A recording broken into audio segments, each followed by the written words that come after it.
turn. Action starts with an open front pawl with the boots in the hijack, makes it 2k. Dean peels with the 8s on the button. That brings Nathan along in the small with the ace 3 suited, and gives Neil an attractive price to defend the big blind with the king 5 suited, and we go 4-way to the flop. Everything seems normal here, the way it's played. We get the king at 7-6, a 2-heart flop. This is where I think the biggest mistake of the hand happens, where he bets too small, 4 ways. Even with a hand as strong as aces, you're going 4 ways. You want to be betting closer to pot than a third pot or just under half pot that you chose to bet. And this causes a lot of problems where you price in a lot of people in, and they can peel for backdoor draws and stuff. And especially the prices the blinds were getting as well after a call before. Like, exactly. Ranges are very wide here. It's going to be very hard to define a specific range of hands for both Neil and Nathan in this pot. But Paul does get called in at 2 spots, and we will take a turn.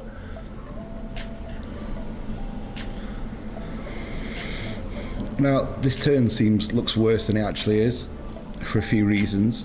Nathan, when Nathan decides to lead, he should only lead with hands that are vulnerable here. Back on. If you want to talk, we're back on. Apologies. We've just had an OBS crash, which means a server crash, which means there are no pictures from the table, and as you can see, the countdown clock is on. Apologies for that. We were looking back and we were ending back. We were trying to get back. We came back. We sat down, and then all of a sudden, boosh. So Chef Bradders has just realised there's no stream, and we were only on break till 8 o'clock. Now, unfortunately, we've got the clock until it says that way, up there, 27 minutes and 33 seconds. So what we'll do is we'll come back with 10 minutes left, and then we'll be back with you and have a chat around the tables, around the room, try and get some chip counts out of all the players.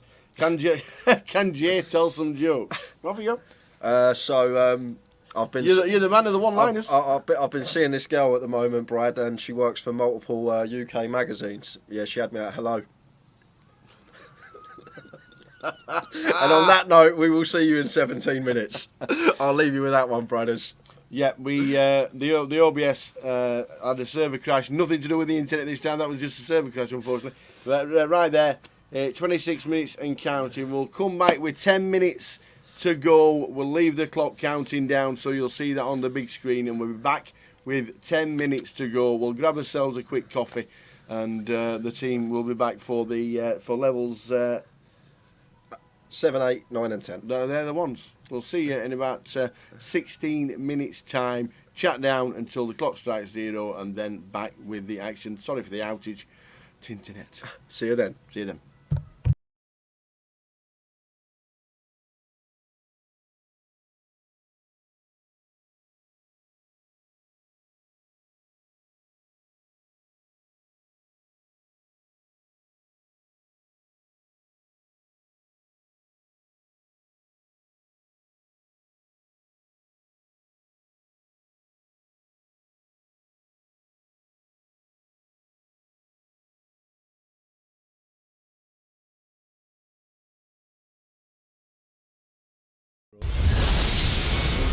So 8-7, 8-6 that have made 2 pairs now want to lead, but they want to lead a big sizing.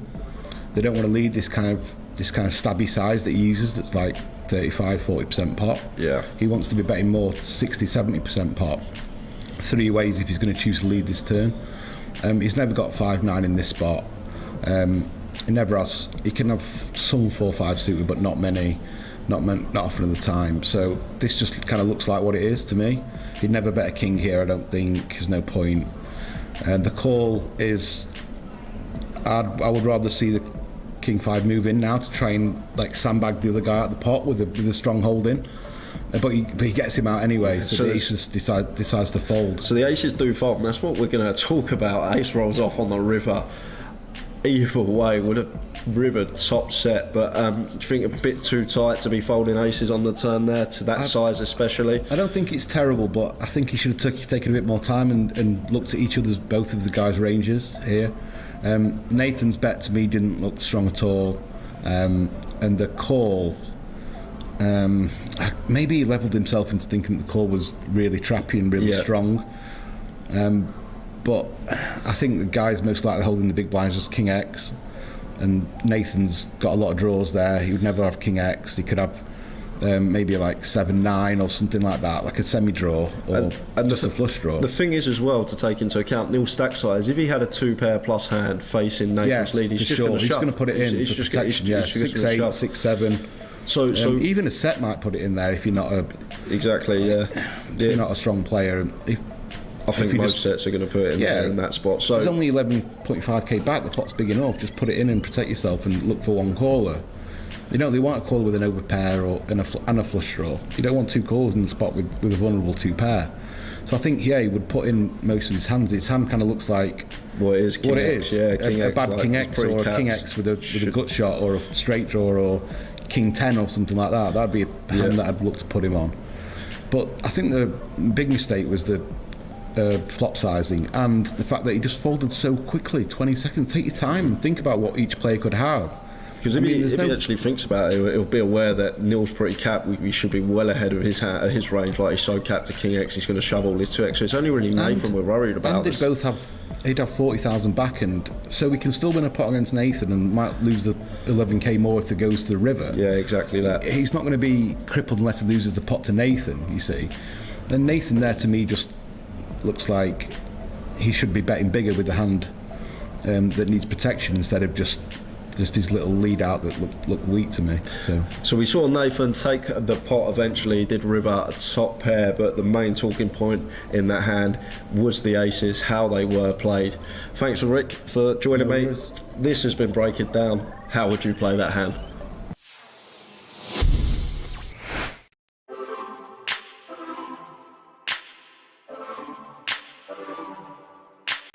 Welcome to Break It Down. Today I'm joined by Grosvenor sponsored pro Andy Hills, where we are going to take a look at a hand from London GUKPT, level 1 of the day. Blinds are 25.50, and we get to the river where a player is faced with a very tough decision.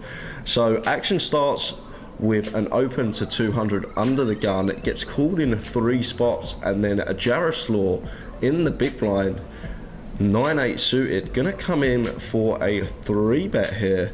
Thoughts on this, Andy? Early on in the tournament? Well, as we can see, there's been a lot of calls of doing with a raise. You could say there's been a little bit of disrespect for that raise. So a squeeze play is going to work a certain percent of the time. As we see, it didn't work that very well in this instance. And suddenly we end up playing this enormously bloated pot on level 1 of the tournament. You know, you're playing 20k deep. That's a lot of big blinds, but suddenly we're playing for effectively quite shallow stacks once we get to the flop. Yeah, 3.3k in the middle already. Gets called in 2 spots. Sebastian calling with the king queen suited, and Simon going to peel the 6s under the gun at +3. Does have position in the hat, and we will take a flop. So I definitely don't mind the hands that have peeled here. They're getting some good implied odds, even if they are behind. You know, we can flop flush draws, the 6s can flop a set. And the flop does bring action. King 4-3, 2 diamonds. Jaroslaw, after 3-betting out the big, expecting to continue here, flopping a flush draw, just 9 high at the moment. Sebastian not going to be going anywhere though. Second nut flush draw and top pair. It's interesting. So Jaroslaw has almost got what looks like the dream scenario. Yep. The king high, somewhat dry board, where you even have some equity. Although, as we can see, he doesn't have any equity because he's dominated by a higher flush draw, which is quite unlucky, I would say. So I do like the c-bet, even though we can see he's drawing nearly dead. Now this is where the hand starts to get very strange. Simon with the overcall on the flop here with 6s. I would say pot. That's quite outrageous. Yeah, we've got to be letting it go. I don't know what his thought process is for overcalling here. Now, I would actually say it would be a dubious call, let alone a dubious overcall in a 3-bet pot. Even if you have the best hand with 6s, the guy who's 3-bet is supposed to carry on blasting to represent the king. So the turn rolls off the Jack of Hearts. Jaroslaw with just 9 highs, still with a flush draw. A lot of the time you continue to represent. but maybe he's been a little bit put off by being called in two spots. Yeah, 2 spots makes it a bit more difficult to double barrel in this particular scenario. And the jack does hit their ranges, like I'm expecting, just as we can see King Queen suited as peeled, King Jack suited is right in the middle of both players' ranges, I would say. So then this leaves room for Simon. Once checked to him, he's going to fire 4k into 7.8k, just over half pot. And Jaroslaw with the flush draw and a player behind, 1 card to come. I think he has to lay this down. Yeah, he's going to have to fold. He has to ask himself, what have the other guys called on the flop with? Now, although we can see he's been called by 6s, which I think is outrageous, in the long term, I think he's going to get shown sometimes better flush draws, often a king, and of course, when 2 people call, you've got to fear the set, the set of 4s, the set of 3s. Exactly that. So now Sebastian with the King Queen can't fold in this spot. Top pair, second nut flush draw does make the call. 15.8k in the middle, effective stack now 13k. Now, although you said it's a mandatory call, at the same time, it is a bluff catcher at this point. Unless you're against unless you're against an inexperienced player who is betting worse kings for protection on the turn, which I think is an objectively bad play. Yeah. He does only beat a bluff. So really, when Simon bets the turn, he's representing King Jack, a set of 4s, a set of 3s. I don't really think he should be betting anything else for value.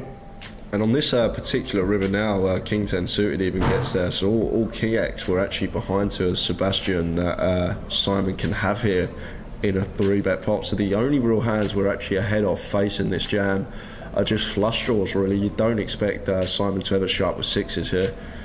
Sebastian, as you say, only has a bluff catcher. He's only losing to King Jack 4s and 3s, in my opinion. But Simon does represent those very credibly. Yeah, yep. Sebastian's beating missed flush draws, but of course he does have 2 of the diamonds himself. He's beating a missed straight draw, like 5-6 suited. But you've also got to ask yourself whether you believe Simon would pull the trigger in this spot. Yeah, exactly that. Just because somebody could have a busted flush draw or straight draw doesn't mean they're going to bluff at 100% frequency. Especially the 3-bet pot as well. He's going to have less like flush draws here, Simon, just because he's not going to be like necessarily peeling his 7-8 suited hands like that. Some people do play a little weighted towards the Broadway cards, which Sebastian has in his hands to block some of them potential combinations of flushes. But long in the tank. The question that I have to ask is, what would have happened if it hadn't been a jack on the turn? That was actually quite a good card for Simon to rep, but maybe if his overcall on the flop was, maybe in his mind he thought he was going to represent diamonds. That wasn't going to work out very well. So what happens if it comes an 8? Or a 7 on the turn? Like, if he now bluffs, he's only really representing very specific hands. Yeah, and he's repping much thinner than when the jack is a much better card to rep. But Sebastian long in the tank with the King Queen. The last hand he'd ever expect Simon to show up with here is pocket 6s. Maybe Simon called on the flop. He may have just been thinking about his hand. There's only 1 overcard with the 6s, but it's a spot where you should usually be folding 6s, shouldn't make the overcall. Yeah, if he overcalls there, it should be because he thinks he can get some bluff through on later streets. I don't think he's got enough showdown value with 6s there. So I don't know what his thought process was for calling, but as we can see, if he was thinking of repping diamonds, that wasn't going to work out well. And Sebastian looks uncomfortable body language wise, eventually does let it go, and the bluff from Simon with the pocket 6s gets through. He got the jack he wanted on the turn and he repped it well. There you go. Well, thanks to Andy for joining me for Break It Down today. How would you play that hand?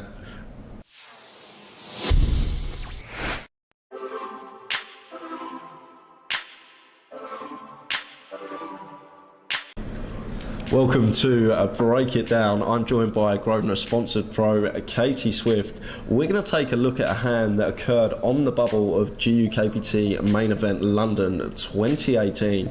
Clive with pocket kings and Scott with pocket 10s. Pre-flop action taking place. Clive opening the kings. Probably should mention as well, Katie. It's worth mentioning that actually both players during this hand, they haven't played much. They've been quite tight. Clive certainly hasn't been opening, let alone under the gun early position. Blinds are 3,000, 6,000. He's making it 15k, so nice size. Gets round to Scott, who's on the button with tens, who decides to flat, so perfectly fine. It is the pure bubble, so changes the play slightly. It's around 2k for a min cash as well. And they've both got similar stacks. They've both got around the 23, 24 bigs each. So a Jack 10-6 rainbow flop. Scott flops the world, flopping middle set on a rainbow board. And Clive decides to c-bet 20k, so again, nice size. And Scott looks very relaxed, I think. He looks very confident. He checks back his hand, sees they're still there. so we can talk about benefits of calling and benefits of shoving here. He's got two options, Scott. He can either flat with the tens or he can shove. And what do you prefer? He does opt to shove. I think both are fine. Yeah. I think that if he's very, very strong, it is a rainbow board. There are some draws there. If Clive has opened with the ace king or ace queen type of hand, then he's obviously got a big draw, which is possible from that position. However, because it's a pure bubble, he may not be opening ace queen under the gun, so you can kind of rule that out. Ace king's an option, and Scott obviously doesn't want to give any draws value for getting there. So I quite like the shove because I think he takes the pot down there and then. What the shove does though, it does narrow our range, like especially on a money bubble. Our bluff frequency should be very low. Well, you expect it to be low, especially how Scott had been playing as well. Exactly so that. For value, he's got 9 combos. He's got 3 combos of jacks, 3 combos of tens, 3 combos of sixes. I don't think we can give him Jack 10 suited. He may call that on the bottom. I don't think on the bubble that Scott's the sort of player. If it's obviously player dependent, and Scott definitely isn't the sort of player that will be peeling with Jack 10. Yeah, especially I don't even think open. Jack 10 suited he would be. He's quite a tight player, and he wouldn't be peeling that on the button. So I think you can kind of rule that out. So, sixes are possible, tens, jacks, and we know that Scott wouldn't. Any questions? 12 minutes to talk. Fire away. Obviously, there's a slight error with the stream. Had to reset, catch up with the half-hour delay. Yes. But we will be back. We missed the first half hour of the session. Go. Still be an hour and a half Whatever left. you want to talk about, go. Can you speak if it's possible to use on YouTube stream with numbers or letters after day one beat as there are 5 videos on YouTube at this moment in time? Yeah, unless you can just go to the one that says live. Yeah. Which is the one that you should be watching. It's the one that says live. But if you want to watch anyone, stick them on. How are Katie and Jack getting on? Katie had 26 at the break. Jack You'll find out how Jack's getting on in 12 minutes. Jack's on the feature. Jack is on the feature table. Yeah, this is who we are going to have in 12 minutes. I'll let you know now. But, go on, who is it? In one's going to be Rich Lazarus, 2 Narman Morris, 3 GZ Lee, 4 Jack Hardcastle, 5 Mitch Johnson, 6 Adam Smith, 7 Michael Rosaman, 8 Catalin Dimitrasco, and 9 is Dan Correa. When we get underway, run through the names again. Yep, we will indeed. Josh said he's just seen the quads feet, the straight flush. Josh, I know, what a hand. What a hand, that has gone super viral. Me and Tao were going mad. We're going that mad. We're in the back room of the card room. All the other side is the cash desk, and Dina heard us while she was regging players into the comp. She heard us, and she went, "What was that noise?" I've got to get a wall to get through, and then the rest of the card room. I'm like, sorry. Yes, if we're ever going to get excited about a hand, that would be the hand. Yep. Indeed. So we are waiting to return. I'll do some Grim Reaper in, as Tower calls it. We'll go through some of the bust outs.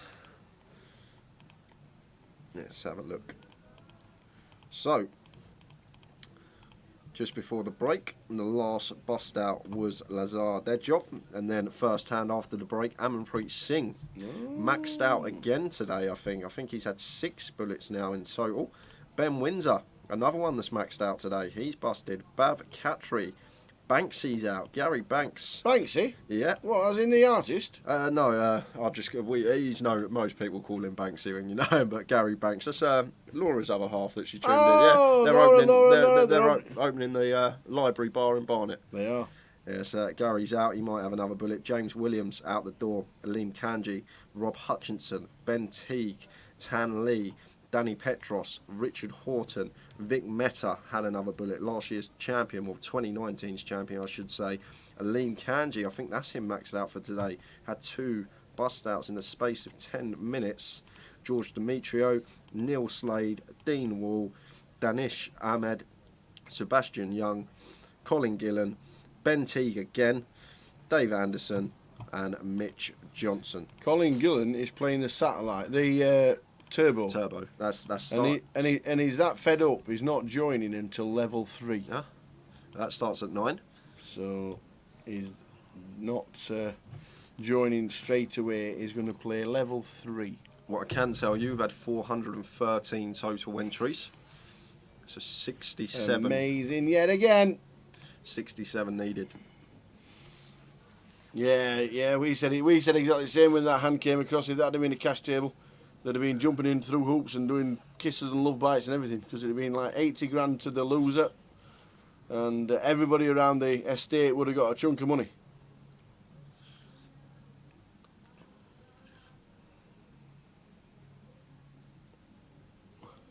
James, it is our own internet. We're not relying on Luton. We know exactly what you mean. Luton was terrible when you was with us, and Luton's still terrible now. It was just our own internet. This one now was just an OBS crash. That's all. It was just one of them things that it's nothing to do with the internet. But I know exactly what you mean, James. Exactly. Luton was 0.3 back in the day, and it's still 0.3 now. It's not changed at all. But yeah, but good to see you watching, James. Hope you're all right, young man, and I'm guessing we'll see you in Blackpool for some of the events regarding to Blackpool. Let's have a quick scan of the schedule, because that there is the schedule for Blackpool. If you're going to be playing something, the only extra to that event is that the Mini stops at level 26 on day 2 and will have a day 3. So make sure you're aware there's going to be a day 3 and probably a day 3 going forward, because obviously the numbers since we returned from lockdown. Do you know anyone that's flicking in the Mini? No clue? No? Oh? Tower's playing. Tower's going to have a shot of the Mini main in Blackpool. And do you know what? If there's a winner's picture with you in front of it, you don't need me here anymore. You'll be doing this job by yourself. If there's a winning picture, You don't know. if there's a winning picture, I'll nick the trophy off somebody and say, "Can I pose for this trophy?" So yeah. Well, everything's on our own internet. We can't rely on the casino internet. That is for sure. It's one of them things that, as you know, it was. No, there's no bounty on my head. It makes it impossible to play then, because everybody's going to call the 9-way action when I raise. Because I'm going to 5x my first bet. I am. I'm going to 5x so nobody calls. You put a boundary on me. It's not fair. It's not fair to me. First time I played in 27 years. But no, it'll be a fun event. The Mini, the 30-30 obviously is there as well. The new cash out satellites that are taking place. 107 runners here yesterday. Start with 15,000, you get to 150,000, you walk away with a seat, see you later. That was the idea. We thought it might have been fast and furious. It didn't turn out like that. When we had all 11 prizes still up for grabs, we had 24. So we're nearly 1 in 2, we're getting into the money. So, and the average stack at the time before the first person won the ticket was just short of 70,000. So it was very flat. One of those that somebody said it'll never happen again when you run these events ever. So, but they got the normal satellites that everybody's used to, but this one's a little bit different, and everybody seemed to enjoy it, and they were asking for it, so that they got it. So it is one of those. But yeah, the cash out bounty, the cash out satellite is a little bit different to the main event satellite, but it's just be aware but it's a good concept and people do enjoy it. And the numbers yesterday said 108 runners. That's very nice. Thanks very much. I can still fast me. No, I'm still fast. That don't suit you, Tao. I don't. No. No need to fasten that. No, but I can. Smaller shirts needed. So yes, we are just about to go live. As you can see, 4 minutes and 31 seconds. And if you want to see what's happening with the rest of the 30-30s, there go the final 30-30s. And here, these are the final 30-30s for the NPL this year. Leeds, Luton, Bolton and Edinburgh. For £400 buy-in, 50,000 guarantee. The final 2 weekends of the 30-30s in Portsmouth, Berryhill Road and Glasgow next week. And then the week after Blackpool, it is Leeds, Luton, Bolton and Edinburgh. So be aware. Do we have the NPL to hand? Please. If we get the NPL up, it'll just show you how tight it is at the top. And the information coming through is that now we've collected the £90,000 that was for the NPL. Every 10,000 there will be a package added. And that is how it looks right now, because the first 10k package has been added extra. And at this moment in time, Andy Back, Spand, who we got to know a lot this year, who's travelled around, is playing in that room right there, is now currently 6th place, because the winner will get the 20,000 sponsorship and the trophy and the package. And the next 4 were getting the diamond package. It's now 5. So the next 5 will get. So what's going to happen from now on in with all the money collected from the 30-30s and the GUKPTs, all the NPL 2%, 10,000 will be added for every 10,000 collected. So we're on 100,000 now. Say Luton collects 20,000, 20 to 30,000. Say collects 20,000. There'll be 2 more playoff platinum packages, which are worth £5,000 each, and then an extra 10k package. So potentially by the end of the year, we could be looking at 8 packages, maybe even 9 for the diamond packages, which would mean Chris Maguire, John Bousfield and Will McMurray potentially getting diamond packages for next season worth £10,000. So just be aware, they're not doing anything with the money apart from giving it back to all the poker players. It's brilliant. Yeah, everything, the 2% that's taken out of the prize pool for the National League, every single penny of that is put back in towards it. So it's just great promotion. Players getting it back, obviously. Yeah. Supporting the tour all year round. Ewan leading at the moment, closely followed by his good friend Ben. Yeah. Will there be dealers for the satellites on Wednesday night before the 30-30 in Blackpool? Yes, there will. That will be literally the start of the festival. Yeah. So yes, the freelance dealers will be in town. I know the club have got some self-deal comps going on. The Monday's dealer dealt, which is all last 2 weeks has been full.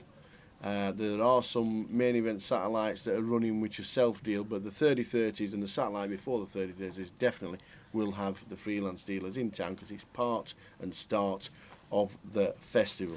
And Tao says, how many points you get for winning a 30-30? The way it's done, there's a formula to do with buy-in amount of runners for the tournament, and that's how the points are figured out. I'm not sure how the formula works, but you had how many chickens cross the road on Tuesday divided by 2 crocodiles walking the opposite way, and then you work it out. No idea how to work it out. It's just the formula, but the formula's there. Like you wouldn't get the same for winning a 30-30, say in Plymouth. I don't even know if there is one down there. Then you would at the Vic. The Vic would be worth more points because of the number of runners in the field. But it's as simple as that. But we've got 45 seconds, and we will head to the featured table. Indeedy. We're just about to go. Let us go. The countdown clock is on, and then as soon as that enter 0, we'll flick it off and we will get back to it. So Blackpool's on its way. The Haymaker, as we know, right there. We've got the all the events coming up online, which we'll run through. But we are now counting down to the last 20 seconds before we start. Josh says, what does a diamond package get you? The diamond package will get you buy-ins to every GUKPT for 2022. It's worth £10,000. Here we go, Jack Hardcastle's shirt. doesn't want to break the internet. Look at that beauty. Is Dominic Niche still playing? Or is he playing? We'll try and... No, he's trolling you. He's trolling you, Tara. Oh, right. He's Dominic Nitschke, one of the best players in the world. Oh, right, okay. He's on the troll, old Brad. Dominic. Don't bite. You rotter, Chef Bradley. Cook Bradley. You rotter. That's all I can say. So we're back live as it happens. Check it out on Facebook. Check it out on Twitch. Check it out on all social media. Make sure it's working for us, young man. Stick it on. But the diamond packages for 2022 All good. are there. All up and running. Guy Taylor said he was at the cash desk. Are you still winding me up?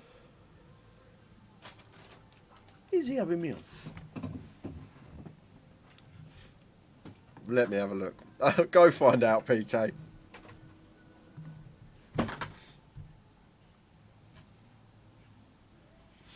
I'm going to find out now. I've got all the players' names that are in today, so I'm going to have a little quick scan, because that is a big notable to be in the field. If he is in the field, probably the biggest notable. He is playing. He is playing. He is playing. He's not trolling you. He's on table 9, seat 9. Wow. He's got G- 3 or 4 bracelets, I think. GDPR. No.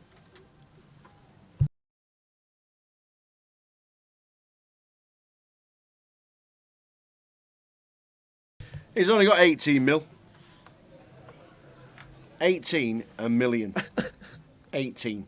Plus the online tower. Plus 7 online. I thought you were trolling, Brad. I honestly thought you were trolling. Won the one drop, didn't he? Of course, the one series one drop for yes, 3.5 million. Delicious. Yes, Brad. Yes, Brad. You're the man. You're the man. Anytime Jay wants time off, Brad, you're coming in.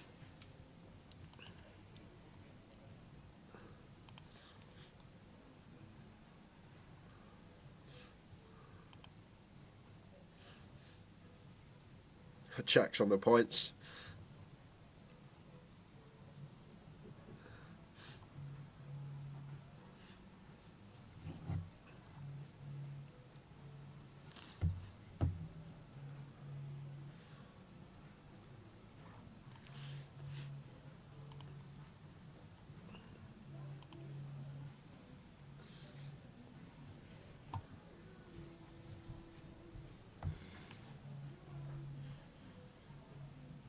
Did you notice when you went out there into the main, they're using the card room, the card table in the pit? Yeah, that's a cash table, I think. Tower. Is it really? Yeah, I think that's a cash table. Wow. Phenomenal. And at this moment in time, there are only 2 tables available for the turbo because it's so busy. I'm not too sure how to pronounce this one, guys. So if you do know the player in seat 3, you can correct me. But I'm going to go with Giaz.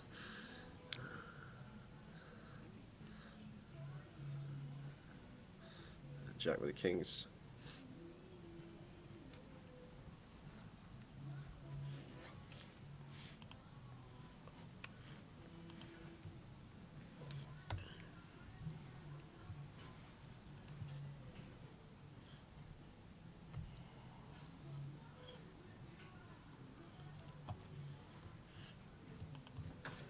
Can we get him on the next feature? Green.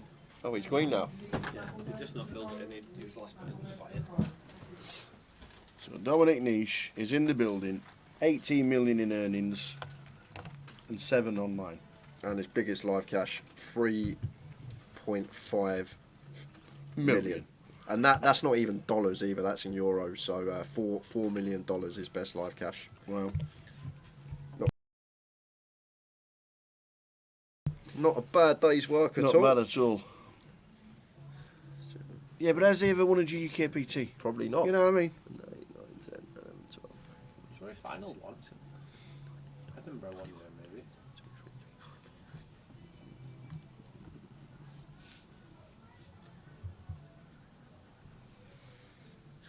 And And? some people go their whole poker tournament career without getting a 6-figure cash. This man has 36 6-figure plus cashes.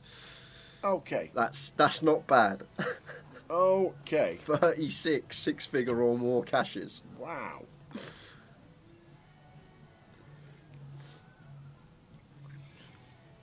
Is the IPO main the same structure as this? No, it won't be. Nikahara over in Ireland, all the team, Glenn Doyle and all the team, they have their own structure for the IPO. Don't forget, it's only a €300 event. They won't have the same structure as this GUKPT. Won't be too much different, to be fair. Of course I can, Paul. In 1's Rich Lazarus, in 2 Narman Morris, in 3 Giaz Lee, in 4 Jack Hardcastle. Not sure who it is in 5. She's just sat down. It's Morgan, but unaware of her surname. 6 Adam Smith, 7 Michael Rossman, 8 Katalin Dimitrascu, and in 9 is Dan Cryer.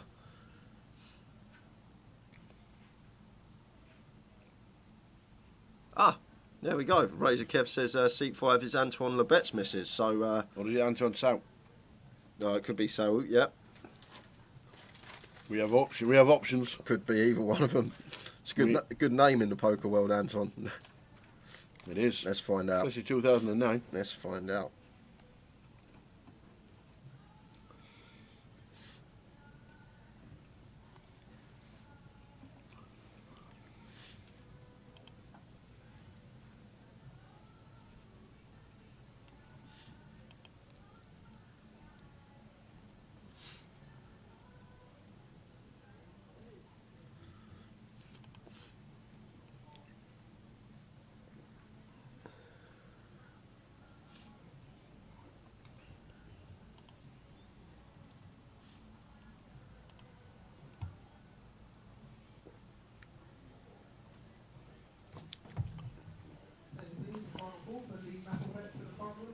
Where's Dominic Niche from? Is he German?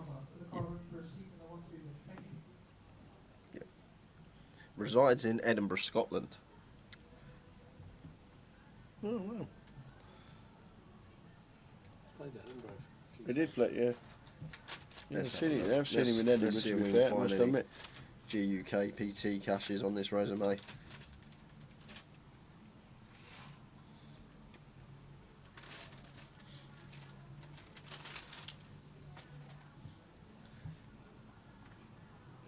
Cashed in UK IPT Edinburgh a few years back.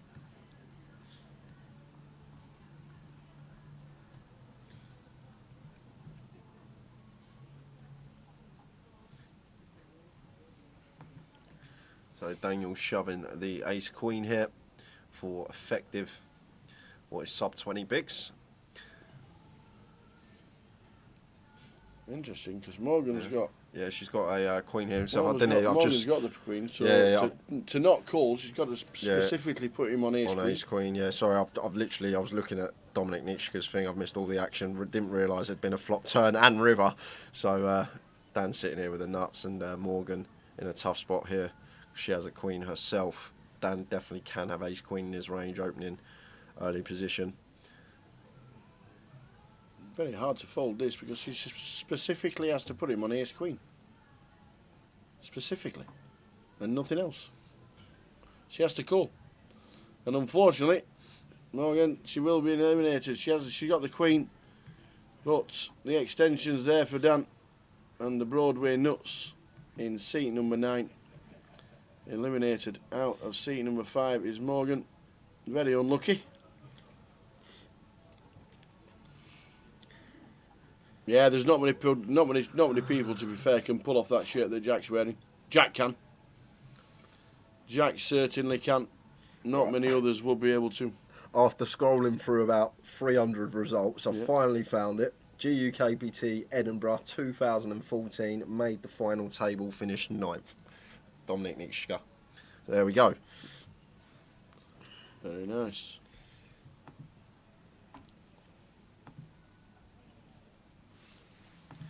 Back to the action on this table.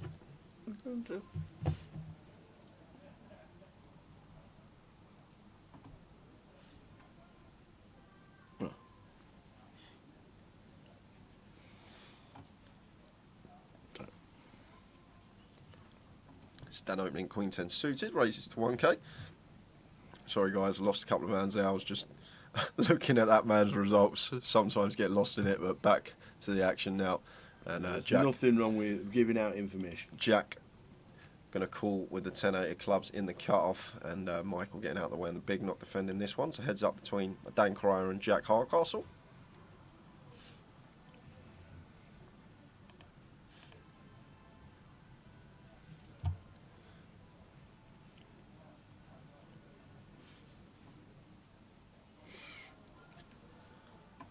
So we have seen a flop. Looks like a flop that Jack's going to fly out, and rightly so. Flopping bottom pair flush draw, but Dan going to be check calling this one. As I say, with these middle pairs, a lot of the time they are good check candidates. This king on the turn, good card for us as Dan with a queen 10 of hearts, makes it less likely that Jack is going to have a king here in this particular spot. Can still plausibly have some king X though. King Jack, king 10, both going to be in Jack's range in this particular scenario. And the river is the Jack of Hearts and check check, and the Queen 10 for Dan Cryer. Going to take this one.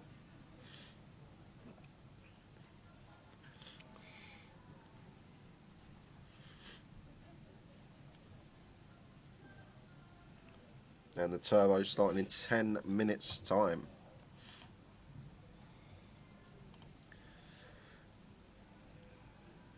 Total entries 424, prize pool £457,000. I actually think the overs are going to scrape it. Yeah, now. I think they are. I think they are going to scrape Don't know it. where they've all turned up from, but 263 today. We knew it was going to be busy, we knew it was going to be close, but we started very slowly relative to a Friday on a GUKPT, and we're like, well, this mark of 480. And now, with the turbo and buy-ins, the only thing at the moment stopping it would be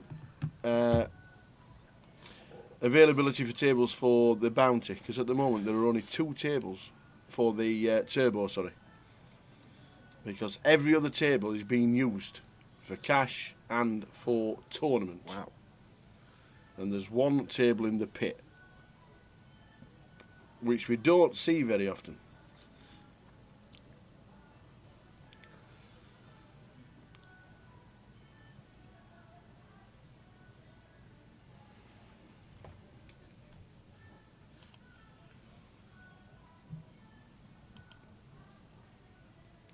Jack's trying to get the attention of friends outside. Whoever's buying the next Yep. round by the looks of Your things. round, He held Sam. the pint up like, I'm nearly finished my beer. Yeah, this is your round. Won himself a package to the EPT in Prague this week as well. Be great to see him do well out there. It's nice when some of the UK boys have a deep run. Always nice to sweat them. So Narman all in here for 21 bigs over the under the gun open with the pocket sixes. Going to get this one through unless someone wakes up for hand in the blind, because Narman can't call this off. Sorry, Richard can't call this off with the 10-8 suited, and into the muck it goes. Nice pick up for Narman, uncontested.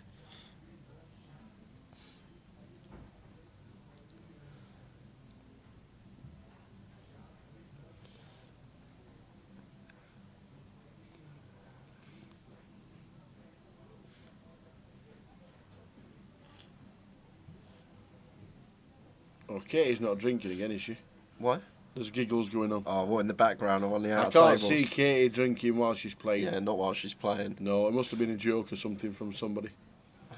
She's an easy one She to said- get with a joke as well, Katie. She's an easy one says to earlier. get. She said earlier when she came in to say, she says, I watched the stream back and I couldn't believe how loud the giggles were on the stream.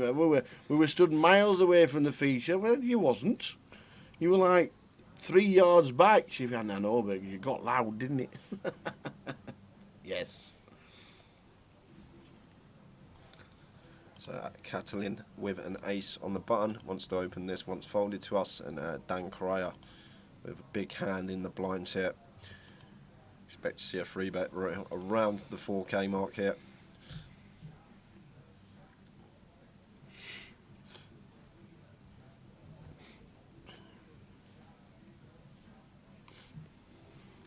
Looks like he's opted for 3.6, so just south of 3.5x.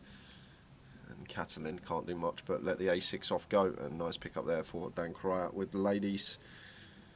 But blinds are 200, 500. Blinds are going up in 10 minutes' time. Played a lot this year, hasn't he, Dan Cryer? Seen him on most legs.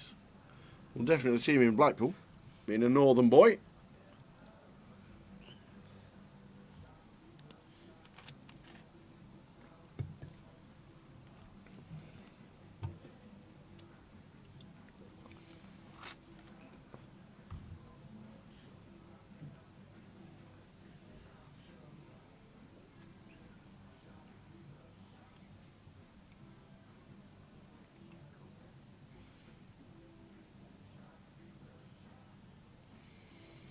Michael in the hijack with the ace deuce, raises to 1k, coming in for a steal.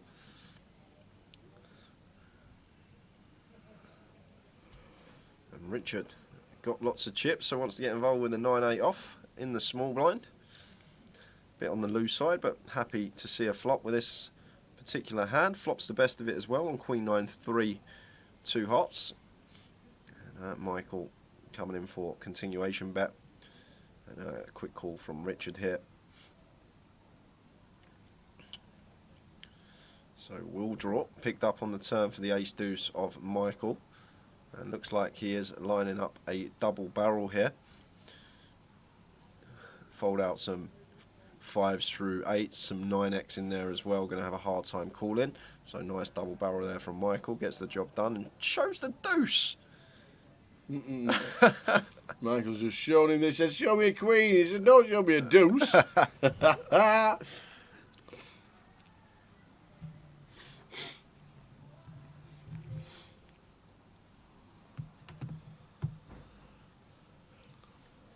Is Richard the writer from EastEnders? Or not? Richard Lazarus. Writer from EastEnders? Yeah. Was he the one? And find out, Tower. The beauty of Google.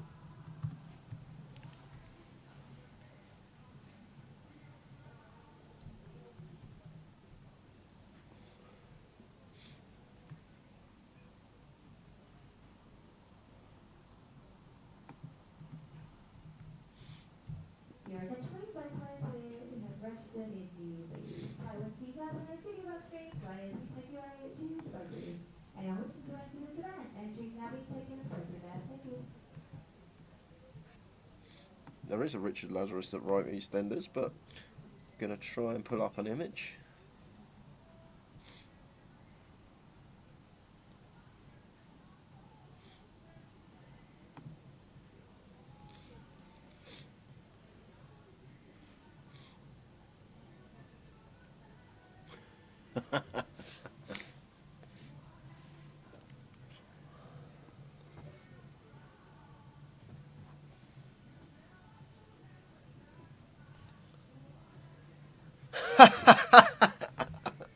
Fit kit, that's tickled me, that has.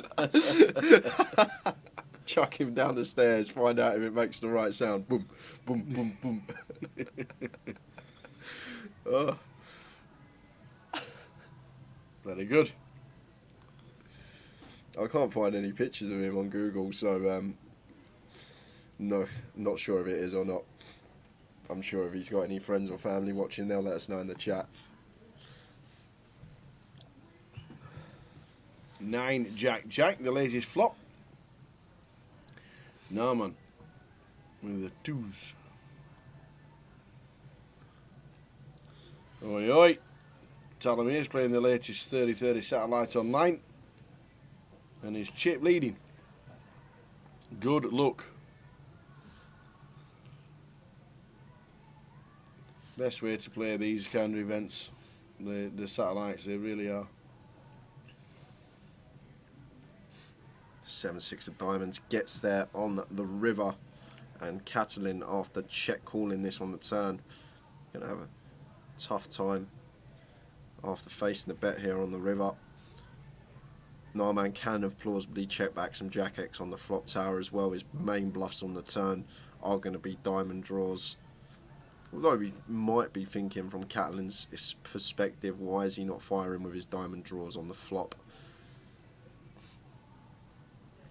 And the thing is, we are under-repped here as Catalin after check calling our ace on the turn.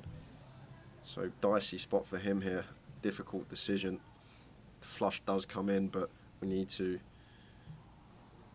assume that Narman isn't going to continue his flush draw on the flop and going to bet it on the turn. But a jack can definitely be a hand here. Hands like Jack 10, Jack 8 suited, Jack Queen, King Jack all in there that could plausibly check back this flop. But Narman, non-believer, calls the 3K. Can't fault him for doing that, simply because don't expect Narman to have too many flushes after he checks back flop, but Narman did come in for the delayed bet on the turn, and Catalin plays it off with the ace after check calling turn.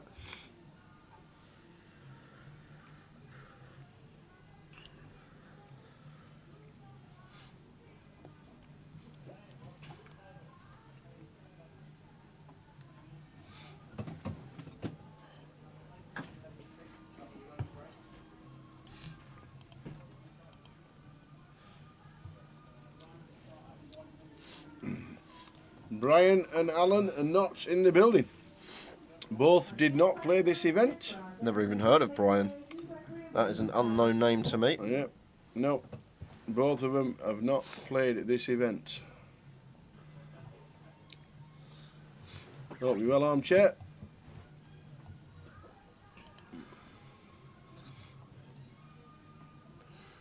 Michael under the gun raises to 1,000, and Catalin with the boots on his direct left comes in for a 3-bet to 3,000.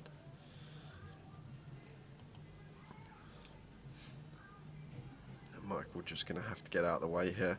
Under the gun open from us, we're in 3-bet on our direct left. It's just such strength showing from Catalin here, so rightly so, deuces into the muck.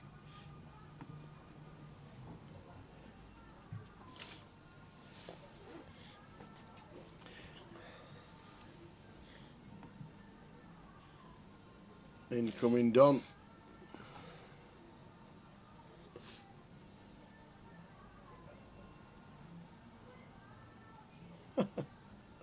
Hiya.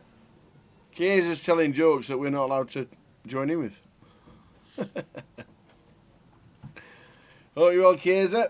Who's the team playing tomorrow or over the weekend? Fiorentina. Who are they playing this weekend? In Syria. It's usually Sunday, isn't it, Italian football? So it's been half hour, so it's that time again. Uh-oh. Some more bust outs. Close in your ears the if you've been field. playing. Robert Buki out. Antonio German out. Philip Corrian out. Paul Dunn. Tan Lee. Sven McDermott. Phil Corrian again. David Laronde. Wow. John Perkins. Panikos Ilinas. Andy Chipshop. Morgan's out again. We saw her bust on our featured table. She's had another bulletins out the door. And that is it for the moment. But even with all the bust outs you've heard today, we've still got over 120 players left in the field at this stage of the day. Going to have a fair amount coming back tomorrow for day 2. Yep. That's for sure. Top 2 pair for the Ace King on Ace King 4 all spades, but not going to get any action here. Narmat, as Michael just sitting there with 9 high, no spade, comes in for a continue, and it should just be quick fold.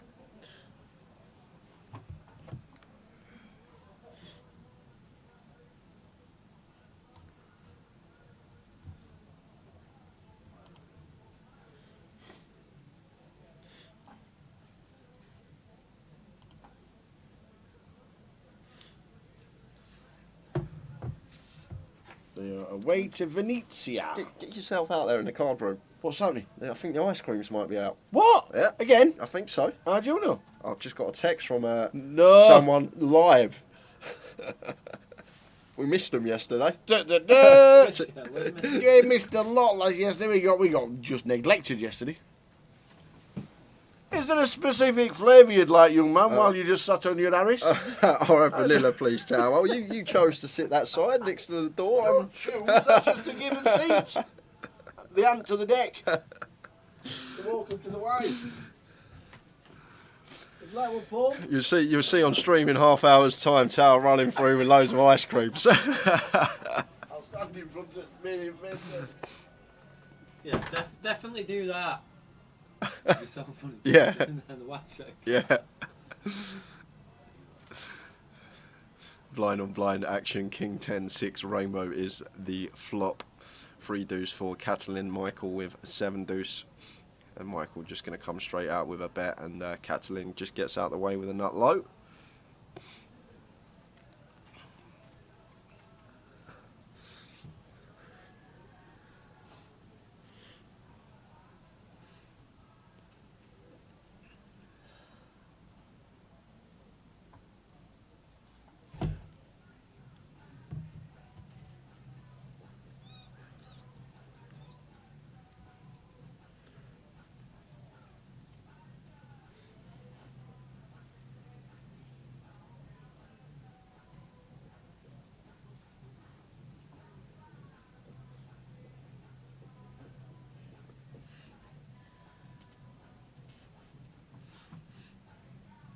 Yeah, I think it might just be the music that's playing throughout the card room for the players. Might be able to hear that slightly in the background.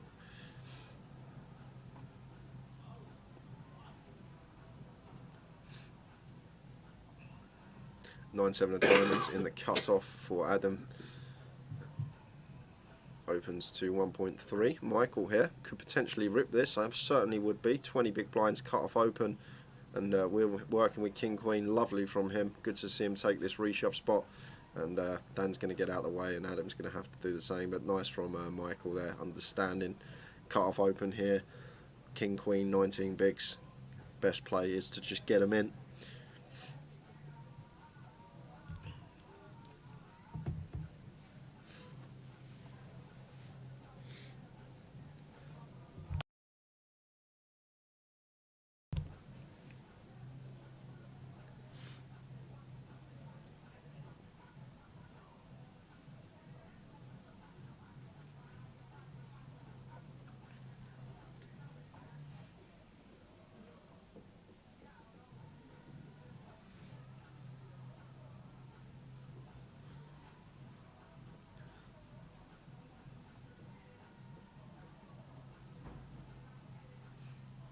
Michael folds around to him the cut-off. He's got an ace, so going to open this one. Working with 23 bigs now.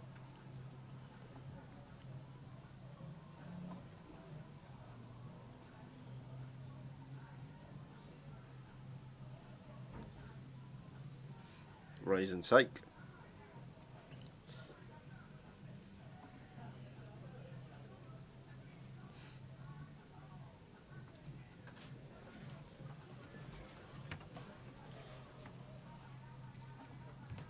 Well, let me tell you, trying to locate ice creams in this building is trying to locate Elvis Presley. Gone. Trying to find it. The valleys are that far, few and far between at this moment in time, so they're all busy everywhere. I'll put the word out though. Whether it happens, They know where we are. Mark Master evening, or what a cracking shirt. I'm assuming you're talking about Jack in Fort. there's not many people who can pull it off, let me tell you. Jack can.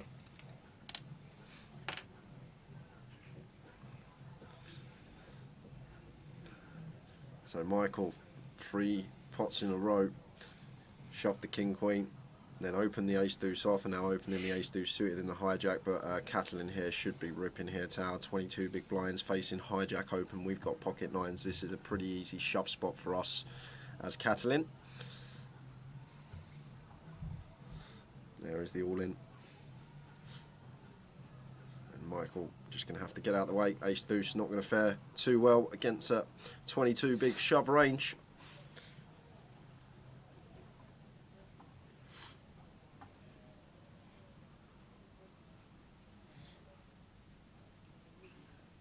If you are just tuning in this evening, we've had the hand of ever for me on the stream.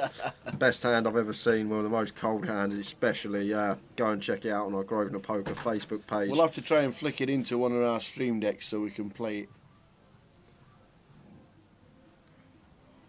Clip it from start to finish. If we can do that, we'll do our best to get it on.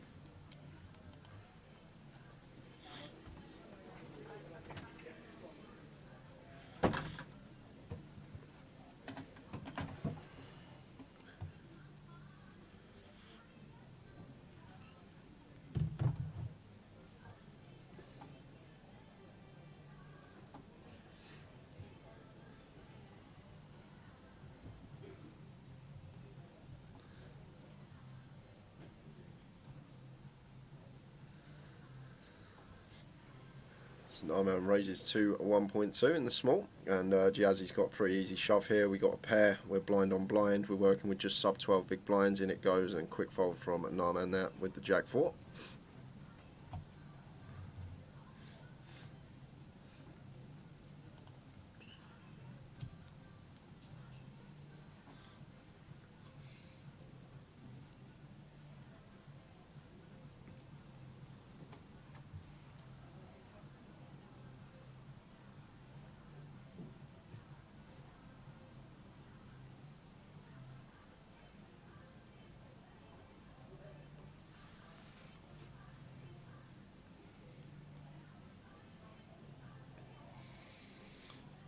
$15 bigs, a short stack on a table. 86,000. Dan Cryer in seat number 9 as our chip leader. Blinds 3-6, and the turbo has just kicked off live with 18.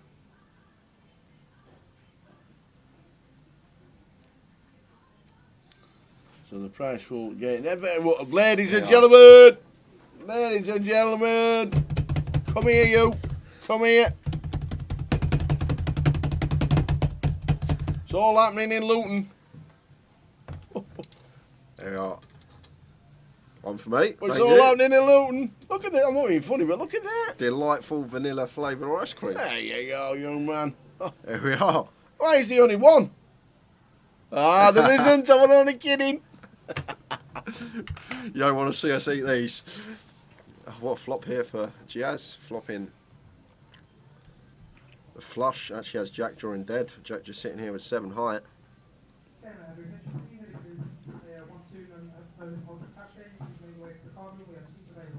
He doesn't want to see it at the 8 of hearts.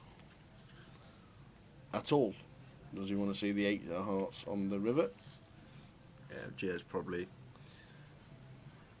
just going to call here blind on blind. We've got a monster here blind on blind. This hand is huge. We're going to have Jack drawing dead a lot of the time in this situation, so try and keep his bluffs in potentially. We know we're up against an aggressive player, but if he does think Jack does have value here, might just opt to move in.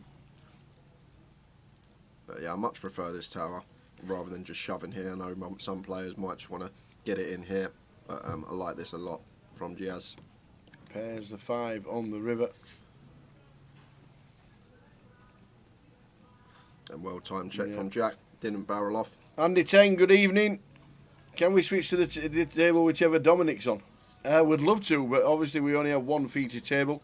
If we can get Dominic onto the feature table for the final session, we will try our best. I know you're good friends with Dominic. Champion up in Edinburgh. Yeah, first event, wasn't it? Was it the first one? First Edinburgh event, Andy? I think it was. 2014. Champion in Edinburgh. Hope you're well, Andrew. Hope you are well. And if we can get the chance to get the most decorated player in the entire building on our feature table, we will do our utmost to bring him for a full session of poker.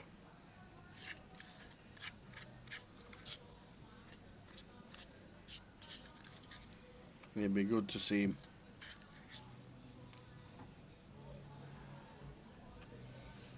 Dom might have a one drop, but you've got a GUKPT. Not too sure who's. Two GUKPTs. And, oh yeah, Andy's got 2. 2 GUKPTs for Andy Tang. See, Dom can't say that, can he? Under the gun open from Michael with a king queen. No man just flattened the ace 5 of clubs in the cut-off, and Adam in the big blind here This is nice. This is actually pretty nice from Adam.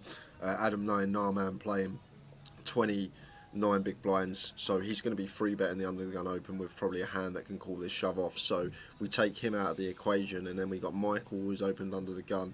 Been very aggressive, very active, who's working with 22 bigs himself. So just puts it in with a suited ace. It's great there from Adam. Really big fan of that from him. Nice play. And takes it down uncontested. Adam wasn't shipping there for 85 big blinds, guys. He's shipping for 28 effective, but really nice play. Just understanding the situation. Narman's probably never going to have a hand he can call off with after just flattening the open, and then we just got to worry about the under the gun opener, who has been the most aggressive player at the table from my perspective, and really nice move. Yep, Andy winning one of only 3 GUKPTs to have been in Thanet. But if we can get Dominic on, we would love to have him on our feature table. We know his resume is unbelievable. So we'll do our best. Is the screen skitty at the moment? I'm good. I am good. We're alright here, and that's on Twitch. What's it like on YouTube?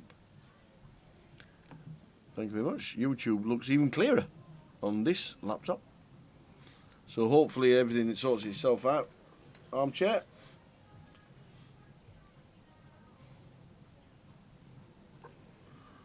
So fingers crossed. So King 8 Deuce is the flop. This is a 3-bet pot. Richard offering to 3-bet the Ace Queen versus Dan's early position open. Dan working with pocket 9s.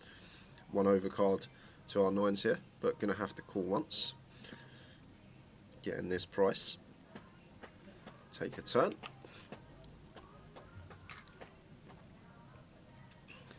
Fine on YouTube, fine on Facebook. Everything seems to be good, thankfully.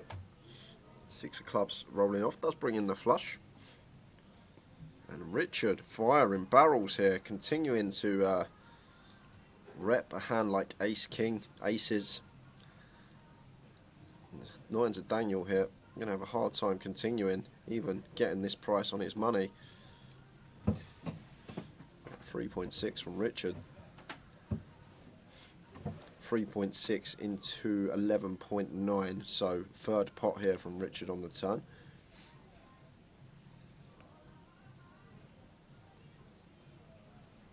Slightly less, in fact. And the thing as well, like Rich could do this with a hand like 10s, jacks or queens, go this small, get a free showdown, because he's going to have the betting lead, assuming Dan's going to be playing in flow, and that's what might be going through Dan's mind here, and that is why Dan is actually reaching for raising chips here, tower. He's attacking the size that Rich has opted to go. It looks like a lot of the time when Rich goes this size, he just wants to try and get to showdown on the river with a check back, and Dan did have the best hand unbeknown to him, but nice sort of pick up on the size from Richard there, and turned his 9s into a bluff, trying to potentially fold out 10s, jacks or queens, and the hands were already in front of, gonna fold as well.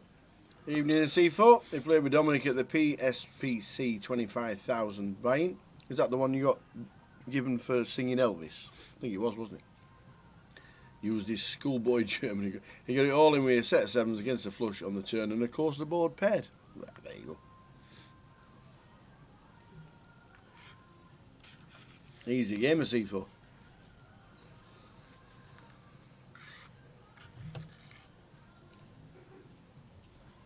Easy game. Hope everybody's well wherever you are in the world watching the live stream from Luton.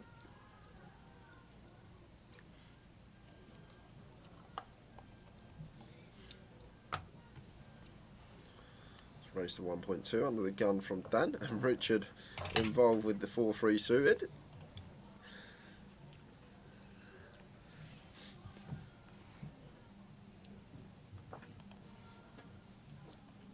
Catalan suited queen, this price and his money. I'm most certainly going to be defending this one.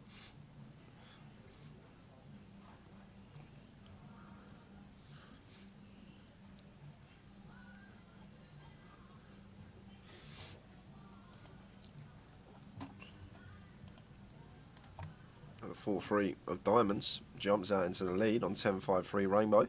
Still expect Dan to continue here. He is reaching for chips. It's very dry board texture. We are the pre-flop aggressor. Still got all the overpairs in our range. Some strong 10x as well. And Richard makes the call with the 4-3 of diamonds. And turns Two pair. Yeah, it's a big turn this for Richard here.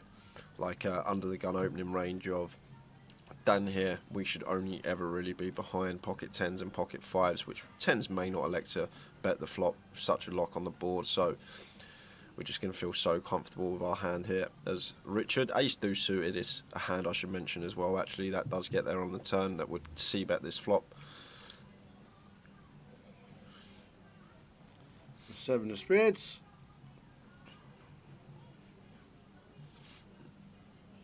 It goes check, check, and the 2 pair, the 4-3 of diamonds of Richard gets it done.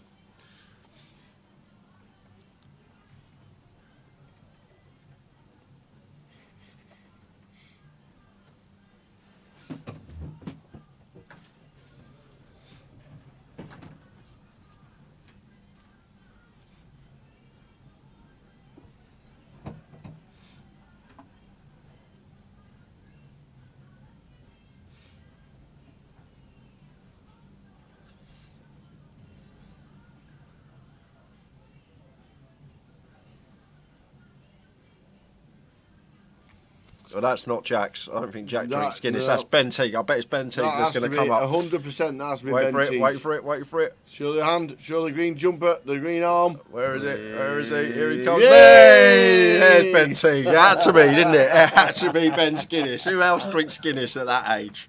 Only Ben. He's the only bloke I know under 30 that enjoys a Guinness. I bet Jack hasn't even tried Guinness. Oh.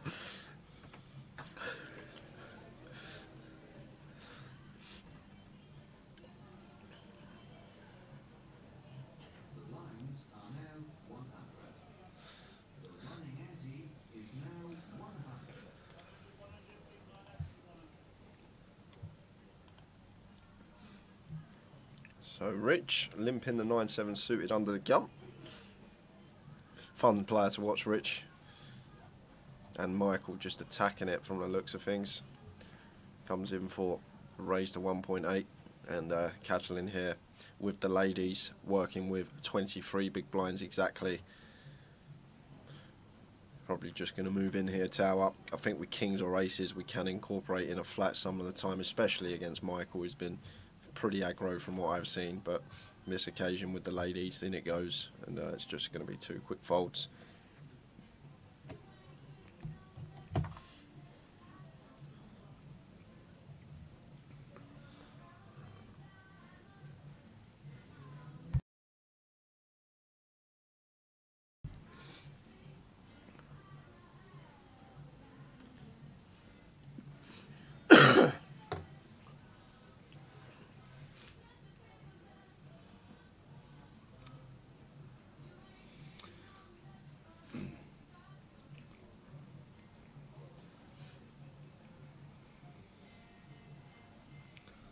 We have some big names playing here in Luton. It's fantastic.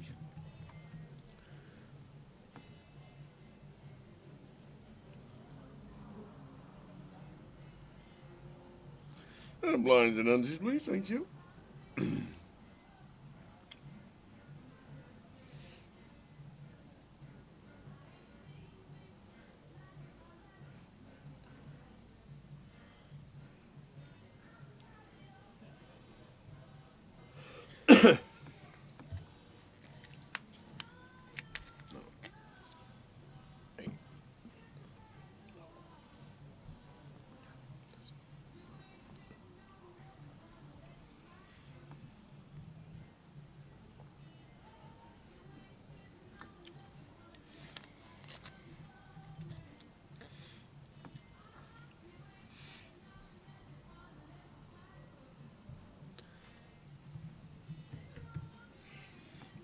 So open from Giaz with the 8s to 1.3.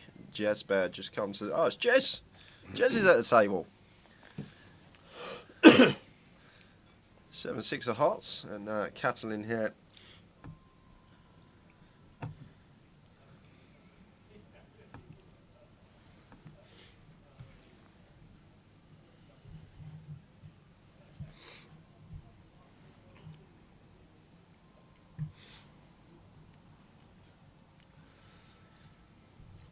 gets out of the way. So heads up to the flop between Jazz and Jez. Excuse me.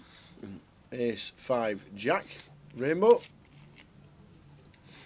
So not a good flop for either players, but in terms of range, Jez could be continuing this one, but opts not to, and Jez going to take a free one. Does have some nice backdoors that can keep him involved on the turn. Does pick up a pair in form of a 6, and Giaz just happy to get to showdown here with his pocket 8s. Well, he's not going to be getting to showdown now because going to have to value bet this spot after river in a set, and Jez shouldn't be calling, even though it has checked to the river and we've got a pair. Giaz can value bet hands like kings and queens on this run out. King, queen, king, jack, queen, jack, all become hands that we can value bet this spot with. And the thing is, Jez is going to pay it off. Non-believer. The thing is as well, you got to think about the bluffs. Like if he's got a hand like king, queen, queen 10, king 10, these are going to be high c-bets on the flop. The frequency of c-bet with them hands on the flop, like we are ahead of them on the river, but you got to think back to the flop, and these hands are going to bet the flop more often than not on ace, jack, 5 rainbow. But Jez wanted to see it, paid it off. I see, folks, there's no one can do it. You can go to the US after the 8th of November. It's too late for the main. It's not too late for the main, because we've already worked it out and been told that if you get a flight on the 8th, the last buying date is 11 AM on the 9th, because you can buy into day 2 apparently of the main event for the first time. So if you actually can get on the 8th and you just want to buy into day 2, apparently you can. But other than that, we'll see you in Blackpool. We will see you in Blackpool.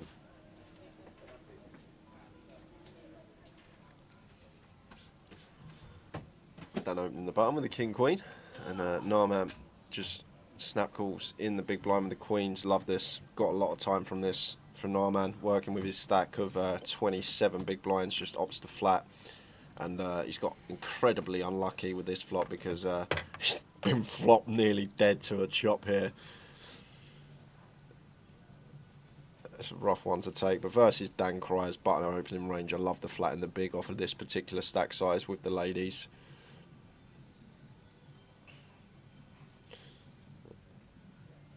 So to the turn, which is the 4 of diamonds. We picked up some outs. Plenty of outs to win this Queen outright. of diamonds. It's like evens really go.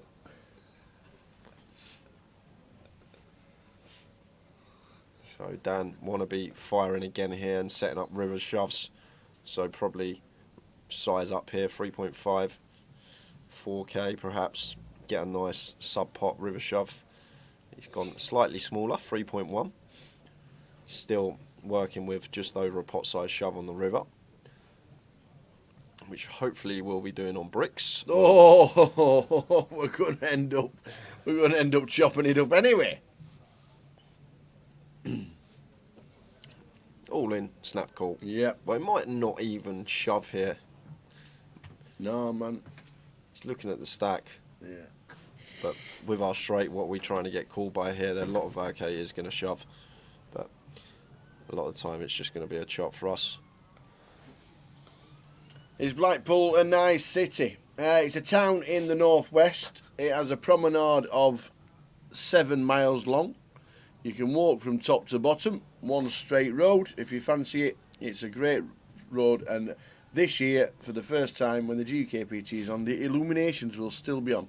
And you can walk the lot so down by the sea. All on the right hand side when you're walking down is the Irish Sea.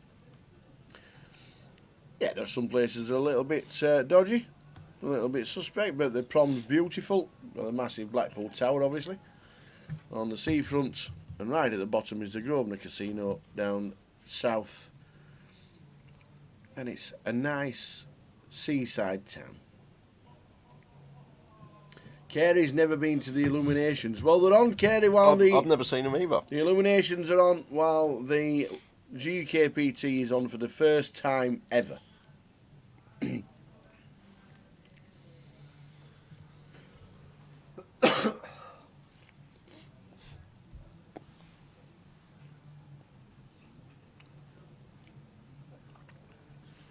Catalin here with the ace queen of hearts.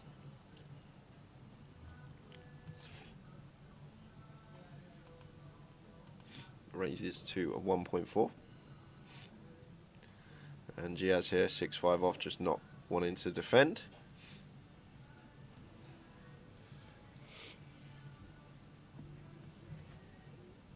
Yeah, the seniors, get yourself up for the weekend. Tim knows. Do you know there's 4 Mark Kellys in that 7 mile? Is there? Yep. What, there's more than one Mark Do you Kelly's want to in go in all? Blackpool? Do you want to go in all of them? What, we doing a Mark Kelly's Shall we crawl? do a Mark Kelly crawl? Mark Kelly crawl. There's 4. If you want to do 4, mate, we'll do 4. Have to be the first night I get there because I'll need 4 days to recover for the main event. I've got to work later in the week. Always lose a day in Blackpool somehow. Whenever I go down there, I lose a day somewhere. That's not my fault. Didn't you do a card thing? Yeah, that was one year. So we're at the. We'll come back to that story in a minute. Michael opening ace 10 suited. Richard flattened the king jack, and Jack getting out the way with the 7-4 off in the big blind. So heads up to the flop.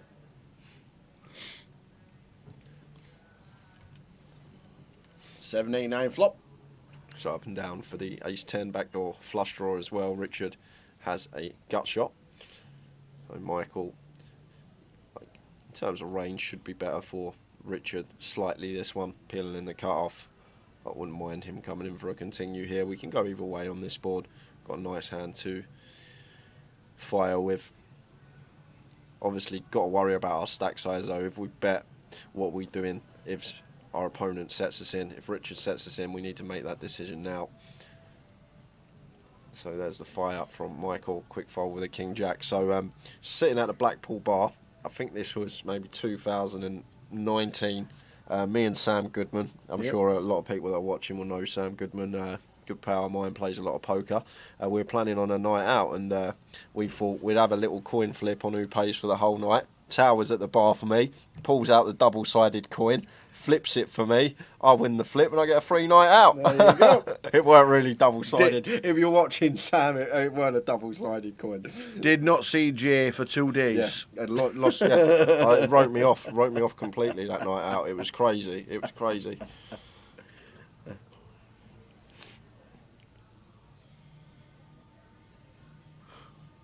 Do the chips get sterilised frequently? They actually use different chips for day 1A to day 1B. Because day 1A's chips are already bagged up and they've bought in extra chips. So we can use them, obviously, with the... ice creams are out on the feature. Here's an ice cream, everybody says. Hand sanitizers all the way around the building. Whenever you want to walk in, there's half a dozen bottles. Walk at the bar, there's half a dozen bottles. Face coverings worn if you want to. You don't have to. Sam's on crutches, so he won't be walking far at the minute. Oh yeah, I saw it. He was playing on my table 30-30. Yeah, he's on crutches. Football injury. Take up chess. CFO in the chat. Pleasure Beach costs a fortune. It's a good day out though. Something like going to Alton Towers or Thorpe Park.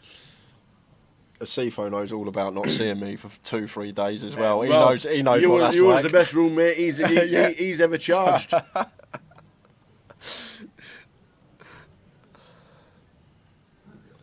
Masks will be mandatory at EPT Prague. Well, there you go. So half hour left of the session. The players going on the break live at the moment in the card room. So we've got 30 minutes remaining of this session to move us into the last 15-minute break of the day. Cattle in the opener with the ace-king, Dan flats the sevens. That brings Richard in with the king-10 suited, and Jack on the button wants to get involved with king-4 of clubs. And Adam in the big blind going to make the defend. We've got 5-way action this stage of the day. Put a good one down there, Don.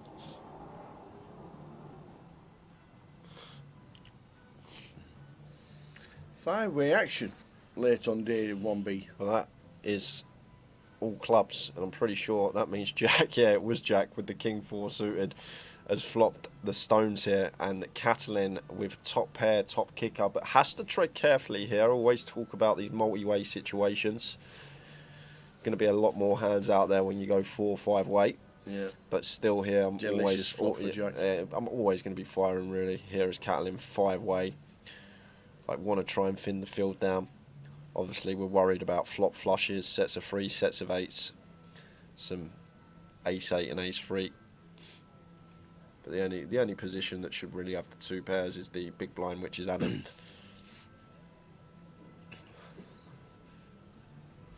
Excuse me. And how's Jack going to proceed here versus Catalin's stack size? Just going to make the call. The thing is, Jack will understand here as well, Tao, once Catalin opens and still continues firing into the whole field there, he's going to have at very least an ace, because he's not going to have king queen with the king of clubs, because we got the king of clubs in our hand. So Jack just flatten, knowing that a lot of the time we can potentially stack a ace king, ace queen type hand. And from Catalin's perspective, Jack can have some bluffs here. He can have some... Oh, Jack's getting sneaky with this one. Checks back the nuts on the turn. Try and induce on the river. And the 8 of diamonds. And this is a really good card for us as Catalin. He's checked it again here. But it's actually a really good river for us, this 8. Because Jack shouldn't really have any 8x here. Jack's got like an 8-9, 8-10, 8-7 suited type hand. He's going to fold that on the flop always, and he's not going to have a hand like king 8 off with the king of clubs. That's not going to be in Jack's range, and Jack just sticks Catalin all in here with the ace king after checking back the nut flush on the turn. But this is nasty for us as Catalin, because basically all Jack should have here for value is flushes, quad 8s, or pocket frees full of 8s, flushes and quad 8s. This 8's actually a really good river for us as Catalin. Be very hard to fold this one now. And the thing is as well, you don't expect Jack to check back hands like ace 8 suited or pocket frees on the turn, allowing a bare king or queen of clubs to realise their equity. So his range is really condensed here actually to just flushes, I think, and only a couple of combos of the nut flush that's going to check back turn. Maybe he checks back with the second nut as well.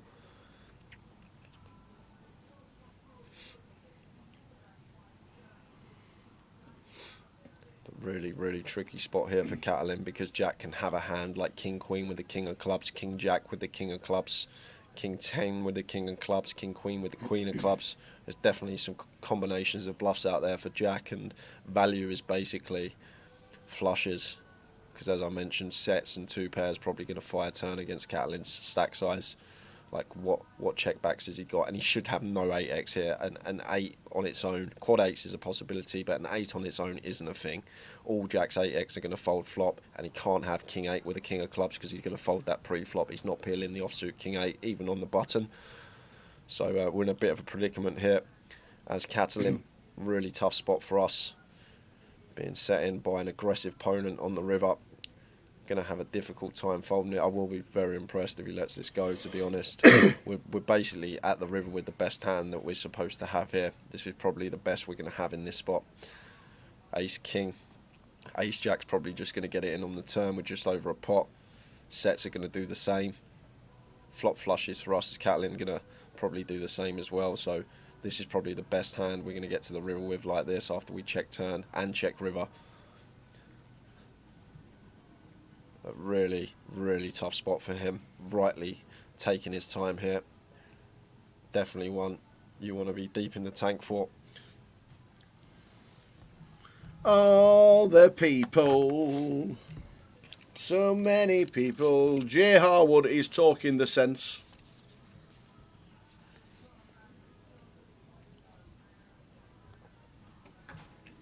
One of the best analysts you will ever listen to.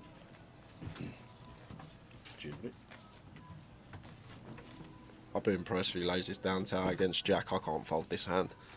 After we check flop and check turn and check river, I just can't fold this hand. Simply because what I spoke about, the 8x isn't a thing, it's irrelevant. Like 8-9 suited, 8-10 suited, can't peel flop 5-way after Catalin bets into the whole field after opening UTG +1. Like Catalin's just not going to have any c-bets as bluffs unless it's like a king-queen with a king of clubs, and Jack's got the king of clubs in his hand, so it's a really, really tough spot.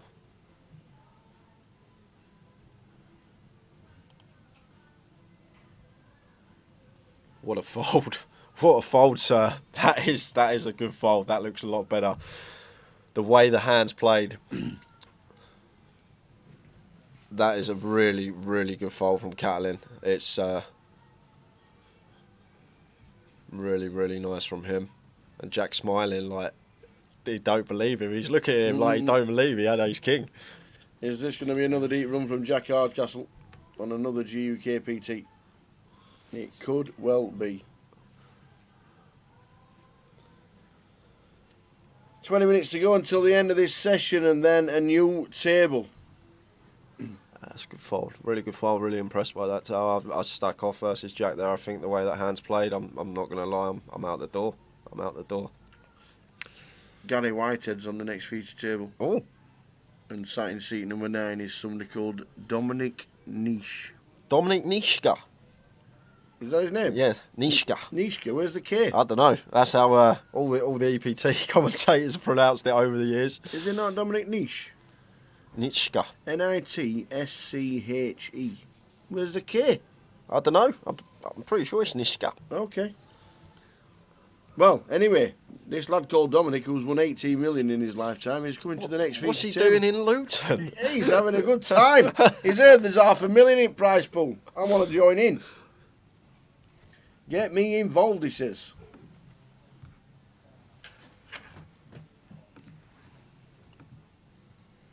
He says, get me involved.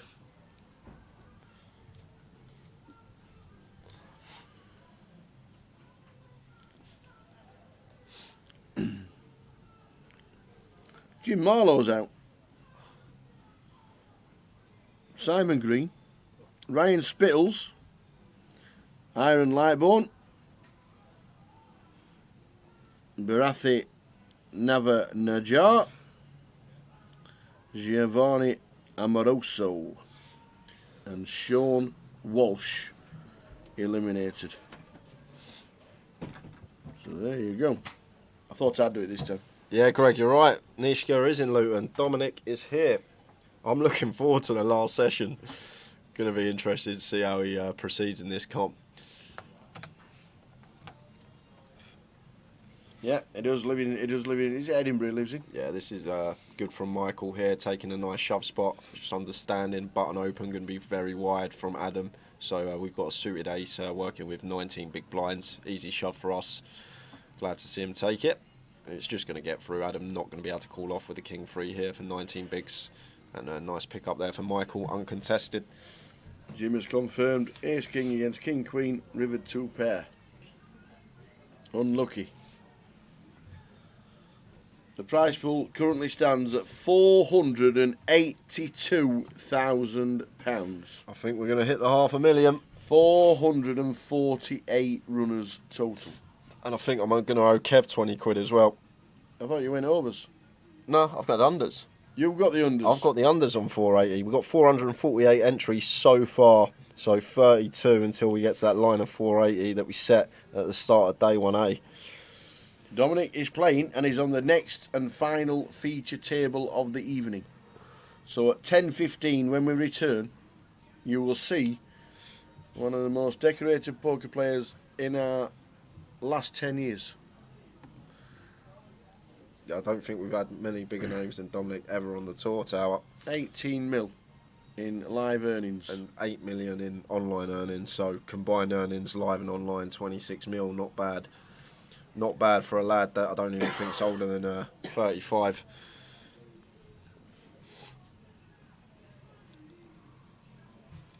Paul Fish is also on the feature as well, coming into the next level. Yeah, missed the old NFL to be here. Yes. Paul Fisher did. Yes, yes, yes.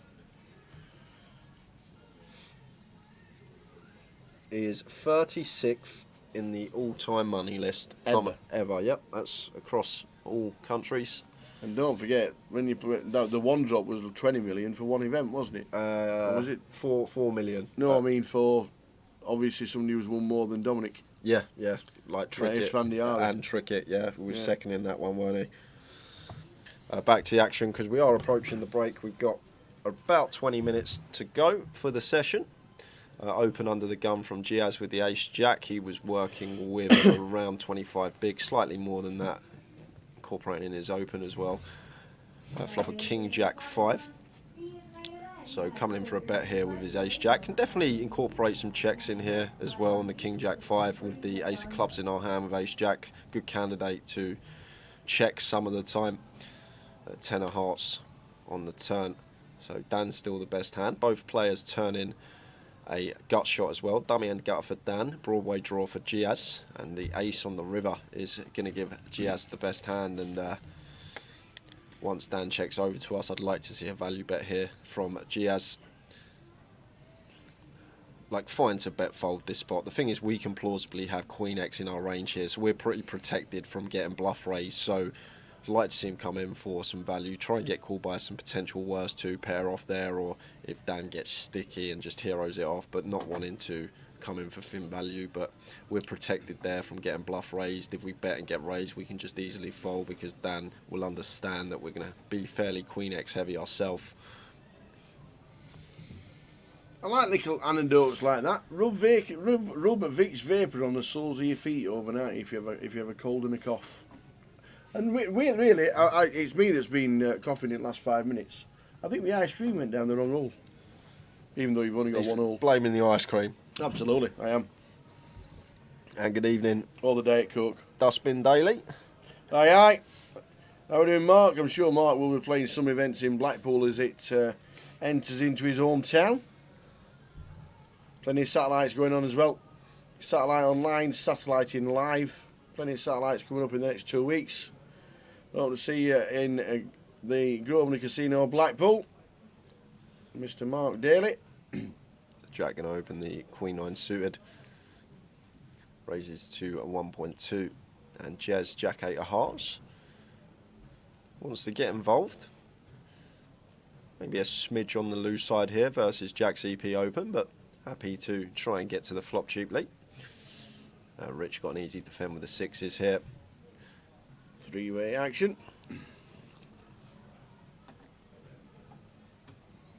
Ace, Queen, 4. 2 spades. So Jack actually flopping best here with the Queen 9 of clubs, and a good check candidate this, and he has checked. Like to see that. These middle pair on these ace high boards. There's not really too many bag turn cards for us that change it. Other than this is one that could have potentially hit one of our opponents. We're probably going to check again now, Jack, and Jez with just Jack high, not opting to fire. And 7 on the river, so be very surprised if this one doesn't check through here, Tower. The way this hand's played, Jack's going to find it very difficult to get called by worse here with third pair, and there, all 3 players checking the Queen 9. It's going to take that down for Jack. Evening, Joe. Joe Kershaw. Hello, boys. Lovely to be here with you all. See you in Blackpool for sure, Joe. Might even see you in Liverpool just before Christmas. The boys outing. Hope you well, Joe. Hope things are good.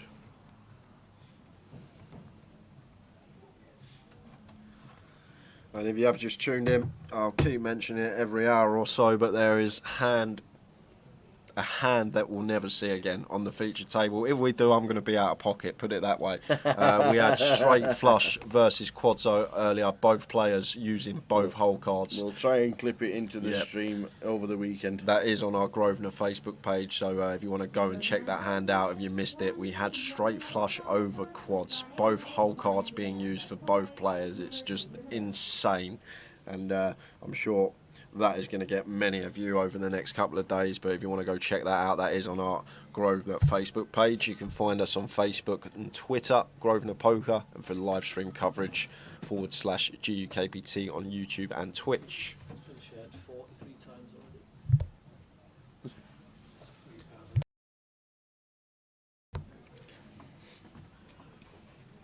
3,000. Dominic Niche will be on his way to the final session of the day. He's the man with all the money. Yeah, I'll make you right, Tower. You could buy Luton.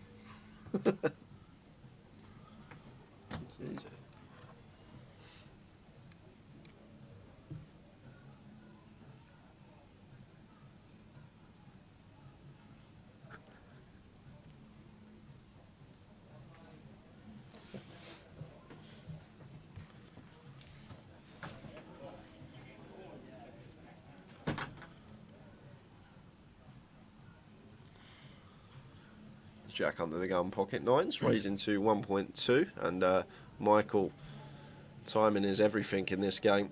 Could have thought about shoving the pocket fives there for 22 bigs, but wasn't under the gun open, so need to be wary. Jack's definitely going to be opening stronger range early position than he would be late, so makes a very good fold with the fives, and Catalin here with the ladies moves all in, and Jack going to have to call this off when it comes back round to him with the nines. So he shoved here 22 big blinds. Like, I think Catalin's going to shove 8-7s potentially against Jack here. Jack just showed that he opened Queen 9 suited under the gun +1. I think that may veer Jack to making the call here with the nines. But then again, he might get out of the way. Oh, he has folded it. Good fold. Good fold. Thought the dynamic from the hand before showing down the Queen 9 suited might have made him lean towards call. Evening, Rick. Rick, you'll be on Facebook sharing the, I'm guessing that's the link of the quads versus straight flush.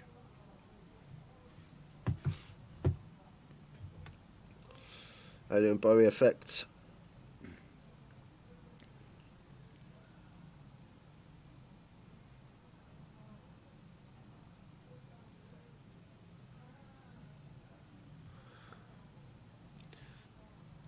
Yeah, I guess that comes down to under the gun open. Maybe Jack just thinks 7s, 6s, 5s, all these hands that might rip for 22 bigs over and open aren't going to be in there once we open under the gun, which made him lean more towards fold. I think we would have definitely seen him call 10s there in that spot, but really good fold from him with the 9s. He's going to be happy when he watches that back. Ace King for Michael. So working with 22 bigs himself, no need to shove this, better to come in for an open. I think 22 bigs, too many big blinds to be shoving here. I want to start getting some value from big blind defem range.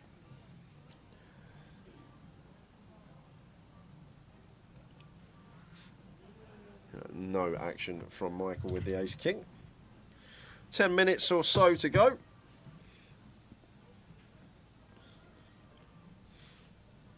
And then that will move us into the final break of the day. 15 minutes. Be back just after 10:15. And we've got a headliner coming to the feature table. Indeedy, indeedy. Doesn't very often you get the feature table with a guy that's won 18 million live. Dominic Nish is that man.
Jack 3 bets with the ace 8 at the small blind to 4.1. Norman makes the call.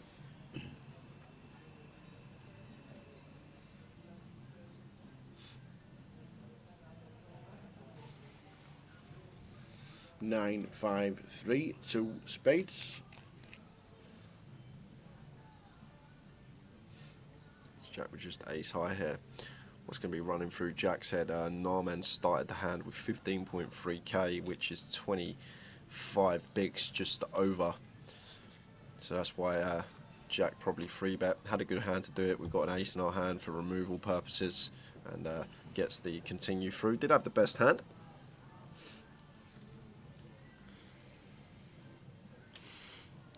Craig, Katie is still in. Ben Windsor has maxed out. And Carl. I think Carl had a re-entry. I do think.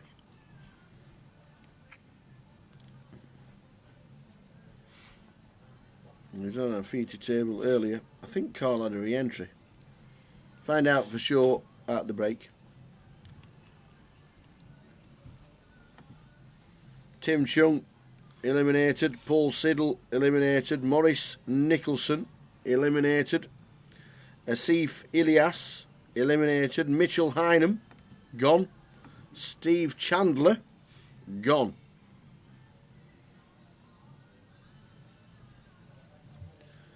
Dan opening Jack 8 suited, raises to 1.2.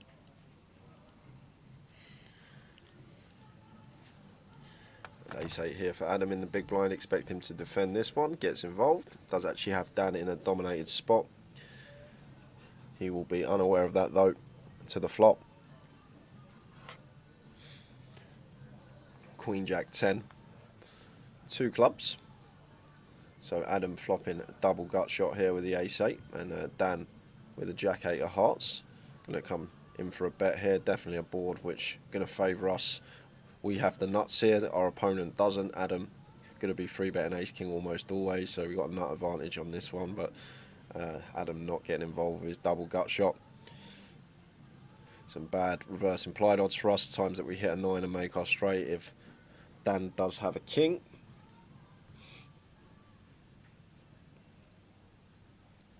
We are getting that for the date.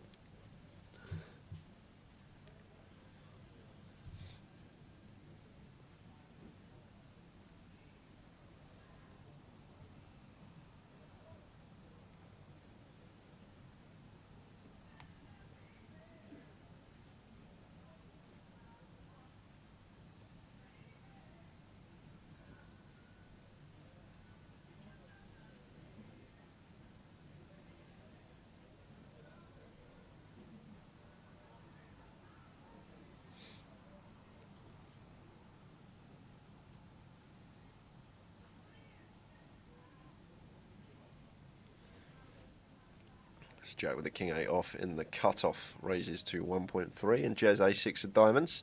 Nice free bet spot here, but Jez just wants to call and take a flop in position. Definitely going to be free betting this some of the time versus Jack's cutoff opening range, but opts for the flat. Can go that way as well. I know Jez quite well. He's a man that likes to see flops. And gets a good one here because we got action as well, because Jack flopping top pair, Jez flopping nut flush draw, and Jack incorporating a check-in with his top pair here on the king 5-4. Good one to do it with. We got a bad kicker with our king, so as I say, you need to balance in some top pair checks from time to time. This is a good candidate to do it with. So 2.8k from Jack on the turn, coming in for some value. And Jez has got a monster draw here, overcard to the board, up and down, flush draw. Got the whole works going on here as Jez. And the thing is, after Jack checks flop as well, it could potentially be a good raise spot for us as Jez, but we're just going to call, maybe thinking he can't credibly represent enough hands for value. So just going to see a river and see if he can potentially get there, which is not the case. 5 of clubs. Now Jack probably going to come in for some value here, target some 6s through 9s, those type of holdings, maybe some ace highs as well that get sticky. Shouldn't really have too much 4x or 3x here, Jez.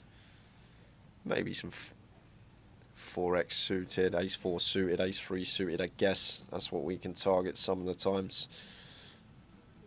There is value from Jack. Bet 6.8 into 9.7.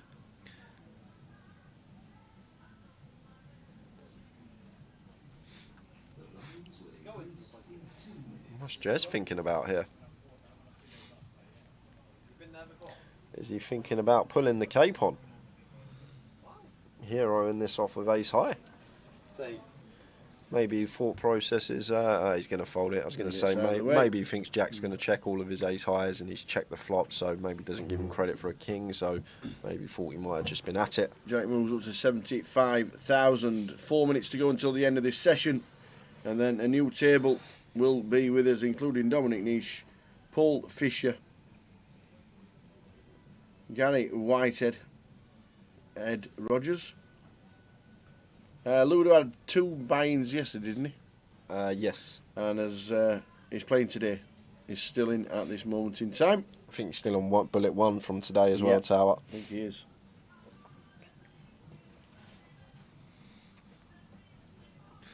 Did Jack win the last GUKPT? No. Last GUKPT was Edinburgh. A non won that one. Ludo was runner-up. Before that, though, it was Jack that shipped it in Leeds. That's right. Runner-up in that one was James Williams. Seen James. I don't know if he made day 2. I saw him on Thursday playing day 1 here. I don't think he made it through. No, he's out there. He sat back in.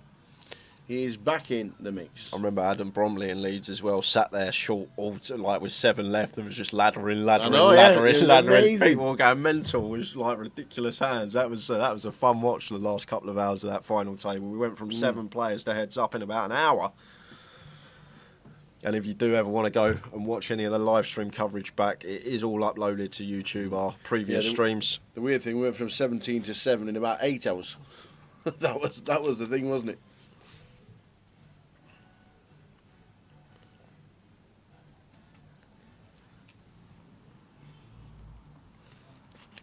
Heading towards the break. So Adam continuing here. Ace high board, going to be good for our range. But Catalin has caught a piece. Going to call a bottom pair here. Like it versus button opening range. Might opt to fold this one if it's versus EP open. Deuce of hearts on the turn, and double barrel should be coming in here from Adam Tower.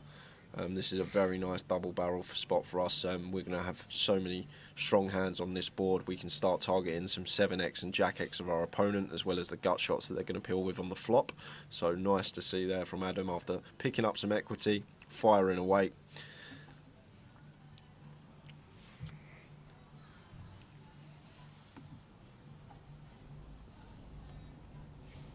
Any bad beats worse than the one earlier? There'll be no other bad beats worse than that all year. Logs, it was a hand that'll be talked about for a long time.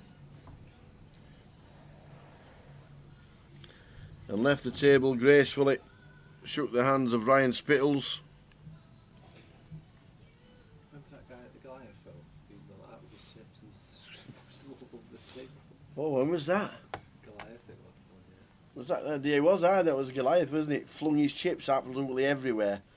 Took a bit of a beat. All the chips went everywhere, and I mean scattered over 4 tables. The lot went over. We had to stop play, pull all the chips back, try and remember how many people had got chips, and people were adding chips to the stacks and all sorts. What about the bloke at the WSOP 2019 main event? First hand, he went all in blind, took his shoe off and threw it at the dealer. He threw it at the dealer. Queen 5 he had. And he ended up in a different casino, didn't he? Dancing on the table. Got through out of there. He was dancing on the craps table somewhere, doing some kind of malarkey stuff. That was bizarre watchings. Yeah, that's right. He did drop his trousers as well. He dropped the lot. We're back on the ship. Yeah, you're right. Cam. Jack's off. Yeah, this is going to be last hand. Last hand of the sesh. 15 minutes to go until the end of it. We will be back in 15 minutes at 10:15 with the last session, and you don't want to miss it. I won't be missing it. I'll be here. I'm looking forward to watching him playing. I love it when you get superstar on the table. Apart from Patrick Antonio sat in seat number 1, that'll make the table. Dominic Nishka going to be on the featured table after the break, so stay tuned for that. And Jez coming in for second barrel here with the ace-10, and Narman getting sticky twice. Yeah, very short stacks as well. Pair. Jez has been fairly snug. He's one that doesn't like to fire as a bluff. When he bets a lot of time, he's going to get it. There he goes, check. Left with 6k. We're back in 15 minutes. Don't want to miss it. 10:15. We will see you then. something like 8s or 9s Right. either. So He's not going to jam ace jack on this possibly flop queens either. do this. I think aces he gets it in pre-flop.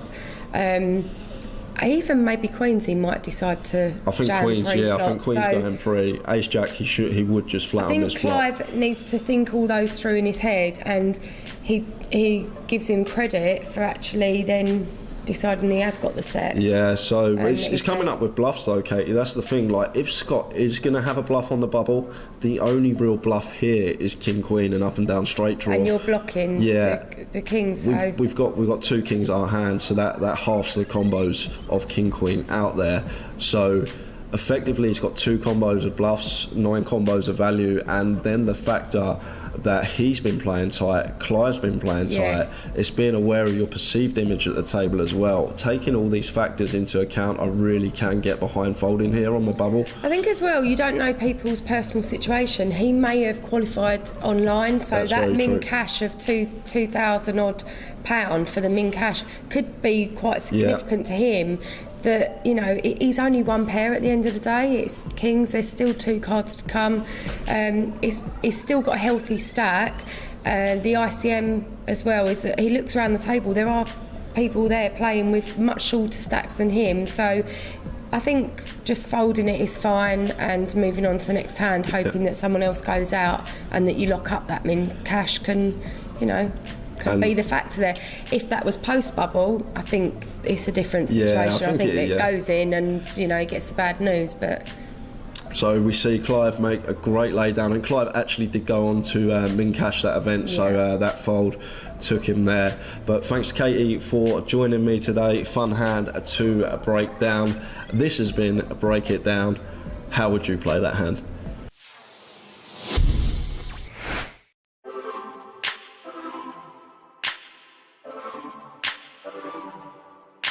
Welcome to Break It Down. Today I'm joined by Grosvenor sponsored pro Rick Trigg. We're going to take a look at a hand that occurred GUKPT main event Edinburgh 2019, where we see Paul with aces and a tough decision on the turn.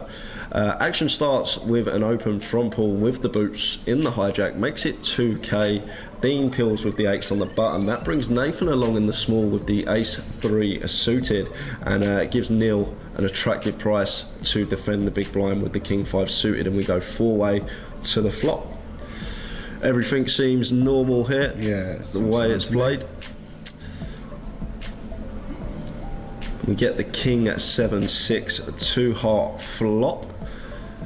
This is where I think the biggest mistake of the hand happens, where he bets too small, 4 ways. Even with a hand as strong as aces, you're going 4 ways.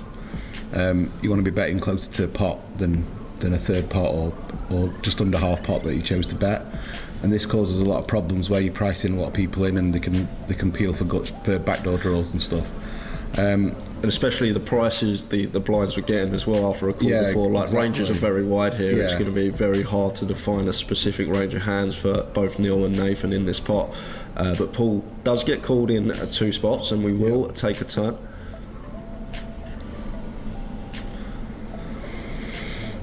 Now, this turn looks worse than it actually is, for a few reasons. Nathan, when Nathan decides to lead, he should only lead with hands that are vulnerable here for value, and the rest should be draws. So 8-7, 8-6 that have made 2 pairs now want to lead, but they want to lead a big size in. They don't want to lead this kind of stabby size that he uses, that's like 35-40% pot. Yeah. He wants to be betting more 60-70% pot. 3 ways if he's going to choose to lead this turn. He's never got 5-9 in this spot. He never has. He can have some 4-5 suited, but not many, not often at the time. So this just kind of looks like what it is to me. He'd never bet a king here, I don't think. There's no point. The call is, I would rather see the king 5 move in now to try and like sandbag the other guy out the pot with a strong holding. But he gets him out anyway, so the aces decides to fold. So the aces do fold, and that's what we're going to talk about. Ace rolls off on the river. Either way, would have river top set, but do you think a bit too tight to be folding aces on the turn there, to that size especially? I don't think it's terrible, but I think he should have taken a bit more time and looked at both of the guys' ranges here. Nathan's bet to me didn't look strong at all. and the call. Maybe he levelled himself into thinking the call was really trappy and really strong.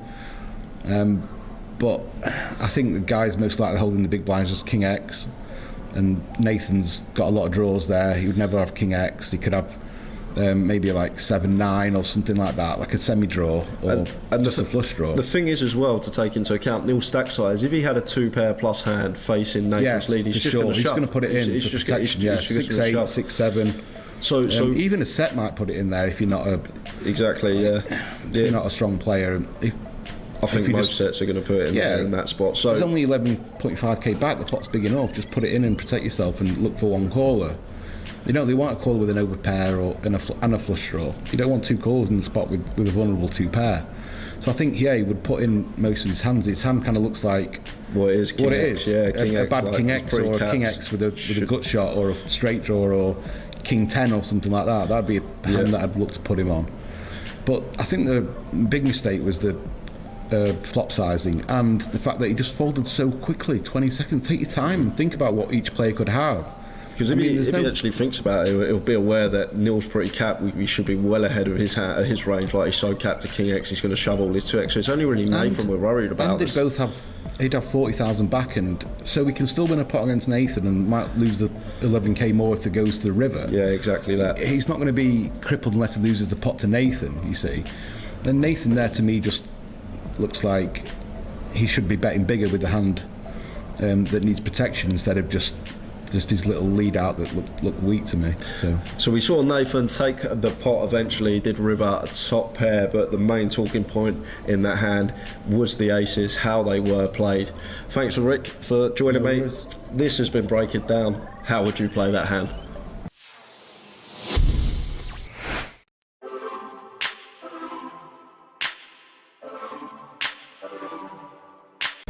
Welcome to Break It Down. Today I'm joined by Grosvenor sponsor pro Andy Hills, where we are going to take a look at a hand from London GUKPT, level 1 of the day. Blinds are 25.50, and we get to the river where a player is faced with a very tough decision.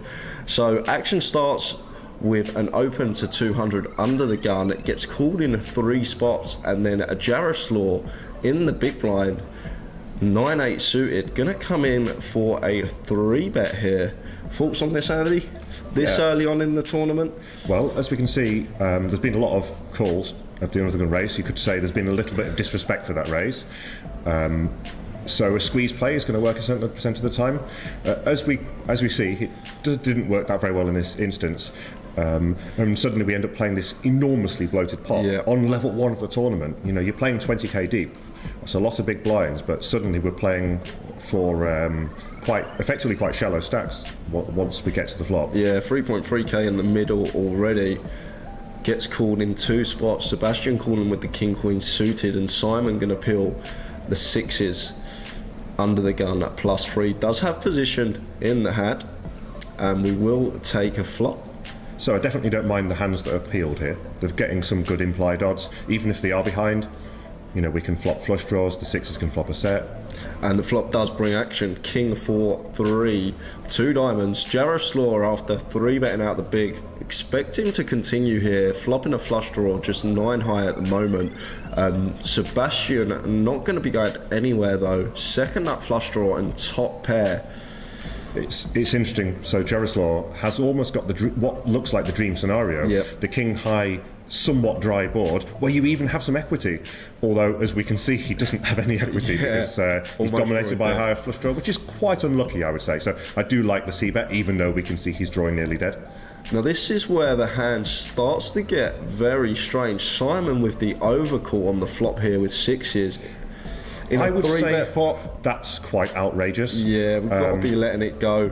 I don't know what his thought process is for overcalling here. Now, I would actually say it would be a dubious call, let alone a dubious overcall in a 3-bet pot. Even if you have the best hand with 6s, the guy who's 3-bet is supposed to carry on blasting to represent the king. So the turn rolls off the Jack of Hearts. Jaroslaw with just 9 highs, still with a flush draw. A lot of the time you continue to represent. but maybe he's been a little bit put off by being called in two spots. Yeah, 2 spots makes it a bit more difficult to double barrel in this particular scenario. And the jack does hit their ranges, like I'm expecting, just as we can see King Queen suited as peeled, King Jack suited is right in the middle of both players' ranges, I would say. So then this leaves room for Simon. Once checked to him, he's going to fire 4k into 7.8k, just over half pot. And Jaroslaw with the flush draw and a player behind, 1 card to come. I think he has to lay this down. Yeah, he's going to have to fold. He has to ask himself what have the other guys called on the flop with. Now, although we can see he's been called by 6s, which I think is outrageous, in the long term, I think he's going to get shown sometimes better flush draws, often a king, and of course, when 2 people call, you've got to fear the set, the set of 4s, the set of 3s. Exactly that. So now Sebastian with the King Queen can't fold in this spot. Top pair, second up flush draw, does make the call. 15.8k in the middle, effective stack now 13k. Now, although you said it's a mandatory call, at the same time, it is a bluff catcher at this point. Unless you're against unless you're against an inexperienced player who is betting worse kings for protection on the turn, which I think is an objectively bad play. Yeah. He does only beat a bluff. So really, when Simon bets the turn, he's representing King Jack, a set of 4s, a set of 3s. I don't really think he should be betting anything else for value. And on this particular river now, King 10 suited even gets there. So all King X were actually behind to Sebastian that Simon can have here in a 3-bet pot. So the only real hands we're actually ahead of facing this jam are just flush draws, really. You don't expect Simon to ever show up with 6s here. Sebastian, as you say, only has a bluff catcher. He's only losing to King Jack 4s and 3s, in my opinion. But Simon does represent those very credibly. Yeah, yep. Sebastian's beating missed flush draws, but of course he does have 2 of the diamonds himself. He's beating a missed straight draw, like 5-6 suited. But you've also got to ask yourself whether you believe Simon would pull the trigger in this spot. Yeah, exactly that. Just because somebody could have a busted flush draw or straight draw doesn't mean they're going to bluff at 100% frequency. Especially the 3-bet pot as well. He's going to have less like flush draws here, Simon, just because he's not going to be like necessarily peeling his 7-8 suited hands like that. Some people do play a little weighted towards the Broadway cards, which Sebastian has in his hands to block some of them potential combinations. Oh, aye. We're back. Banana time. Here's Banana Man. Bit of energy. Absolutely. We are back with a feature table that everybody has been looking forward to. We have got Callegro Morelli in seat number 1, Edward Roger in seat number 2, Gary Whitehead in seat number 3, Louis Eels in seat number 4, 5 is empty, Ravi in seat number 6, Vidas Sirionis in seat number 7, Paul Fisher in seat number 8, and in 9, Dominic Niche. They are the players. Dominic is the most decorated player I think we've had in a GUKPT main event feature table. 18 mil live earnings, 7 mil online earnings. Not a bad player. I'll make that 25 million, Tower. That is a lot. That is a lot of money to have cashed. Absolutely. If you know him and you want to watch him and you want friends to watch him, share the link, GUKPT.com, and you will be entertained for the next 2 hours. This is the final session of the day.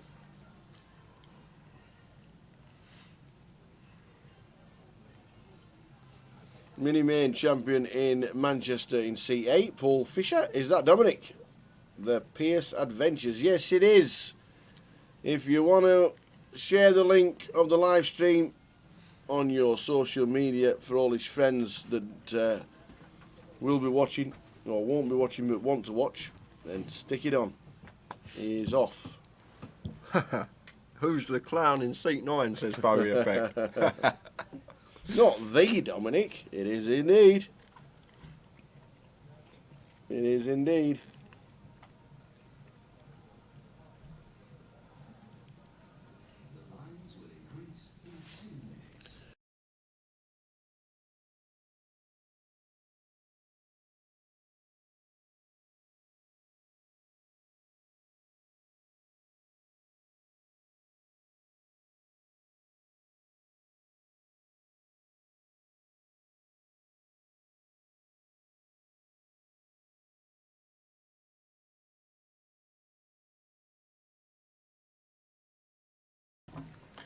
Pete says, do you know why he's playing the GUKPT? Well, he lives in the UK. There's not much going on in the UK tournament-wise. No. There's a £500,000 prize pool. Can't get to Vegas at this moment in time, direct from the UK. Can't get there until the 8th of November. He resides in the UK. He maybe just decided not to travel in 2021 because of the restrictions and people just getting back to normal. And maybe seeing the prize pools of the GUKPT over the last half a dozen months and thought that's it. Or maybe he's a live stream viewer and wanted to play it himself. Yes. That could be the case. Yes, yes, ladies and gentlemen, there's £500,000 in the prize pool. 500, boom, boom, boom. 500,000.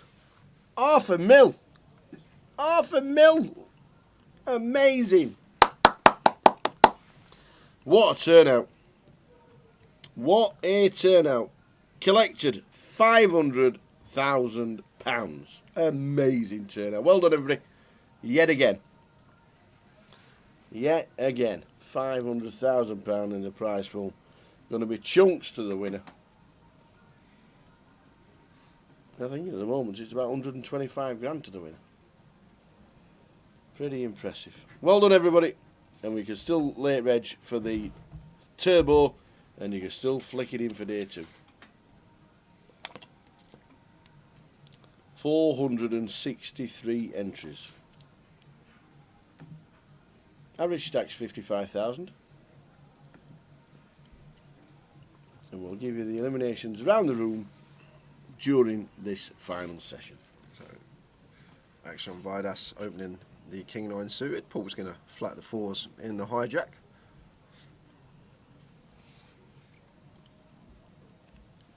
And Ed here, a very nice hand in the small.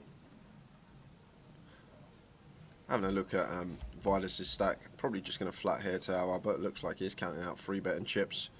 Thought he was eyeing up the stack of Vidas, working with 25 bigs.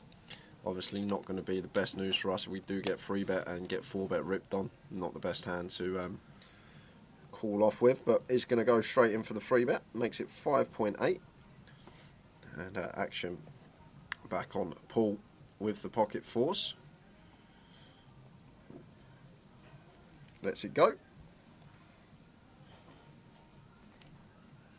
GUKPT Luton is the biggest poker tournament in the world outside of Vegas right now, says Andy Teng, and I am not here to disagree. Yeah, I'm not disagreeing with that either. Nice one, Andy. It is amazing.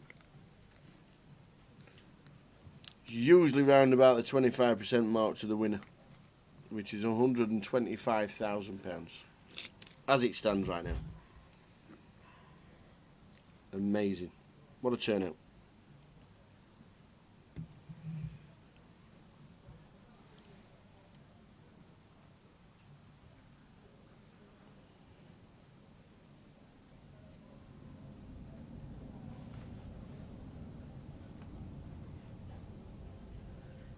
Got a bit of playing. That was a bit low. How is Ludo getting on? We'll give you, hopefully, some updated chip counts during this sesh of the outer tables. There are so many players still in the mix. 97 still in, which is amazing. 271 runners today and 97 still in. So Paul, after opening A7 off early position, gets a good flop, flopping top pair, top kicker. And they're going to get some action from Lewis as well, who has flopped middle pair gut shot, backdoor hearts as well. So Paul fires for 2.5.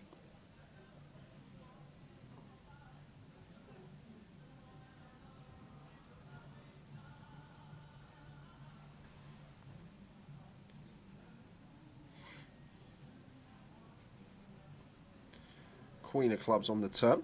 It's a good turn card this here for us as Paul. Just thinking about the hand, shouldn't be any Queen X that gives, unless it gives his opponent 2 pair like Queen 7, Queen 4, Queen 3, shouldn't really ever hit the big blind here after they call flop the Queen on the turn, unless they've turned 2 pair Queens up. So Paul coming in for second street of value with the A7. This is nice. Gets called. 3 clubs on the river. And Paul checks it back, and the A7 is going to be good.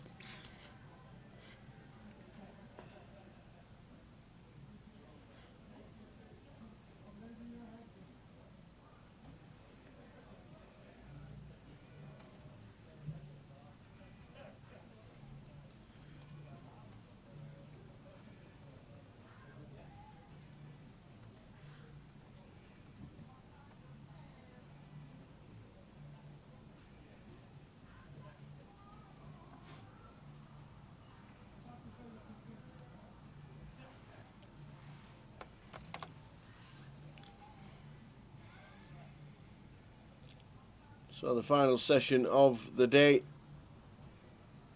463 total entries. We've got the turbo going on day 1's seat.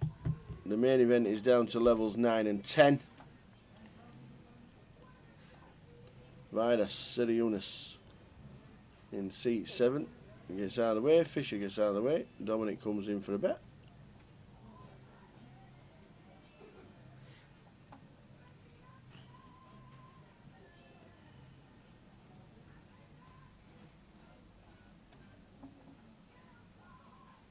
Ah, Just the boots it's got aces. and no action. No action.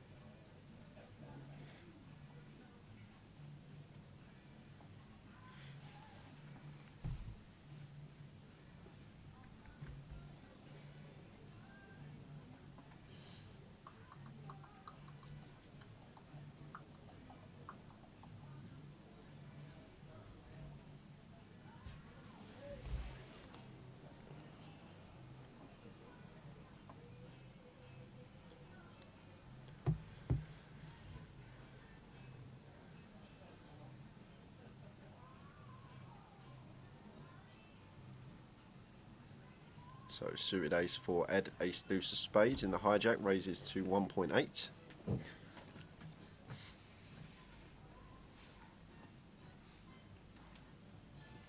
Isn't it weird how seat 5 has been the emptiest seat today? And it's the, with the size of the chairs, it's the hardest one to get to. It's a bit bizarre.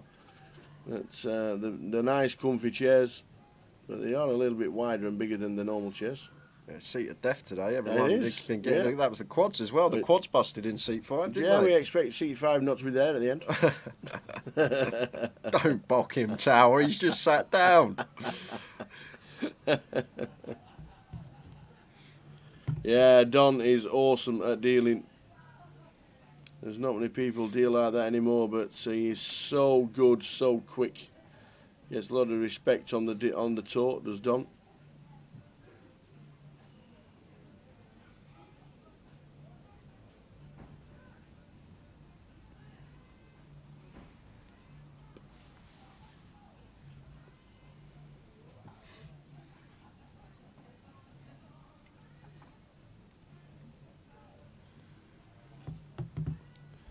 So Dominic opening the ace jack suited.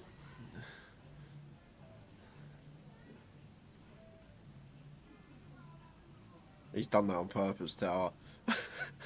He's opened 3.5x. I saw something on his Twitter in the break about opening 3.5x, and first open, he does open 3.5x with the ace jack under the gun, and Gary comes in for the free bet with the ace king.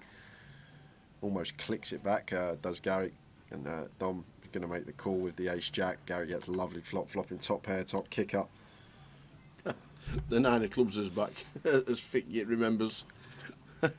One of the sessions, wasn't it? Was it Edinburgh, where every single hand had the 9 of clubs there, or in somebody's hand. It was amazing. For about an hour.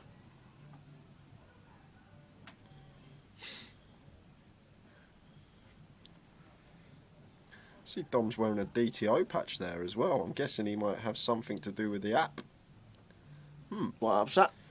Unbelievable app tower. Chris Maguire got me into it a couple of months ago, and it's just great to use in your spare time. It's basically just runs random hands for you. You can choose like what stack depth you're at, and it just tells you what's the best play, like how many big blinds it's going to make you and stuff like that. And it just keeps running sims, all these random sims, and I've been hooked on it, to be honest. For the last couple of months, been using DTO so much. Yeah, he created it. Oh, he created it. Oh, okay. That's He why he's made on it. That's- Okay, that's why he's on I it. didn't even know he was the founder. So Wow. I'm playing the mini in Blackpool. What's Yeah. it called? DTO. Honestly, for I'm on more, maybe not for beginners, but for more experienced Do players. you want to dig that hole a bit bigger? No, You I'm wanna not for the chat. dig that hole a little bit I'm wider? saying to the chat, I'm not talking about you. I'm saying not just calling you a beginner. I'm saying maybe not for beginners, more experienced players. But it's unbelievable. It's great. What he means, fans, is don't download it, Tower.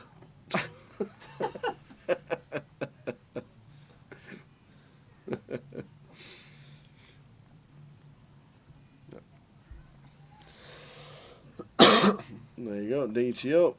So look, just comes up with a random hand, and then you have all these options. You can choose whether to check, what size you want to bet, and then it will tell you at the end of the hand how you played it, whether you've made a mistake, or whether you played it good, or whether you played it perfectly. Awesome. And it's good as well because you can see the range, perceived hands, the range the opponent's meant to have, and it's really good. Really opens your eyes as well in some of the spots.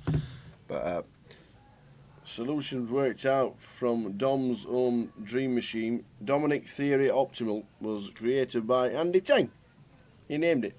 Like it. Thanks, Andrew. I might have to check it out with the table when I'm playing.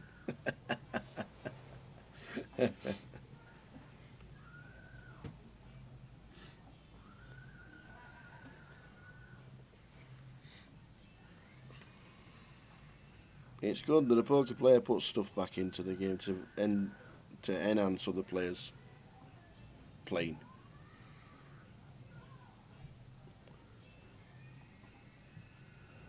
Yeah. Does it speak to you and say, well, I think you got aces. I call. I think I'm behind, but I call.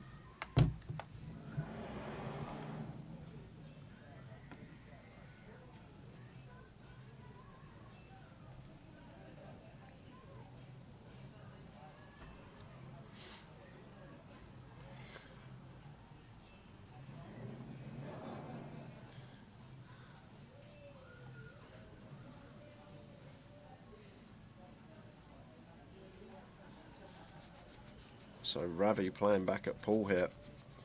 Paul free bet the ace-9 suited out the small blind. Love it against a cut-off open, but the mistake here from Paul is the size he's gone. He's gone basically 2x and want to be sizing up out of position versus cut-off opener 3.5, 4x. Want to be happy taking it down there. When we do go that small sizing, it gives the opener a great price on the call with position.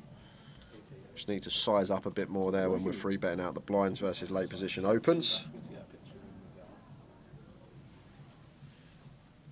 Ed in seat two's waiting for a parachute jump from the looks of it. He's not moved. He's not moved from that spot. Seat 2, go! Go, go, go!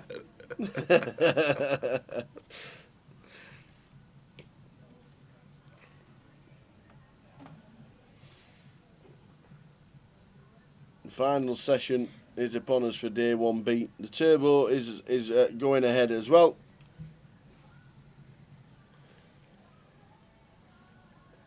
So Ravi opening the aces, gets called twice on his direct left. Vidas and Paul coming along. Vidas with king 10 off, Paul with 10-9 suited, and Callegro here with a lovely squeeze spot for him. And unfortunately, we're going to run into it because Ravi's got the boots, and Ravi's going to be licking his lips at this, seeing Callegro reach for chips. It's just a cold deck. Not much we can do. We have to squeeze this spot, and we're just going to run into the aces here.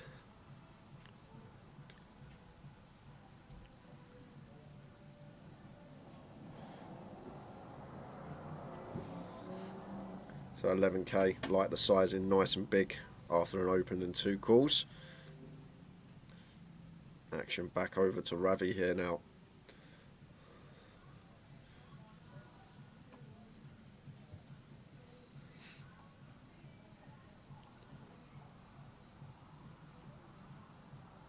big do we go?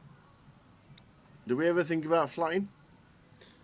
We've still got 2 players behind us here, Tower, so obviously they might be more inclined to pill, getting a price. I like Ravi's decision here to 4-bet. There are scenarios, as I say, where can be flat and aces, but I think this is one of them where I do want to 4-bet most of the time. And now Calegaro here in a bit of a predicament. What are we doing with Ace King after facing a 4-bet from Ravi?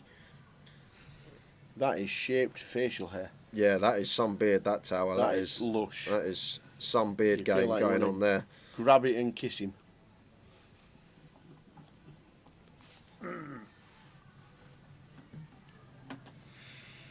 I like the fold.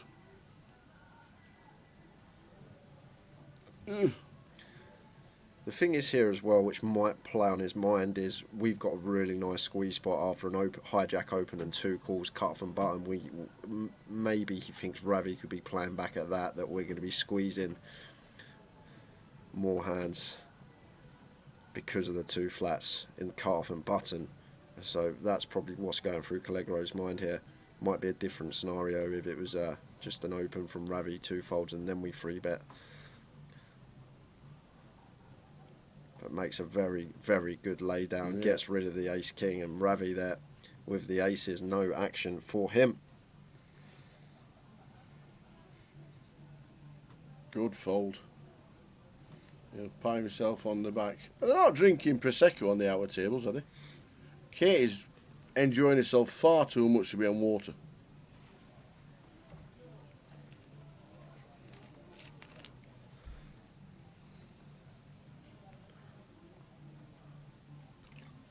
Wow, that's amazing. Adam comes in and says C1 has lost 12 stone. It is a huge achievement. Wow. That is fantastic. What a good effort. 12! I think I've done well losing 2. 12 I'm stone. like, really? That's amazing. Yeah, well done. That's incredible. That is. Fair play to Calegaro. Nice one, Ads. That was the gig. So Louis opening the Ace Queen. Ravi going to peel the deuces.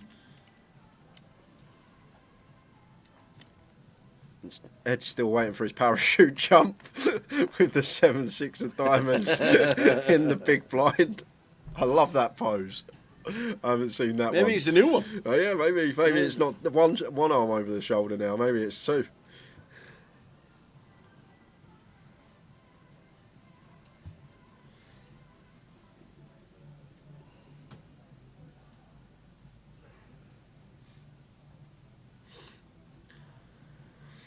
So Ed flops the best of it.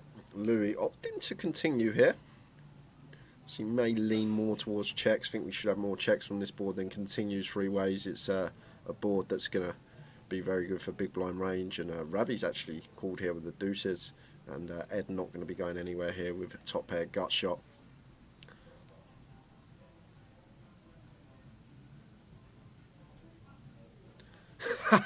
Jim Marlowe.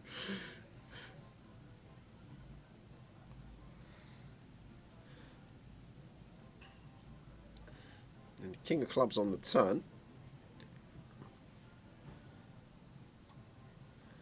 And the thing is here for Louis, or Lewis, I'm not sure which one it is, but could potentially double barrel this into 2 players, although do need to be aware Ravi could definitely have sets here that he's flatted in position versus our continuation bet. Now looks like Ravi not going to fire with the deuces, trying to get to showdown. The 3 of clubs on the river means that Ed does get the check mark if we do get to showdown with our hand.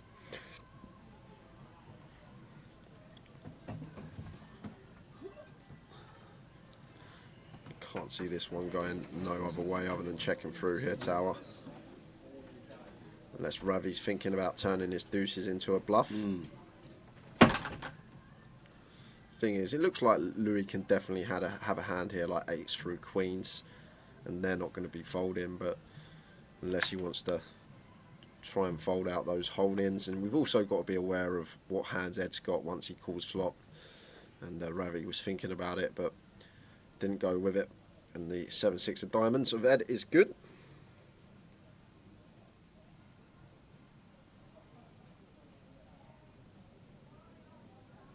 Thanks, Tal. We will look into it. We're unaware at the moment of how to do anything regarding that, but we are trying to look into it. Yes, definitely. And good evening, Barry Neville. Thanks, Tal. Hey, Baz, why on earth would you go to Meadowhall on a Friday? What's the point? You can't be shopping for yourself. You must have been dragged by the missus with the earlobes or something. Why would you go to Meadowhall on a Friday in the run-up? I don't know, Barry. Sit down, enjoy the live stream, chill out, get a beer. Barry doesn't drink. Barry hasn't drunk for 20 years. Is Trigg still in? I've not seen his name on the elimination chamber. So maybe still is. And hopefully as well. He's got Vidas with 7s, makes it 16.8k all in. So this is a 21 big blind shove from Vidas. Gary with a Jack 10 suited. Lovely hand, but not going to be able to call. If you could see the cards, obviously he'd make the call, but facing 21 big blind shove, Jack 10 into the muck.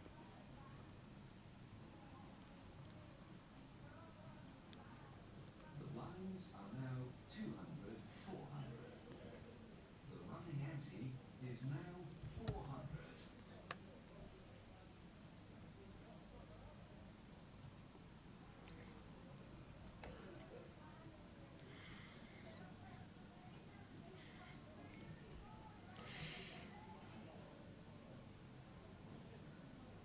I went shopping for Euros. He's off to Ireland. We're off to Ireland. We're off to Ireland next Thursday. Next Thursday we are off to Dublin for the IPO and the live streaming of the IPO.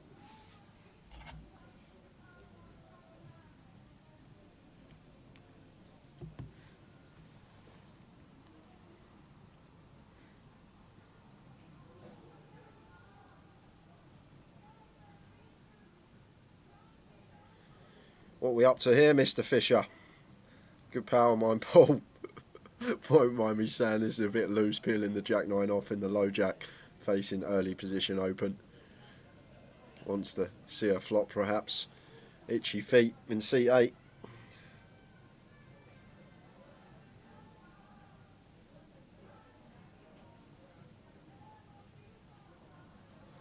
Seven, 4, 5. 2 spade flop. And Vidas coming in with a check. Paul doesn't take the bait. 6 of spades on the turn, so that's going to give Paul some outs. Spade or an 8 would make him the best hand, and now Vidas is going to come in for a barrel. Looks like 16 into 6. Quick spade check for Mr. Fisher. It's about 2.5. 30-minute delay. Yeah, Low Brown on YouTube says what is the delay? 30 minutes. So we don't know anything just like yourselves because we're in a cupboard and we watch the live stream on the 30-minute delay so we can chat to everybody in all chat boxes that are open to us. Oh, Paul gets there. Oi, oi. Gets there with the 8, bringing it straight on board. Paul Fisher gets there. Wow, all in the call. Slippage. Oh, he's got the 9. Vidas has been eliminated. We're just chopping it away. No, we're not. I've got the 9. Vidas, Seriunas has gone. Oh, Paul Alfred got there with Jack 9 off. Oh, my days. Mini main champion in Manchester. Yeah.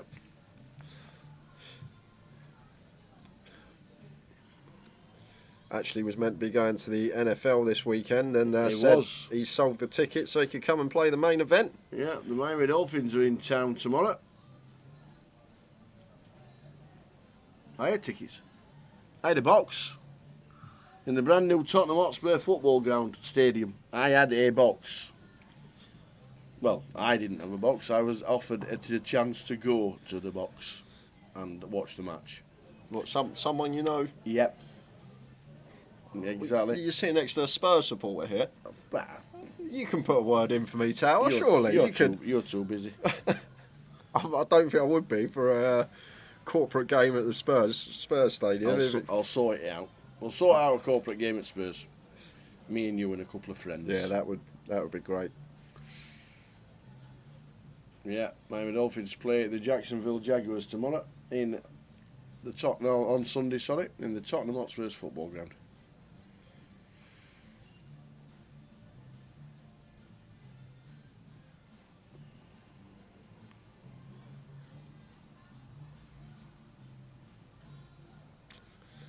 No, he won't mind. Fitget, he will not mind. He's a good pal of mine, Paul. Know him very well. Yeah, I agree. I agree with Glittutia. The Queens. Proper rush to the head. The Queens with that stack, bet shove probably would have been the correct line. Maybe he might choose to check that turn if he did continue flop after it brings a 4-liner and a flush in. But obviously on certain boards when you're over pairs, I say sometimes it's good to incorporate checks in because it favours the opponent's range. But on with that particular stack size, I agree. Could have just gone for the bet.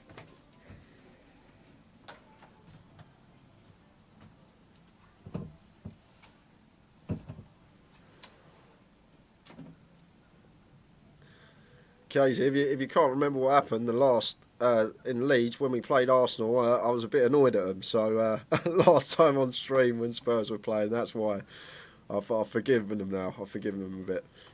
We're all right. 7-6-4 again. Rainbow this time though.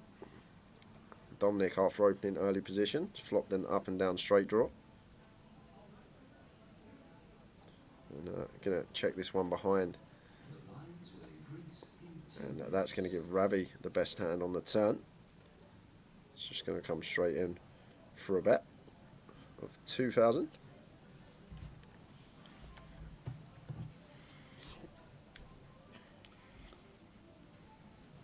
I'm taking that to the mini main. There is no correct way to play poker. Only an average law. I like that. I'm taking that with me. What's he folded that for?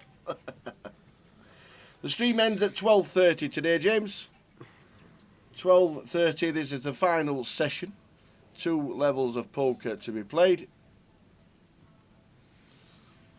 And this table will be entertaining us until then. Yeah, Dominic here. Opting to check back the flop after flopping it up and down backdoor flush draw. Guessing that's just all to do with the range of the big blind. And then opts to raise this queen turn. And Jack of clubs rolling off on the river. So Ravi rivering 2 pair. No need to lead here. Want to keep some bluffs in of our opponent. Should be checking this over to him. Hoping to get a barrel.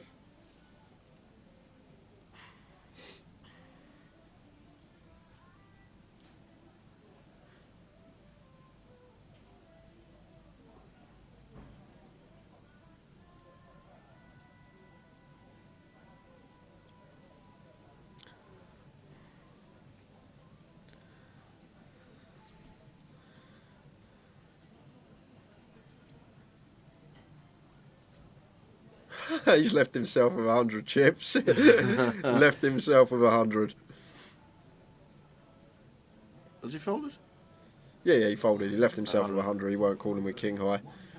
Yeah, Jay, I know you can have history, but still, if you've got history, still peeling the Jack 9 off versus EP Open, it's not going to be good over Why the did long the chips run. go in front of... Why is Dominic must have called? No. He moved all in. He left himself 100 tower. Ah, right, he left himself 100. He left himself 100. So Dominic going to be out the door. Yeah. He has 100 chips left. 1 blue chip of 100.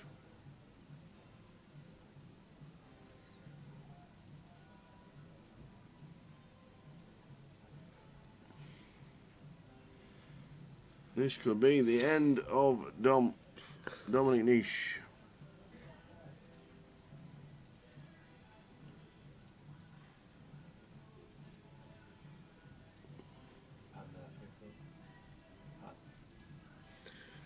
Yeah, these superstars can't do it in Luton, can they? It's a whole different kettle of fish in Exactly. Luton. Come to Luton, think you can run over the town? Have you any idea who the rest of the team are?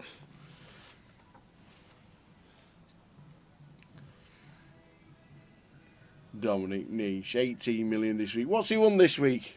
Nothing. It's great to see him on a GUKPT, it really is.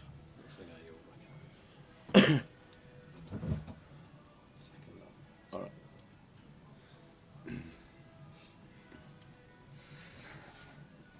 So Dominic is all in for his literally. He can win 300 chips now.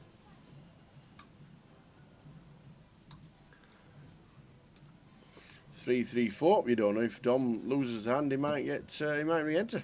Against Jack 7 and Queen 8, unknown holding. Not doing too badly. On your backs. So we'll get them in the middle to see the cards. Calagero in seat number 1 with Queen 8. Dominic could be in front. Nope, he's got 10 deuce. Ah.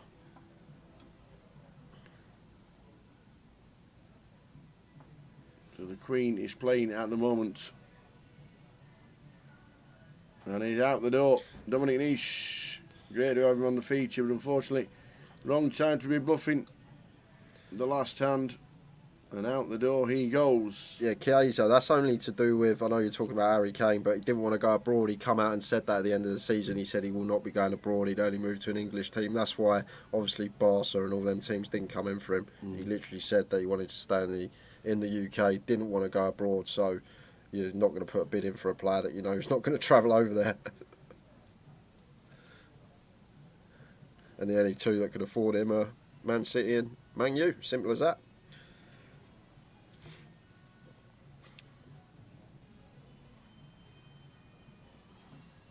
So we'll lose Dominic.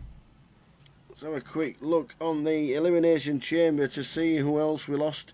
Jerome O'Shea, Michael Rosserman, Sam Miller, and we saw Vidas being eliminated. Adam McGuinness and Michael Iziguzu also eliminated. And I think after this hand we'll have a wander around the room.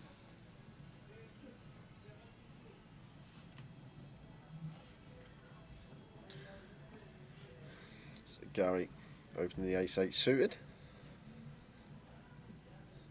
And Mark going to free bet the ace-king of hearts, and that should be the end of the hand because I can't see Gary continuing the ace-8 of spades.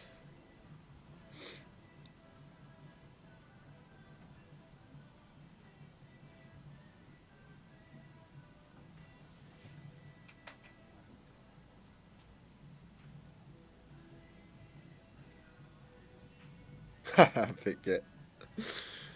We have a quick wander. Let's have a look. Let's have a look. Oh, we got Ludo. 10, 25, 35,000 for Ludo. Aye, aye.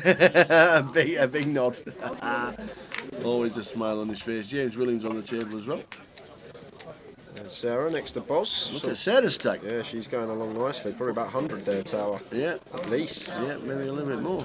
Nearly 140. James Williams, runner-up in Leeds, heads up versus Jack Hardcastle.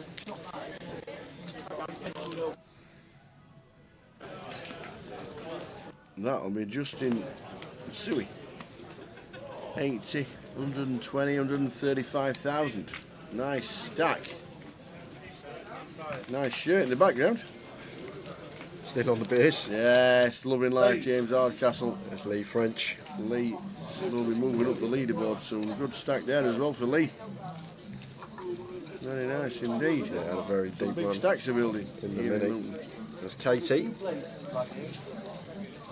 In a hand at the moment. Not giggling away this hand at the moment. She's trying to stare Lee French down. Involved in a hand. Andy Hills. Now that's hair. That is. That's great. Nice to see Andy live. Yeah, Andy's got about 70, 75 there, Tower. Yeah, indeed, indeed. Count them. Yeah, about 75. There About you 75. Andy Hills, good to see him playing here in Luton. Thanks for the pan. Great to see out at tables. Really good.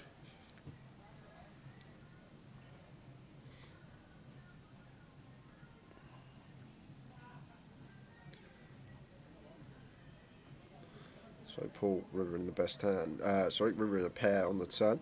Ed has the best hand here, a set of 8s. And Paul just going to check this one. Looking for a chop on the river with a club. It's a 9.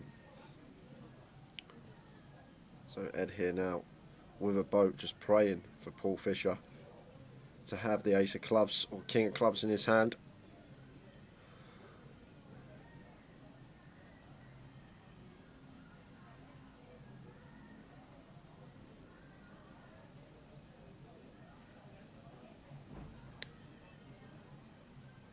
Yeah, it's not really too much action this river. It's 4-liner to a flush here.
So a board of 8 Jack 3.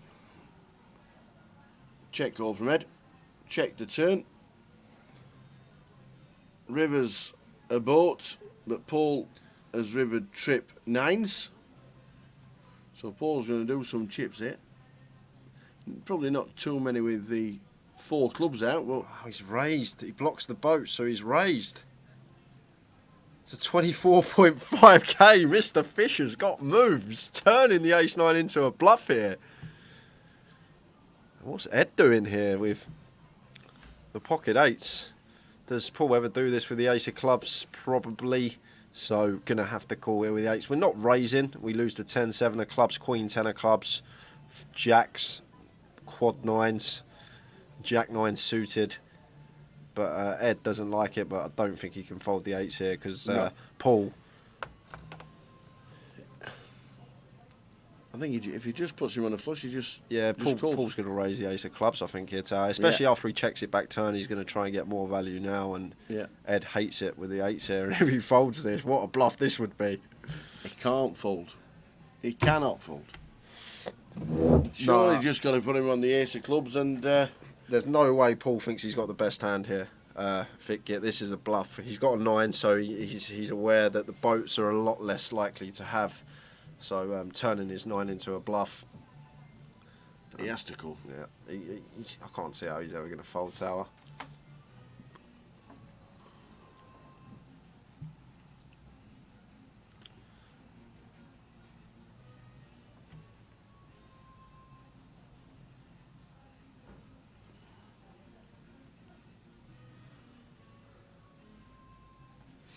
Well, if he's got pocket 3s, you win.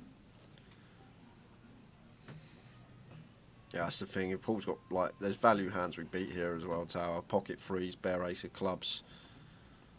I can't think anybody at the table now puts Ed on pocket 8s. No. I think the table's going to think Ed's got the ace of clubs here, Tower, the way he's tanking.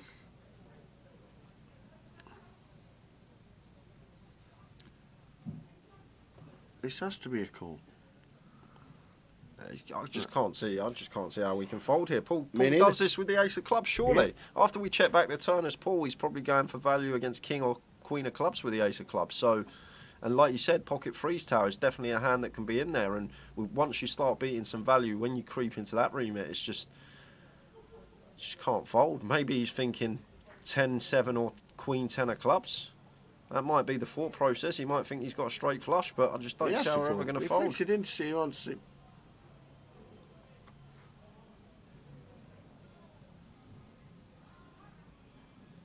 And Paul went for it. But the eights of head are good.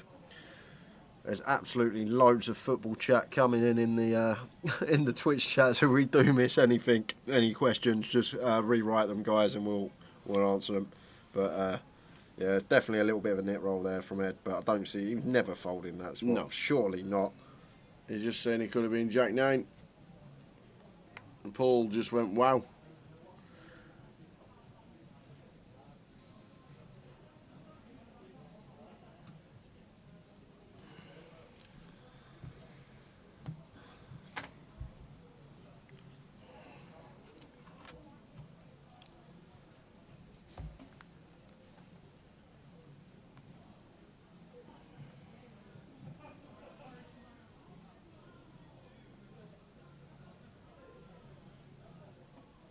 No, Lowell Brown. I'm just going to call with the eights. I'm definitely not going to re-raise. Yeah, we got a boat, but we've gone pot on the river and we've been raised 3x. A Paul, like for value, is repping a strong hand himself. 2 straight flushes out there, 2 combos of the straight flush, 10-7 and Queen 10 of clubs. Then quad 9s, 1 combo of that, 3 combos of the pocket jacks. So I just think I like the flat there. Peter Mock says, can you explain what GTO poker is, please? It stands for Game Theory Optimal. That's what it stands for, and it's basically, from a mathematical standpoint, a way to play poker near perfectly. And what it does, it's a way of playing that balances both your value hands and your bluffs in a way that leaves you unexploitable to opponents. Like at the higher levels, people are going to be veering more towards this, but at this sort of level, you've got to mix it up. So it's good to have a good game theory fundamental base. But in these live fields, you need to start exploiting as well, because there's going to be so many in the field that aren't even aware of a GTO strategy. So you want to start using exploit against them. The best poker players are good at adapting to both, know when to play game theory, know when to exploit, and that's basically what it is in a nutshell for you. Hope you understand. But it's basically a way that is supposed to leave you unexploited.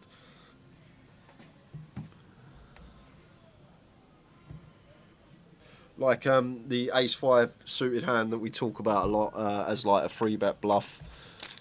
It's good to have hands like that in there, like you should 3-bet at a certain frequency, so that when you do get a hand like your aces, your kings and your queens, you can get value, because you get some opponents still, especially when you go lower and lower down stakes, that will only start 3-betting and 4-betting with queens, kings and aces, and then straight away you know that they're going to have their hands. So you need to start balancing some other hands as bluffs as well, and understanding which are the good hands that are good to incorporate in as bluffs because of the equity that they're going to have against the opponent's range. We need 180. We need 1 entry. 1 entry? What, for $500,000? No, for you to... Oh, no, I'm going to do 20 quid. For you to do your do. I'm going to do 20 quid. We only want 1 entry. The number's exactly 480. Jay set the line Thursday morning. We thought it was an excellent line. It's just going to get topped very shortly. But yeah, basically, Peter, it come in when all these solvers started coming out, early 2010s around there. And that's when it was devised. But like I say, you need to assume that the opponent's going to be playing that strat as well, because if you're going to start 3-bet bluffing against a guy that's got 0% fold to 3-bet, then it's not going to work. You need to be aware of the opponents around the table who you're up against. Like at this level, best strat is to have a good fundamental theory game base, and then use exploit throughout the day. Get all the information you can from your opponents, how they play their tendencies.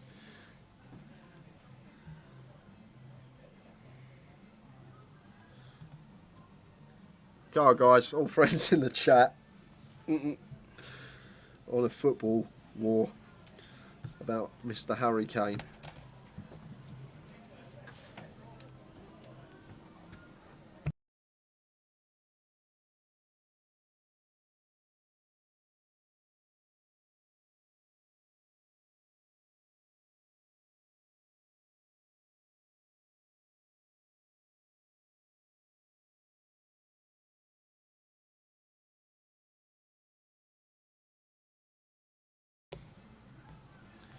So we lost Dominic. Bluffed away his stack, unfortunately for our feature table. He did tweet that he was on the feature as well. So we'll have got quite a few people watching him.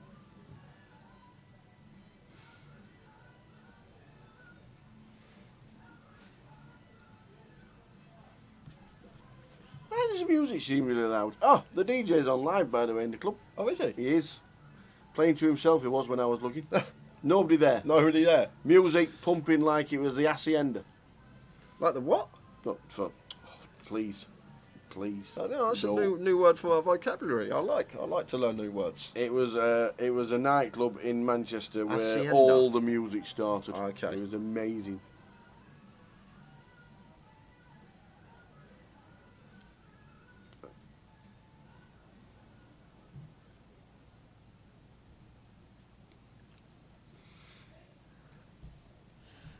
The Hacienda. Proper nightclub. Yeah, this is action here, Proper Tower. music. So I actually just picked up on this and blind on blind here. Both players with strong hands on the flop, and can't see how Lewis isn't going to lose some money here. And Gary's actually check called the King 10 here, and Lewis going to get the bad news. The 10's going to play. Nah, Jim Marlowe, you're way off. Not Toro Andro Flo. The GOAT is Florence Cinema Pongel. He was the GOAT. The old Liverpool player back in like 2006, 2007. If anyone remembers old Florence Cinema Pongel.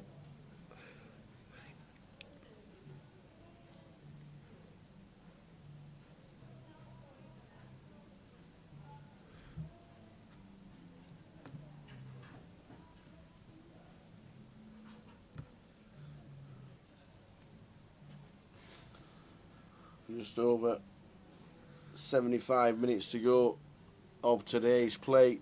Another great day in the books. Jay has done 20 quid. 481. Get your wallet open, Razor. Yeah, I like the value bet with King 9 there, Anne. It's blind on blind. We can get value from Queen X and potential Jack X's. It's just very wide ranges, blind on blind. There's a whole host of hands in there. So I really do like the value bet with the King 9, especially because the 9 plays as well. So there are worse King X that can call us.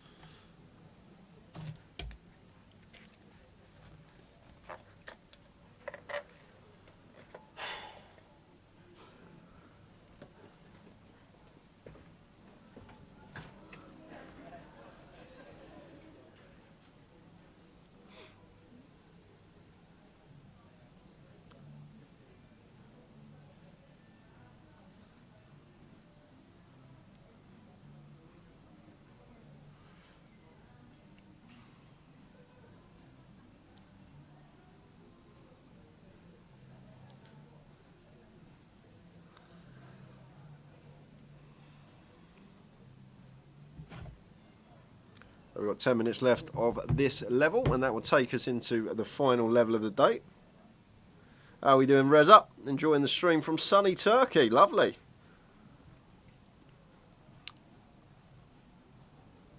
Be nice next year if everything's open up again at some point. Get off on holiday. No more tests wherever you go. Just go, that would be nice.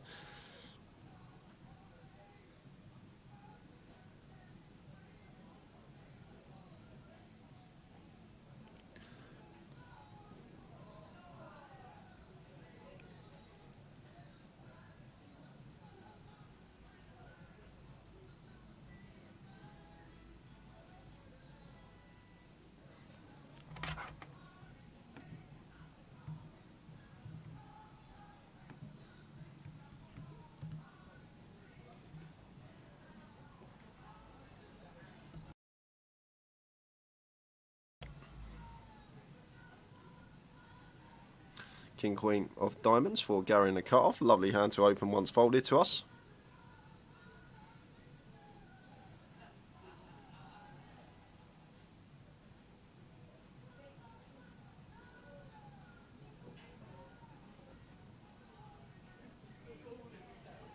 Raise and take for Gary.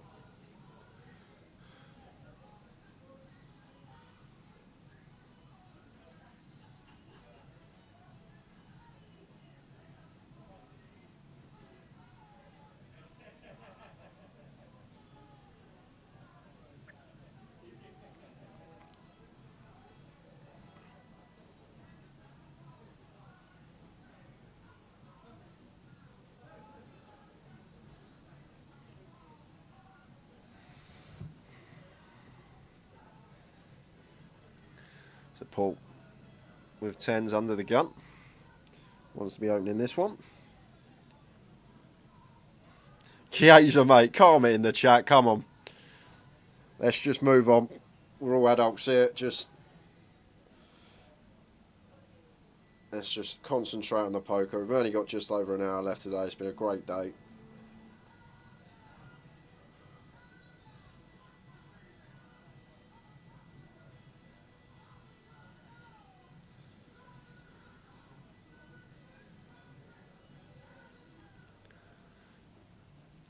So defend with a 7-5 suited from Andrew, and Paul with the best on this flop. Andrew with middle pair is one overcard to Paul's 10s, but from a range perspective, going to be a lot better for us. So going to continue. And if Span saw the ace-9 off hand when he just sat down, probably not going to be folding to 1-bet here. Yes, Paul's going to be very ace-x heavy, opening under the gun. But there are a few holdings that we are in front of, so going to call, take a turn, getting a nice price as well, 4-1 on our money, or we could just slam 2 pair on the turn. Which is yours? Are they both tees? I don't know. They look like both tees. Yes. I'll take it, mine's a smaller one. Cheers, PK, thank you. 5 of hearts on the turn. Paul does have the 10 of hearts here. Like to see a check from him.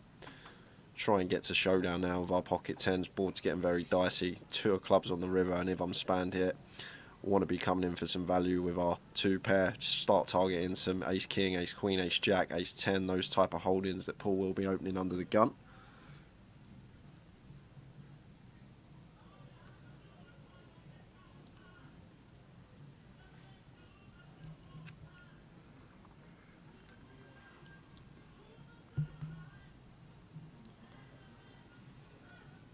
About 4k here from Span, and don't really beat too much here as Paul with the pocket 10s now on this particular run out. The heart draws got there. For one, you don't expect Span to come in for a bet with a 7x or 3x hand. The only real hands we beat are like the gut shots, the 4-5, which gets there on the river anyway, so it's basically 6-5 and he has to be turning like a 5 into a bluff, but Paul getting this price, going to pay it off and sees the bad news. But don't really beat much on that particular run out. That is going to make the call with the 10s, non-believer. Span obviously capable, might have had something to do with it. I'm not sure if Dominic re-entered. Don't know. Don't know. I do know that 63 is in the turbo. 63? So that's going on to that. 63 in the turbo. Does that add on to that, or is that already added? No, the prize pool is correct. Oh, okay. So it the hasn't. numbers, yeah. So No, 63. that's the total number. 482 in total. So you lost it. we could have, yeah, I lost. Thanks. It's alright though, because I got this. Rich, aye. We are all good, Rich. Hope you are well too. When will we see you next? And where are you going to be playing next? Hope you're all rich. It has been a while. We've come back, and a lot of players that, or a lot of people that are watching the live stream used to play 10, 12, 14 years ago. It's fabulous that they're still watching the live poker and the live stream. Love it.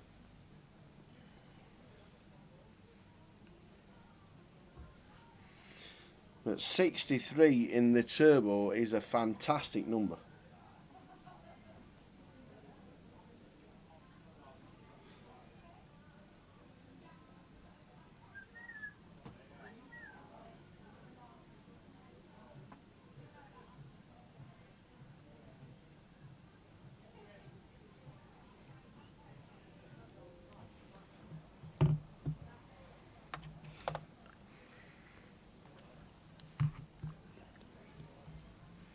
Gary free betting the queens, gets called by the sixes. Ace-7 deuce rainbow. Ace-5 flops are rocking out this session. So Ed checking it over to Gary. Going to have plenty of bets on this board, even though there is an overcard. So comes in for a 5k continue, and I think Ed's just going to get out of the way here. Cards into the muck. back to the parachute position. Great. I've never seen it, Tower, so I sit like that. It just reminds me of someone who's about to go on a parachute jump.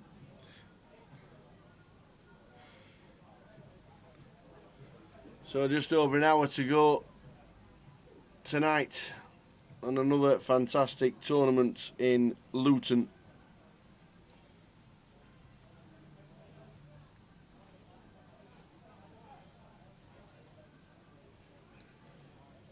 Dembele, the M10.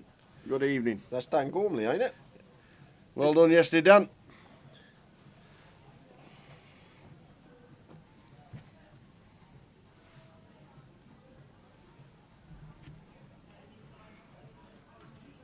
And yeah, DW Chakra, Boz is still in the mix. He is. When he was walking through near the dinner break, was that the first entry?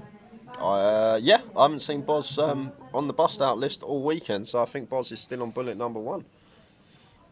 Lewis opening ace queen +2, and Callegro with the ace7 going to defend in the big blind. 10-8-6, 2 clubs, flops gut shot with his ace7, ace queen still ahead, does have backdoor nut flush draw as well here, Louis. So going to come in for a continue whilst enjoying his music. Getting right into it. And Callegro not going anywhere here, he has a gut shot. And obviously on this board as well, we can represent a lot of hands on future streets. And this Jack of Hearts interesting turn card, because the ace queen does now pick up a double gut shot. Louis going to fire again here, and already folding is Callegro.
Yeah, sorry, just had to mute the mic, had some people come in. The old comms booth were talking. We're back. Raise to 2.5 from Louis, raise and take.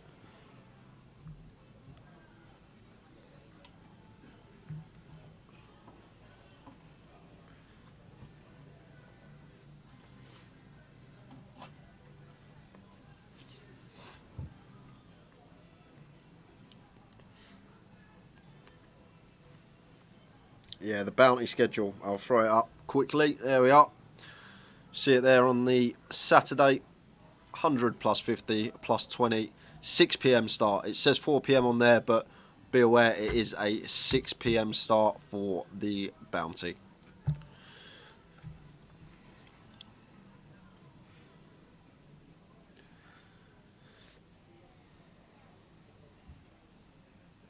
Folded all the way around to the button.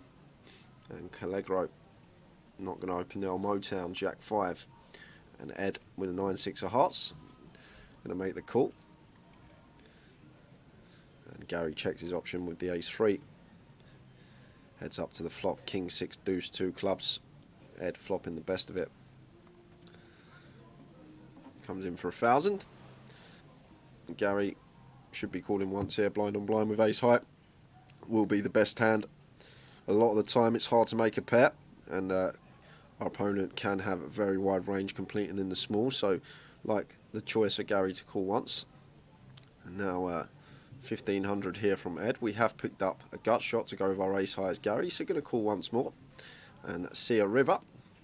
I wonder if he's going to rep clubs. Well, we'll never find out because it's the 7 of hearts.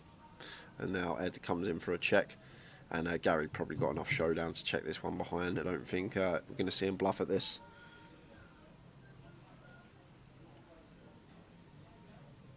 Yeah, Kay's is back. He's had his 10-minute timeout. He's back in the chat. Oh, maybe Gary is going to bluff at this with ace high. I was expecting him to check this one back. So fires for 3.5k. Guess he thinks once Ed checks this, his hand's not going to be any good. Maybe targeting specifically the hand Ed has here. And Ed going to make the fold with the 9-6. And Gary there. Nice little bluff from him on the end.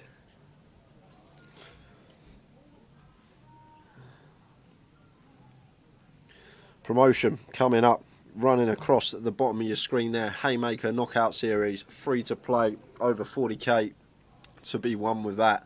Free rolls on the Wednesday on the client, Grosvenor client. If you don't have it, get it downloaded.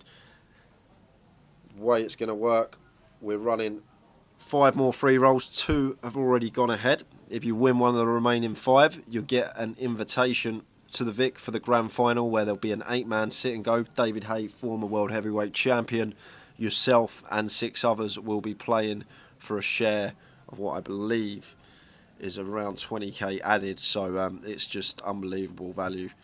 Great for the guys to put this on for everyone. It gives everyone a chance to play as well. There's no buy-in, it's a free roll, and if you're lucky enough, you'll be sat there on the featured table at the Vic in about 6-7 weeks time, and Tower and I will be covering it on the live stream. So make sure, if you are available Wednesday nights, to look out for the Haymaker Knockout Series. Them free rolls are unbelievably good.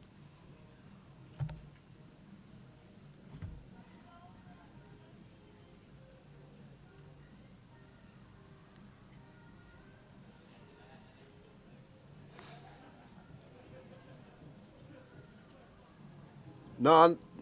Didn't, Jason. You were not on timeout. Don't think we can time people out on Facebook. I think it's only Twitch, to be honest with you. Shouldn't have said that.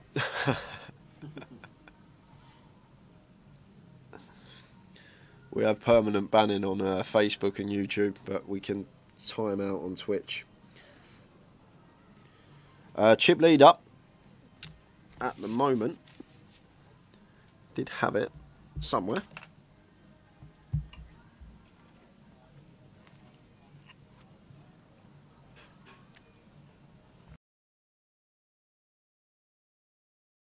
Chip leader down is Justin Sue.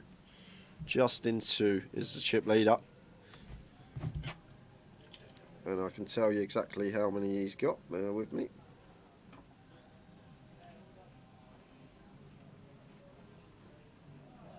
He's working with 190k. As we see, the ace-8 deuce 2 heart flop. Good flop here for Ravi after opening ace-10 suited under the gun. Going to get some action as well from Mark here. Mark's flop well out of the big blind, flopping second pair, nut kicker and backdoor flush draw. So has to call once here. We are up against UTG opening range, but we are going to be ahead of some hands, and obviously we have outs to get there against some ace-X. That's not one of them. Deuce of clubs on the turn. So Ravi still with the best of it. Has a quick look at Mark's stack. So it does bring in a backdoor flush draw. Got to think about the hands that Mark's going to have here once he calls our flop bet. It's basically 8x, ace-X, flush draws and deuce-X. So going to come in for another bet, get some value from some worst ace-X as well as 8x. Charge the heart draws.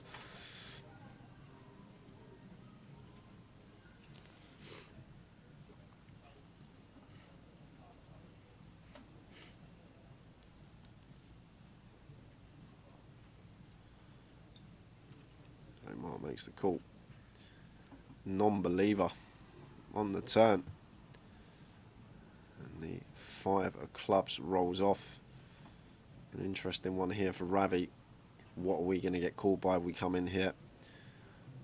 Yeah, I like the check here. Ace X of clubs is a thing as well. You don't expect 8X to call 2 streets, so like it's either a deuce, a flush draw, which we're not going to get called from anywhere, or potentially Ace X of clubs is a thing as well. Top pair flush draw, so just checks it back. Very difficult to get called by worse in that spot.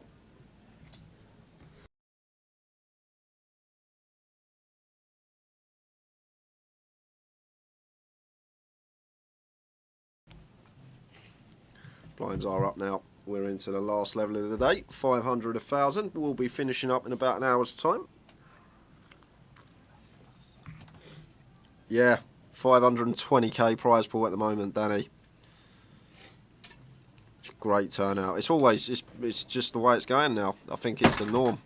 We were surprised the first couple of legs this year with the turnout that we get, and not just for the main events but the side events as well, and it's just become the norm. Now everyone wants to come and play these mains. They're great tournaments, unbelievable structure. The additives in the card room have been great. The food, the fruit, all the drinks in the fridge put out for free for the players. Just little things like that, and it's really growing more and more this tour as it goes on. Jumping back into the action here, Mark's got the ladies in the small blind, incoming cold 4, I expect. Callegro opening 8-7 suited EP, perfectly fine. Louis incorporating in a light 3-bet on the button with a suited ace, also fine. And Mark's just going to love to see this. And going to come in for the cold 4 now, and that will be job done because neither opponent with their particular holdings can withstand this. And Mark going to take it with the ladies.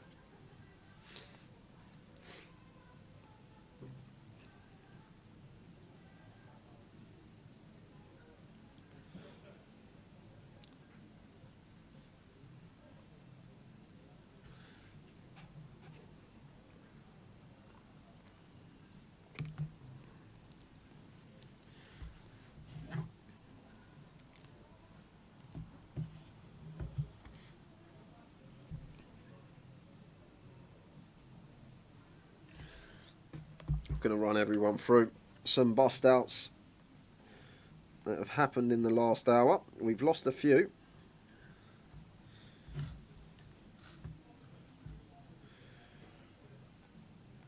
So let's let you know. So we have lost in the last hour. Nick Kennedy has gone again. Panikos Ilinas, Morgan Portier's gone again. Paul Danko, Bruce Jones, Nikolay Ponomarev, Phil Corian is out again. Hector Berry, Michael Isguzu, Adam McGuinness, Vader Cyrinus, Sam Miller's out again. Michael Rosserman, Jerome O'Shea, Mitch Johnson, Sven McDermott, Cully Sadu, Katie Swift is out the door. I wonder if Katie's going to re-enter. Asif Ilias, Chris Cooper, Catalin Dimitrascu, who we saw on the featured table, Tim Jones, Hong Ting Yu, Leon Campbell, Dave Anderson's out again, and Connor O'Driscoll. Wow, that is some bust outs in the last hour. That's in an hour. We've lost about 20 there. That's a big number to lose in just an hour's time.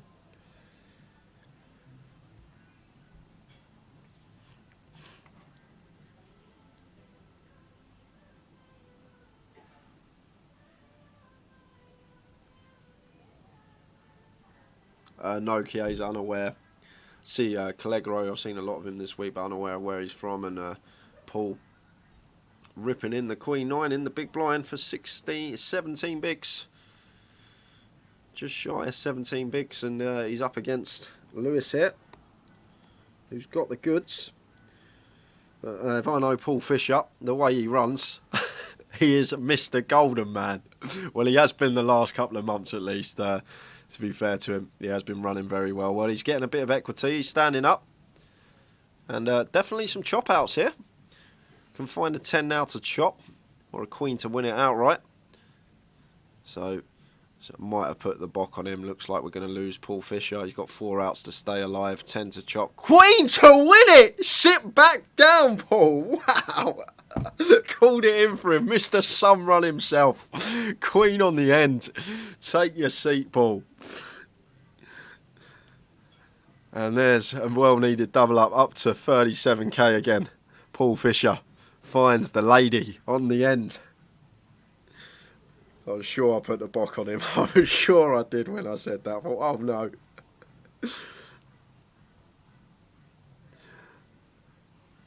Yeah, of course, Dustbin. Missed that one. Queen or a 10, 4 outs to stay alive, and he just finds the queen. I know it was 8 outs from his perspective, but we can see what dead cards have gone into the muck. Lady on the end. Whoa, whoa, here she comes.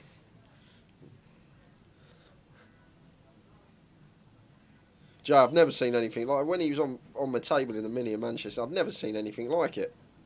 He was a machine.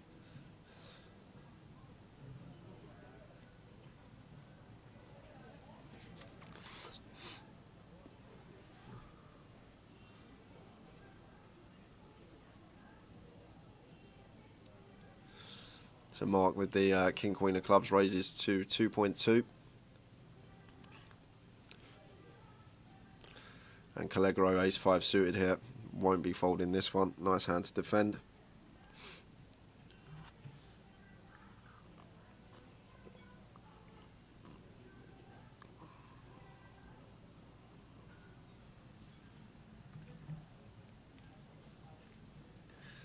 That makes the call. Jack 7-4. 2 spades.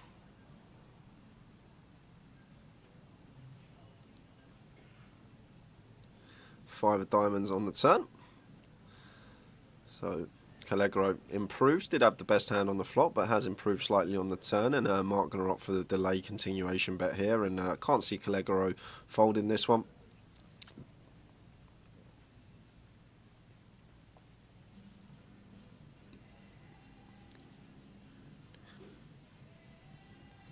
And ace of hearts on the river.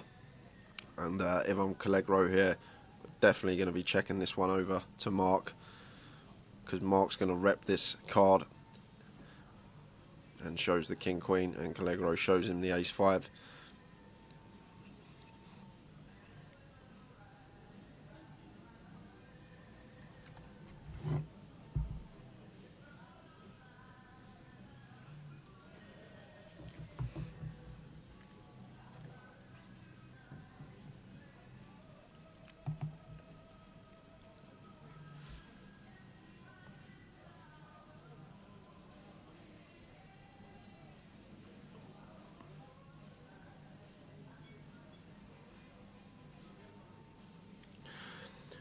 Shakra, the way the featured tables pick, the first one of the day is at random, because each table has a set number to them. So if you're drawn to, I believe it's number 21, the featured table. If you're drawn to table 21, you'll be on it at the start of the day. And then after that, the featured tables are hand-picked. PK has a little run around the room for us, tries to sort of cherry pick the better featured tables, the more notables, people with familiar faces that our viewers are used to watching, some obviously big names, and that's how the featured tables are picked. I'm here. He's back. I've been walking around doing chip counts and everything tonight. I tell you what, it's so busy out there. Is it? Oh, it's ridiculous. Oh, nice cup of that tower. Yeah, it's actually a good cuppa. Was it PK that made it, or did you just bring him in? He just brought me in because okay. I had to go and order the food because nobody was coming out of the staff room.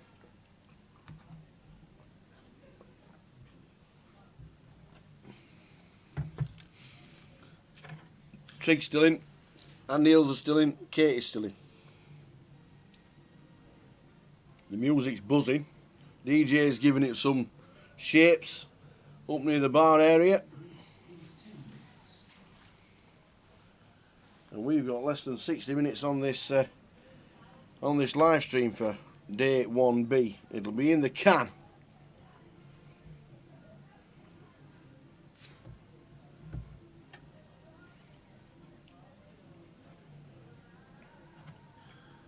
So Louis here, just open shoving, king 10 for 18 big blinds under the gun. This is a bit of a misstep. So maybe I can't really come up with a reason why we're shoving this hand, guys. I'm guessing he'll have his own reasons, I'm sure. I'm not just going to meaninglessly stick it in with king 10 off UTG. And Paul in a bit of a predicament here with the 8s because it's an under the gun shove. So, as I always say, range should be a bit tighter, but Paul comes in for the ISO.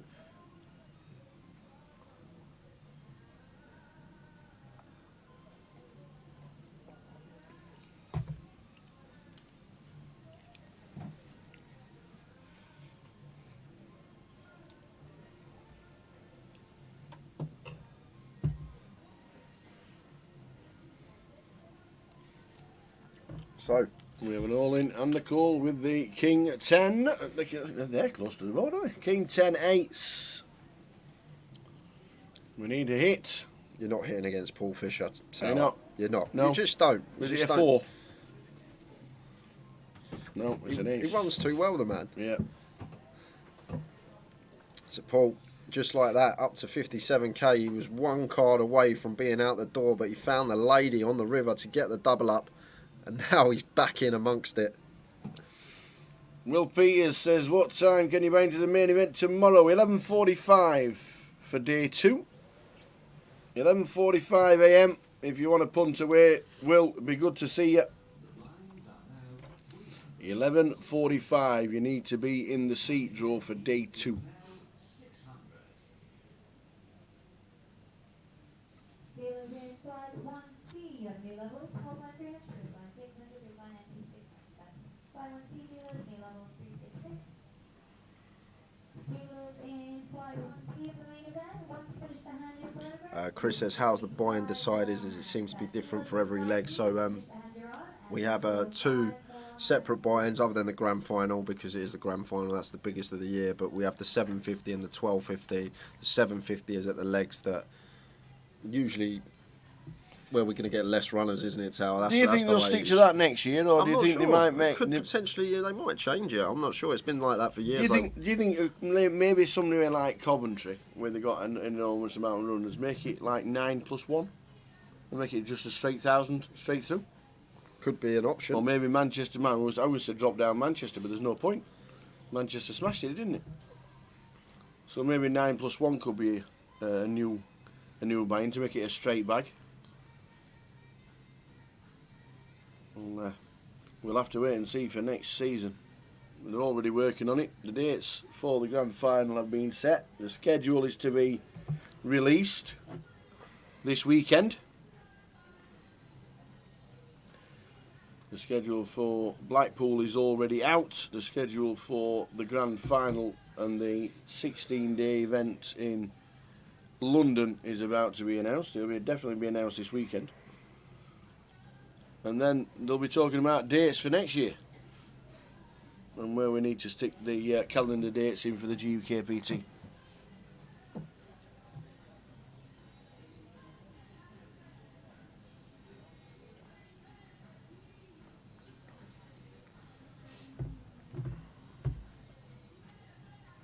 Tell you what, you're going to have a sneak peek right now. We're going to flick it on.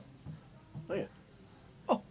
Oh, we've got something for you straight after this hand. Yeah, because we got Hamburger in here because Ravi is up and down, and Span flopping top set here on 986 Rainbow.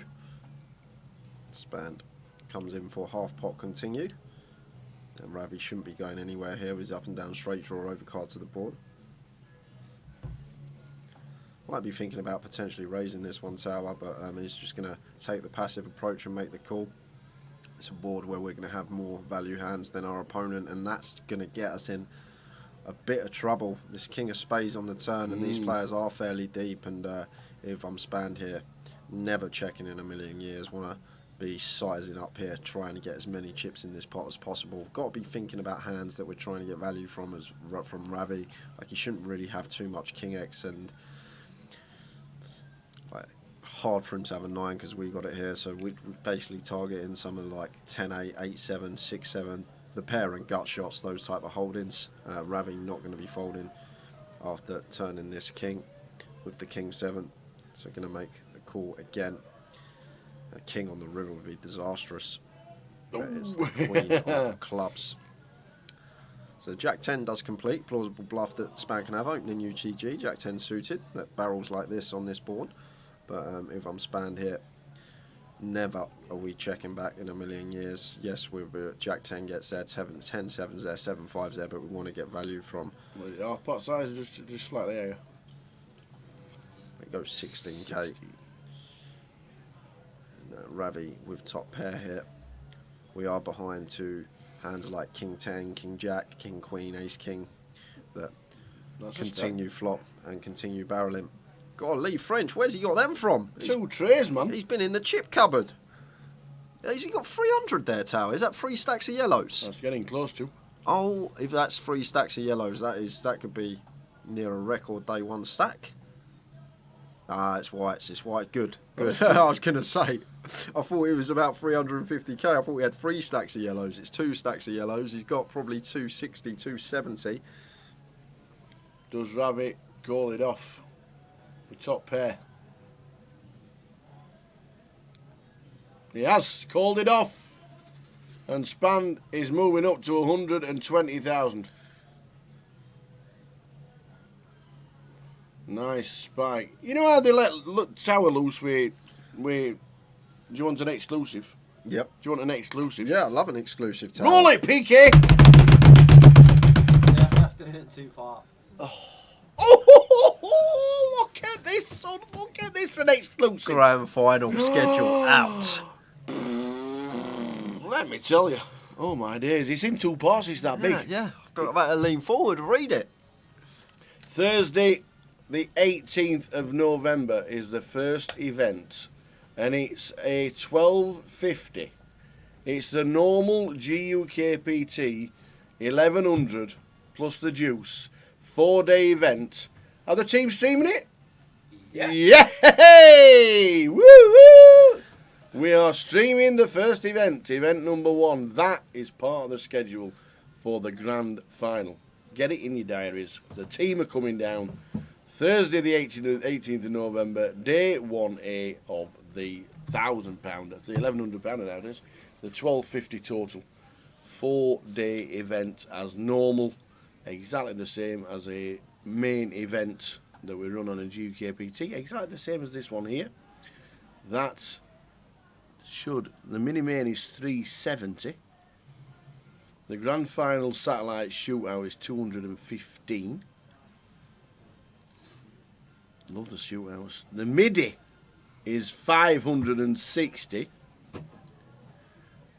Midi main day B, the National League. Are we streaming the National League playoff?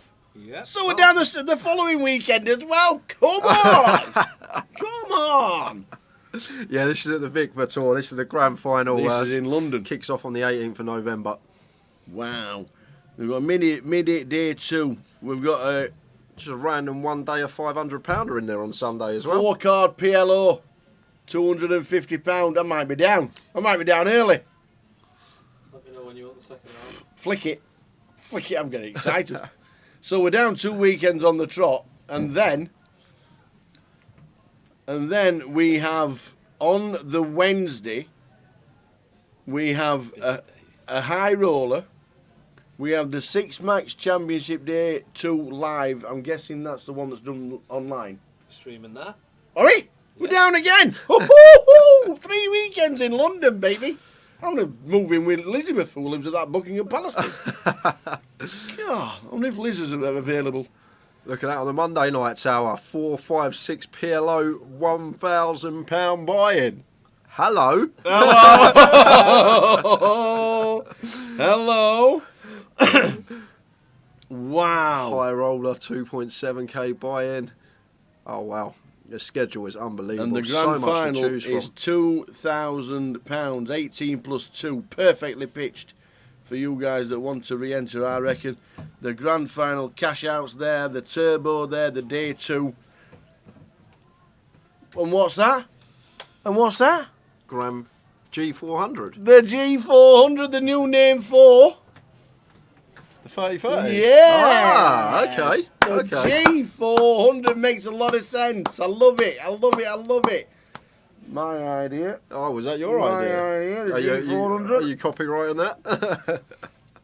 What a schedule. Yeah, it's great. What a schedule. And Sunday, December the 5th, the main event, the grand final, final day.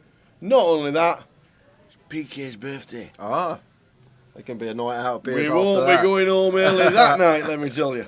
5th of December, PK's birthday. If you want to bring him treats, come along. Oh, that looks good. That looks good. is a Looking forward to schedule. that. We're in London, 3 weeks on the trot. Oh my days. I hope the digs are cheap. That is amazing. What a night, week, weekend, 3 weekends on the trot in London. That's going to be. Ladies and gentlemen. Oh, yes, please. Say the G400. Say they listen. I love it.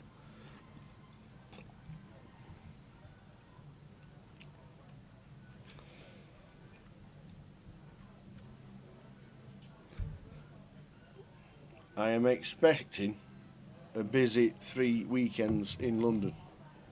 Busy 3 weekends in London.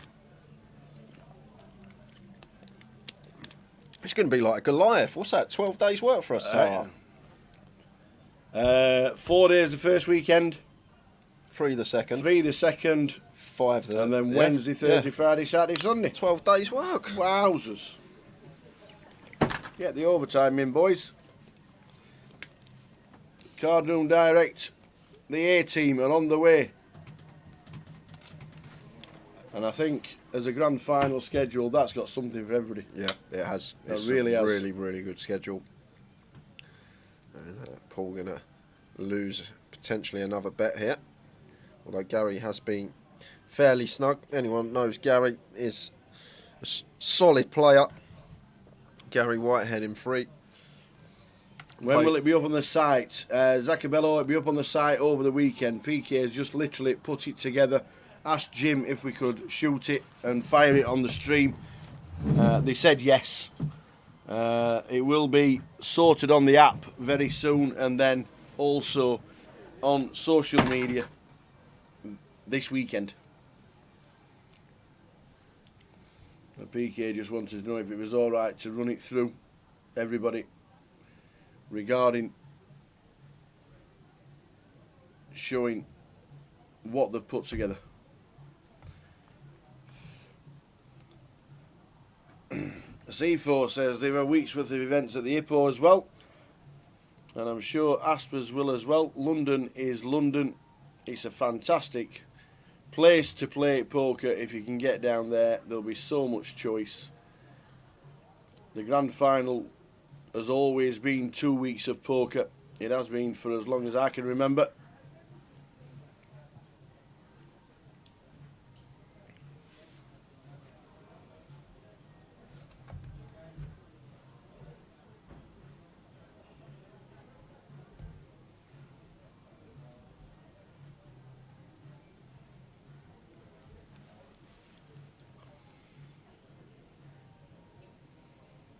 He got one through, he says. Paul Fisher making the ace-king fold.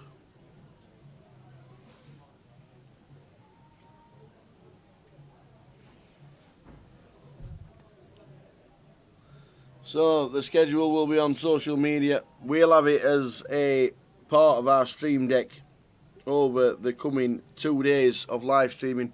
We've got about 45 minutes to go tonight. We'll be dealing a certain number of hands at the end of this evening.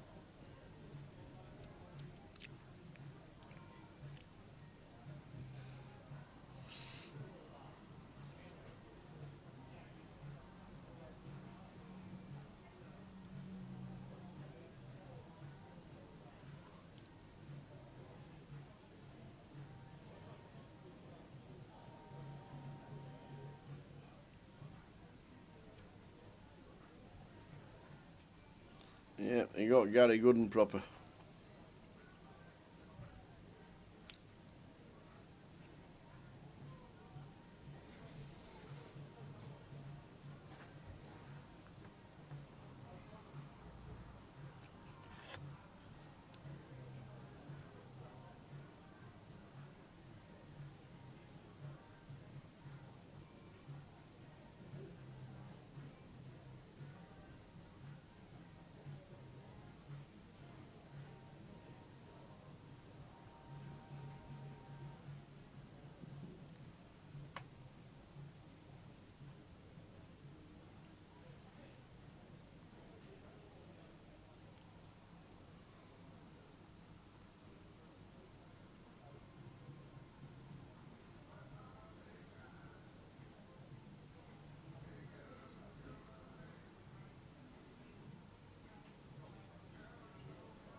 Ace king for Ed.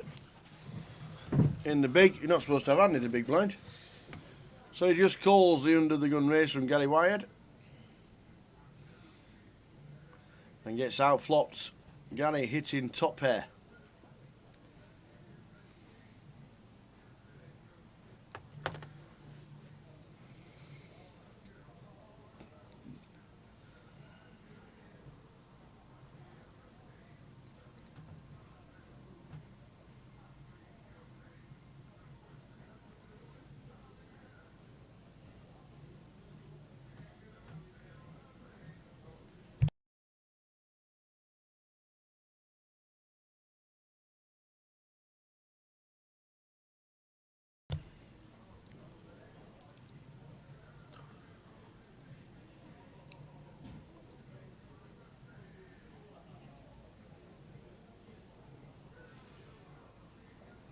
So Gary's going to barrel the turn. And I think Ed will call it a day. The parachutist. He's not. I don't think he's calling the turn. And he says pass.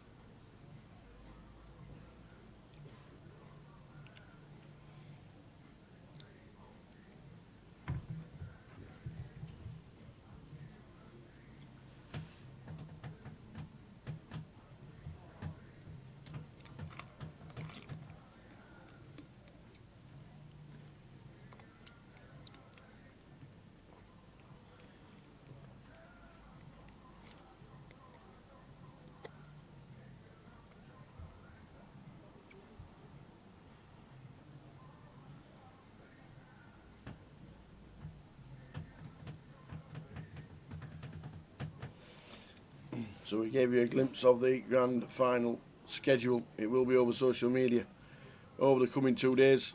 It'll be on our stream deck as well, so we can keep flicking towards it.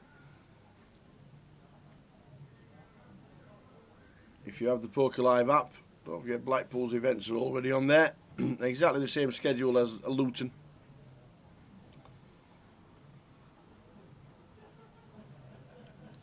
So completing here, blind on blind. Like to see Gary raise this one, ace 10, big hand here. Once we're blind on blind, small blind complete from Ed. And I would like to see Gary raise this one up. It should be job done when he does. That Ed's going to be peeling the queen 6 off unless it's facing a click, which it isn't. He's going to get out of the way.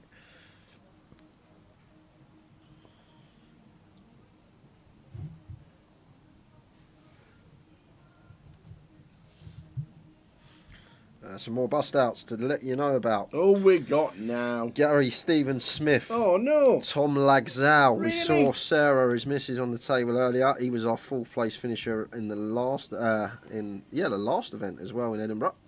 James Williams is out. Fabrizio Simeone is out. Louis George Eels is out. Giaz Lee is out. Cheryl Simmons out the door.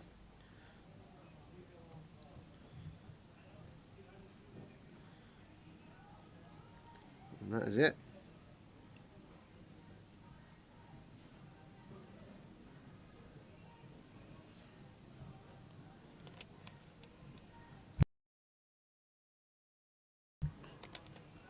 Look at Lee's stack tower.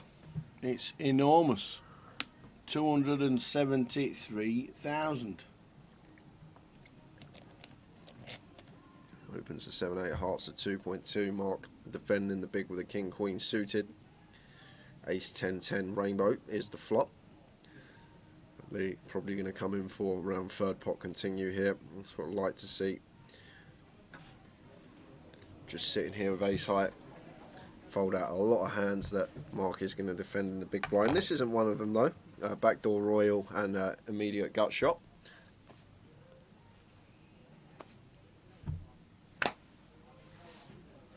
And there it is on the turn. What action turn this is as well. Straight in the Jack of Hearts. Because King Queen Loving it. gets there for Mark. And Lee now turning a straight flush draw here. It might take a free one here. It looks like a good barrel card, but got to think about the hands that Mark's peeling us with on the flop here. And yeah, I like the check here a lot. And Jack of diamonds on the river. And we're going to lose. Scary for the Yeah, they're going to come in for some value here. Mark try and get paid by an ace-x hand. But I like the check there from Lee on the turn. Reason being, yes, we turn a straight flush draw, but we need to think about the hands that Mark's calling us with on the flop. Don't want to get raised off our hand by a 10x. And basically ace-x probably not going to be folding to a double barrel. So good to take a free one in that particular situation.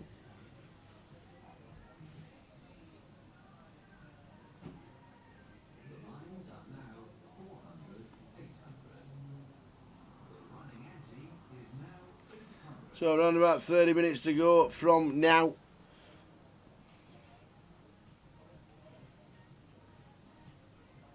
And then we have day 1B in the can.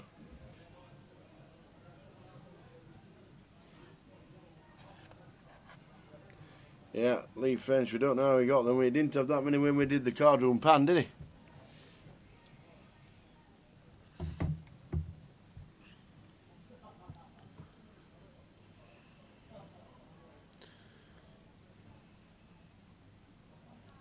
So under the gun open from Spand with the King 10 suited. Lee here has a pair. Obviously Spand has opened under the gun. We are so deep with him, so gonna make the call. Calegaro here with ace jack in the hijack. Also going to be getting involved.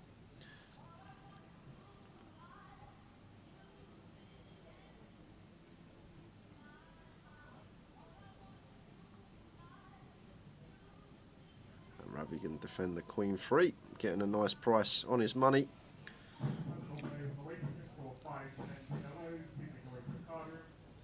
9-7 deuce rainbow flop.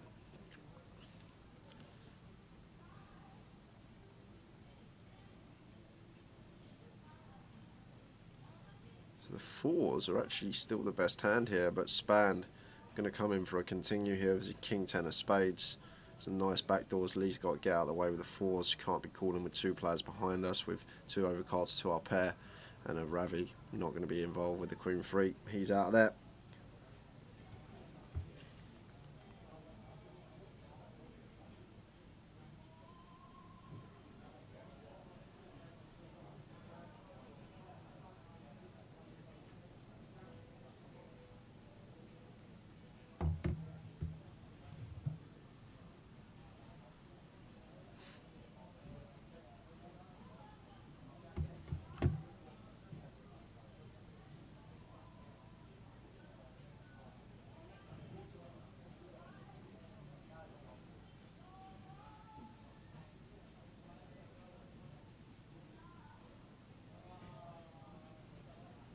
Last 30 minutes of the night. Been another amazing day for everybody.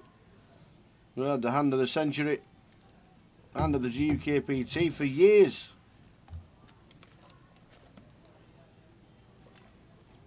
Ian Bosley from Cardiff is on 120,000 in the last level of the day. The thing is, how we had like 20 tables out there today. That could have happened on any or one of the other tables. We would have heard about it. The pictures still would have been taken, and we would have seen it all over social media. But to actually see it play out on the featured table is just great. And the fact that we got to see it, it was some hand. Really was some hand. Straight flush over quads. Both players using their whole cards. It's just incredible. We're just not going to see it. We figure, well, for that to happen in any given hand, just under 3 billion to one shot. So that is how rare that occurs. If you want to go watch the hand, it is on our Grosvenor Facebook page. Straight flush into quads with both players using both hole cards. Beware earphone users as well. Me and Tao got a bit excited with that one. I did have to warn somebody when the link went out. I got a message saying, was it a good one? I said, yes, but I do apologise about the shouting. So this one's going to be chopped up when we eventually do get to the river, 2 of clubs.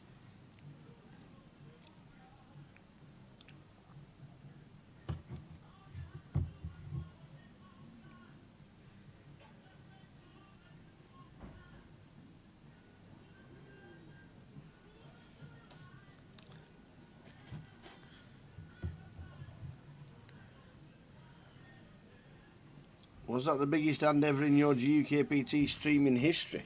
As live streaming goes, seen the whole cards, and and commentating, yes, I think it is. It was, yeah. I don't think it's much better. I've seen a flopped royal in the Vic when we were walking around with the cameras doing the videos for Nuts.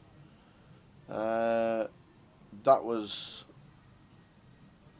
I should remember who it was, and it was in clubs because I remember it.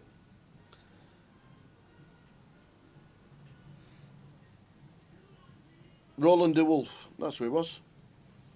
It was Roland de Wolf flopped a royal in clubs on one of the outer tables, and all the screaming and shouting went up, and we went rushing over, and they'd flopped a royal.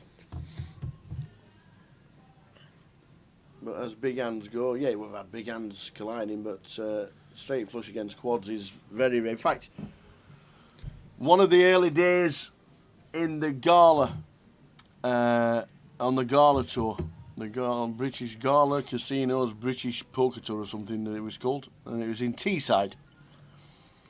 And yet again, no hole cards. Before live streaming, we had the videos, and we got the video out.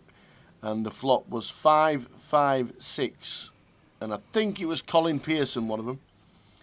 And a guy turned over fives again, pocket fives again. The flop was 5-5-6, turned over pocket fives against queens, and it came queen.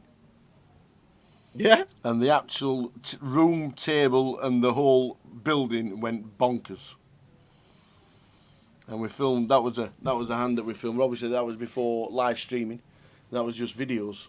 5-5-6, all in the call. Wasn't there one with fives and queens? Mikey Clark, royal over straight flush? That was in the final in Bolton. Yeah, but it was just the bare 9 of diamonds and the bare ace of diamonds that's right. on king, queen, jack, 10 Yeah, all diamonds. and the dealer folded the winning hand by mistake, and everybody went, "Whoa, hang on, fire!" Yeah. Yeah, Kerry Ollick was there for the Roland de Wolf straight royal flush. So clock's going to get paused in around 5 minutes' time, and then we're going to draw for the last number of hands to play today. 4, 5, or 6 is the normal number.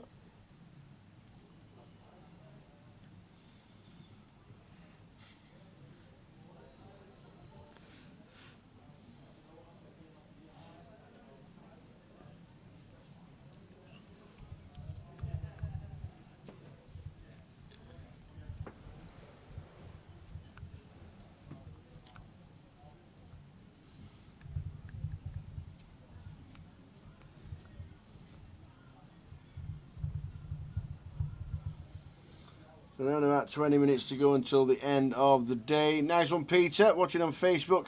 Cheers, lads, been great listening today. Thank you very much indeed.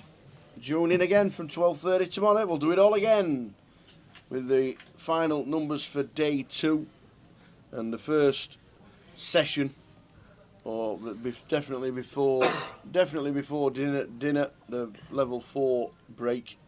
The prize pool will be given out. All the prizes will be worked out and everything ticked, crossed, and they'll be able to announce the prize pool. Because at the moment it's about £530,000. Numbers still going in. So Gary opening the Queen 8 suited, under the gun +1. Ravi going to call here with the 6s.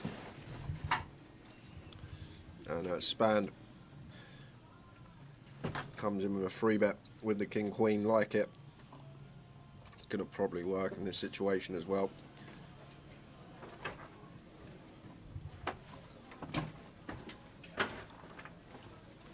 Well, Callegro with the 10s here in the big blind.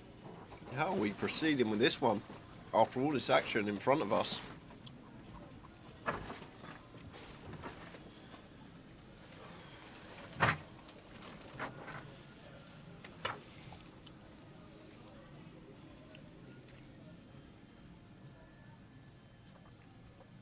Makes a disciplined laydown with the 10s. Gary's going to have to get out of the way with the Queen 8, and then Ravi this deep with Span could potentially peel the sixes.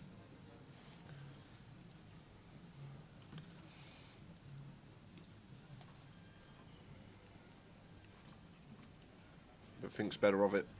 It looked like, I know. Thought that was Yeah, he's going to peel. him about to fold. He's peeling. No, no, he's not. He's not even going to see a flop. Lee French comes to the table instantly, becomes chip leader on the table, 267,000.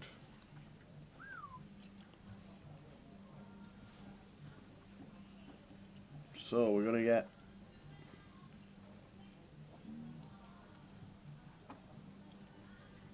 It should be very soon when the clock is paused.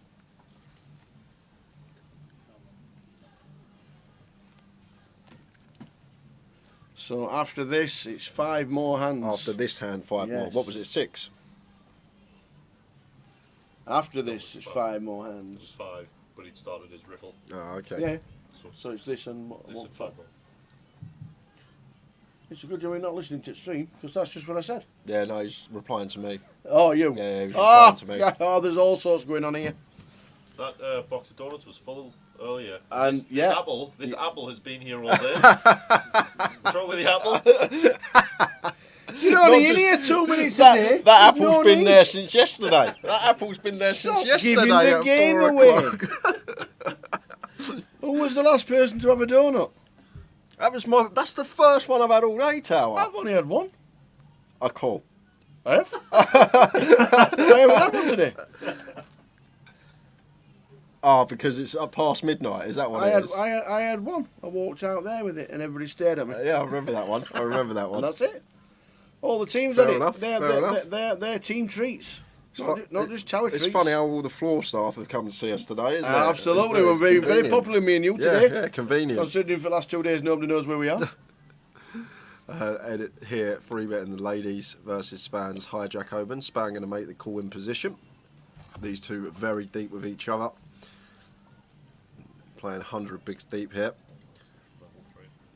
And Span smashes it. Outflops the queens, finds the 3 outer. And Ed not going to like this flop out of position in the 3-bet pot. Still counting out continued chips. 4.2. Yeah, like the sizing, ace high board.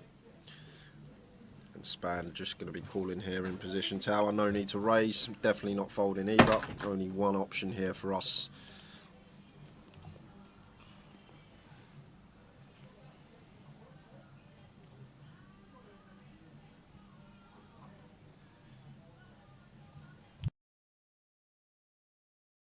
On the turn. His parachute anti-opened. And jump. I'm just wondering if the handbrakes have come on with Ed with the queens. Yeah, he's clear check once Span calls us on this flop tower from Ed. Span might choose to check this one back for a bit of deception, try and get some value from hands like 10s through kings on the river. I wouldn't mind seeing Span checking this one behind.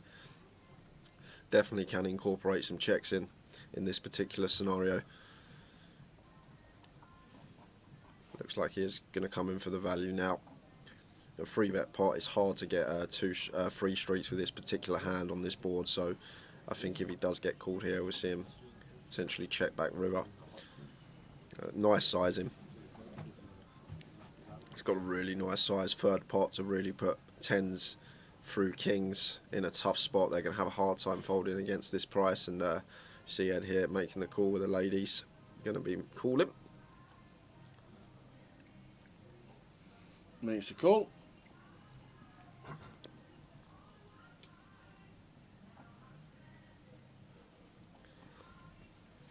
Two Two hearts. hearts. Rolls out. Check. Check. Shows the ace. Out. Flops him. So Span. 5 more hands today. Good luck to Kerry Olix, who's in 8th out of 11 in the 3K guaranteed bounty hunter on Grosvenor from a £20 satellite ticket. What was the buying? if you have £20 satellite ticket, or was £20 the buy-in and that was a satellite ticket won. Maybe you'll have enough money for the seniors tournament. Well, I hope you do, Kerry. Hope you do. Hope you get it up there. It's £200. The seniors is 150, isn't it? Should we have a look? Luton's schedule. Let's chuck it on. There you go, 150. Sunday at 1 is £150. Don't forget that the bounty tomorrow is at 6 and not 4, as it says on there. It's at 6 p.m. It's been advertised on the app as 6 o'clock, so it's changed to 6 o'clock and not 4. But the seniors is 150 and the £200 starts at 4 o'clock on the Sunday. Mark back end of the day finds the jacks. Lee with Queen 9 suited in the cut-off. This is 1 of 5. Potentially thinking about free betting this one tower. I'm guessing it could be flattening off his stack as well, but much prefer to see a free bet. We are going to continue with this holding versus UTG Open. It looks like he has opted to free bet the Queen 9 of spades. Makes it 6.5. The other good thing as well, which Lee will understand, we're at the back end of the day here. Players start to tighten up, especially with another day one not on the books. It's day 2 tomorrow, so can really start applying pressure to players that look like they just want to bag up for the day. And we've actually got a bit of a cold flop for him. He's flopping top pair here versus the over pair of Mark. Didn't opt to 4-bet. So Lee going to lose some chips in this one unless he can find a Queen 9 or backdoor spades. So coming straight in for a continue. So a bet of 4.5 into 15.5. Just south of third pot. And then Mark obviously not going anywhere with an overpair to the board. Obviously still wary about aces, kings And one of them. Queens. King of spades on the turn. Keeps Lee involved. This is a bad card from our perspective as Mark. Ace king, obviously, a large part of Lee's range once he free bets us. Obviously, some king queen in there as well that he elects to free bet bluff. But Lee picking up spade draws here on the turn. And Lee's got to think about what hands Mark's got here, what hand Mark's going to call on 9-4-3 rainbow after peeling off free bet out of position. 5 through 8s are definitely in there. With just one overcard, they're going to be calling once. And he's coming straight in for a second barrel here now. 13.5 into 24.5. So this time opts for over half pot, around 60%. And the jacks of Mark still not going anywhere here. Going to make the call. And how good is Lee running today? We're about to find out. Nah, misses. 5 of hearts on the river. And is Lee going to go beast mode here, Tower, and potentially turn his 9 into a bluff? Try and fold out 10s, jacks specifically. We've got enough showdown here. We still beat, obviously, 6s through 8s, but what else are we beating here once we get called twice by our opponent? That's what's going to be going through his head. A lot of the time we're going to check behind and lose this pot after we've been called twice in this free bet scenario. So is he going to find it, potentially set Mark all in, turn his 9 into a bluff? Indeed he That is. is exactly what he's going to do. What a play. Just a lot of it. What a play. And now it's down to Mark. Can he find the cape? The back end of the day. Lee repping hands like ace, king, aces, set of 9s. King, queen that elected to free bet bluff. King, jack that elected to free bet bluff, although we have 2 jacks in our hands, so combinations of that are halved. And King 10 suited probably going to be in there as well. I think we can go this thin with King 10 suited once we turn the king, because Mark just shouldn't have any King X in his range. So this is a beastly play here from Lee French. Power poker. Yeah, at like its so many best. players here, Tower. Just check back the 9 on the river, they take their showdown. But once you really delve into the hand, like once we've been called twice, very hard for us to be ahead. Like you expect 6s through 8s to be folding to our double barrel. So what's he expect Mark to have? Like 10s, jacks or queens, and what a play. Yeah. Lee French. Amazing play. It's just It's really good, Tower. It's really, really good poker, that, and he's up to nearly 300k now. That's a great, great hand to watch back end of the day. 2 of 5 on its way. Last 4 hands of the night.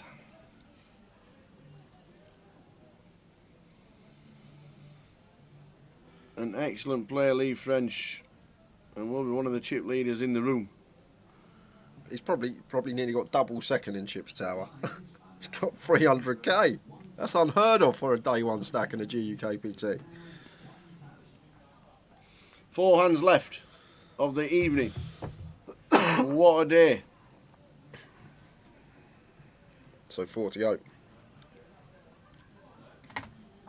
Cheers, John. As most people start to tune, we'll have a roundup for the end of the day, as always, after the 4th hand is dealt. But thanks, John.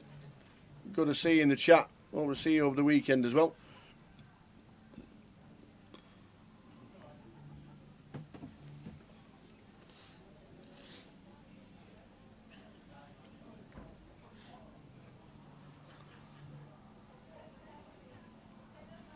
That was a quick one. 3 to That was go. a quick one. 3 more hands. Weren't expecting that.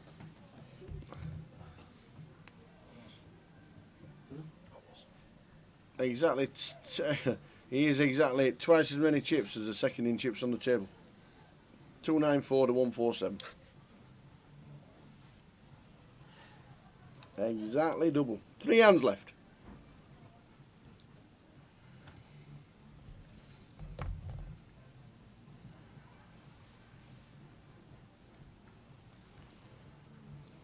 And stay tuned, guys, for the roundup as well. At the back end of the day, we've got 3 hands. Let you know some of the counts from around the room.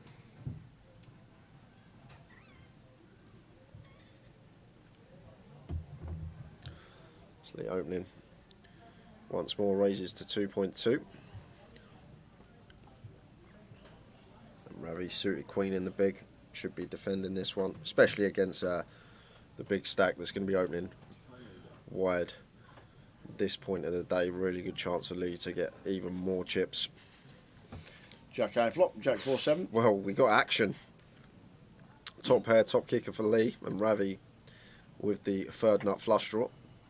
So Lee got almost always going to be continuing here. Might incorporate a check in with a different ace jack combo, like an ace jack with the ace of spades, but this particular combination is certainly 2.5. always going to be continuing. Should be a call. Indeed it is. Does Ravi get there? Ooh, nope. King of clubs on the turn.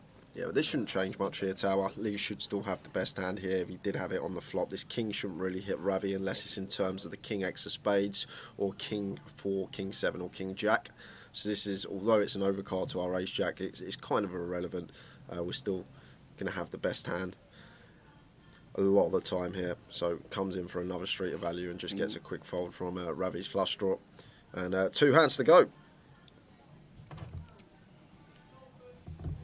Is that 3 out of 3 for Lee Yeah, in the last 5 hands? Easy game. easy game. I love that. I love the queen 9 though, Tower. I've got a lot of time for stuff like that. Got a lot of time.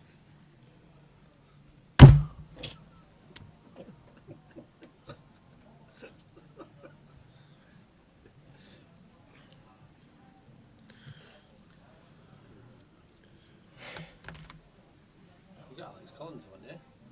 Yeah. No problem there then.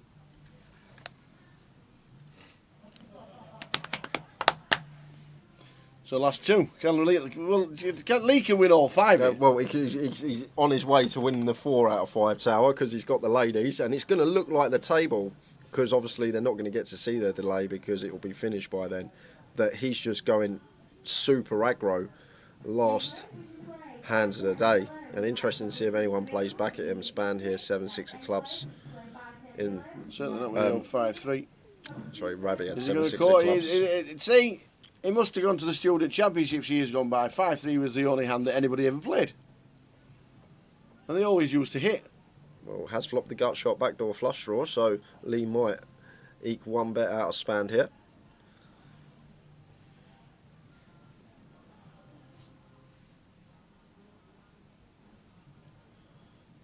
Bet 2k into just sub 6k, so I know he's up for 1.6, thought it was 2 greens, so even smaller.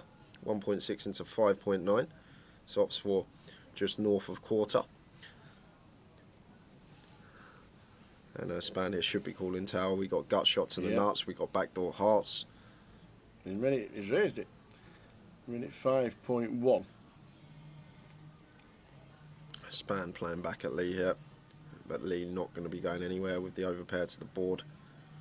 Span just trying to fold out some ace high holdings, like some Broadway holdings, king jack, queen jack, so on, hands like that. But Lee with the goods in this particular scenario, just going to call, take a turn,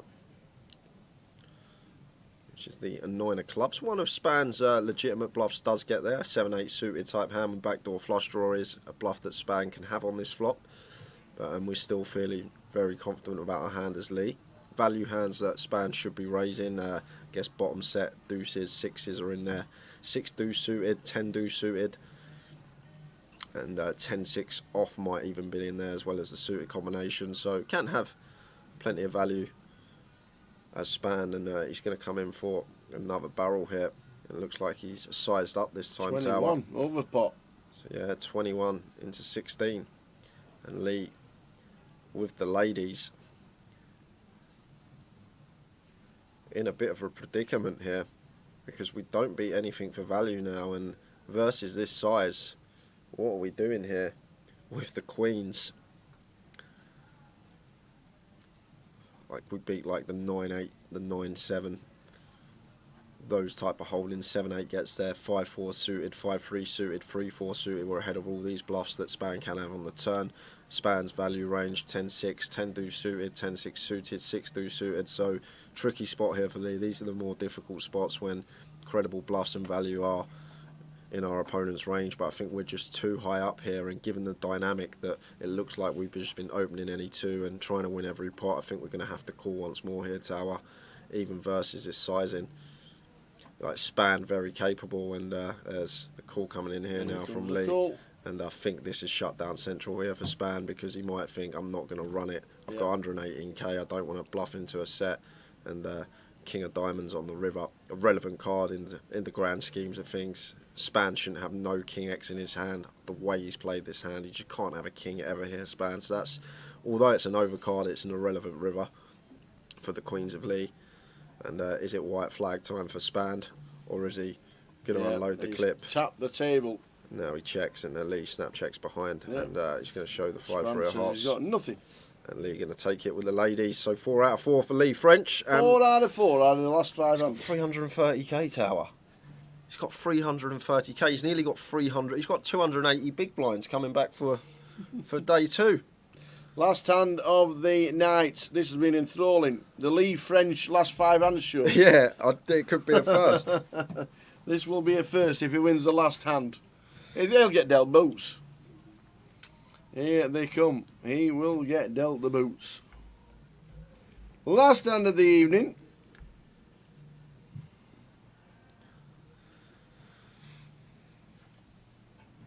How many ended up playing the turbo? 70? Was it? I think it was 70. Played the turbo. One more. Lee, is he folding? He's got to get out of the way. I can't believe it. No 5 out of 5. It could have been the first ever to win the last 5 out of 5. Absolutely. 76 have played the turbo. 7 and 6. 7 and 6. 76. So last hand of the day. Paul Fisher's getting involved against Mark in 5. Mark has him in a dominated spot. Ace Jack for Mark. Ace Deuce for Paul.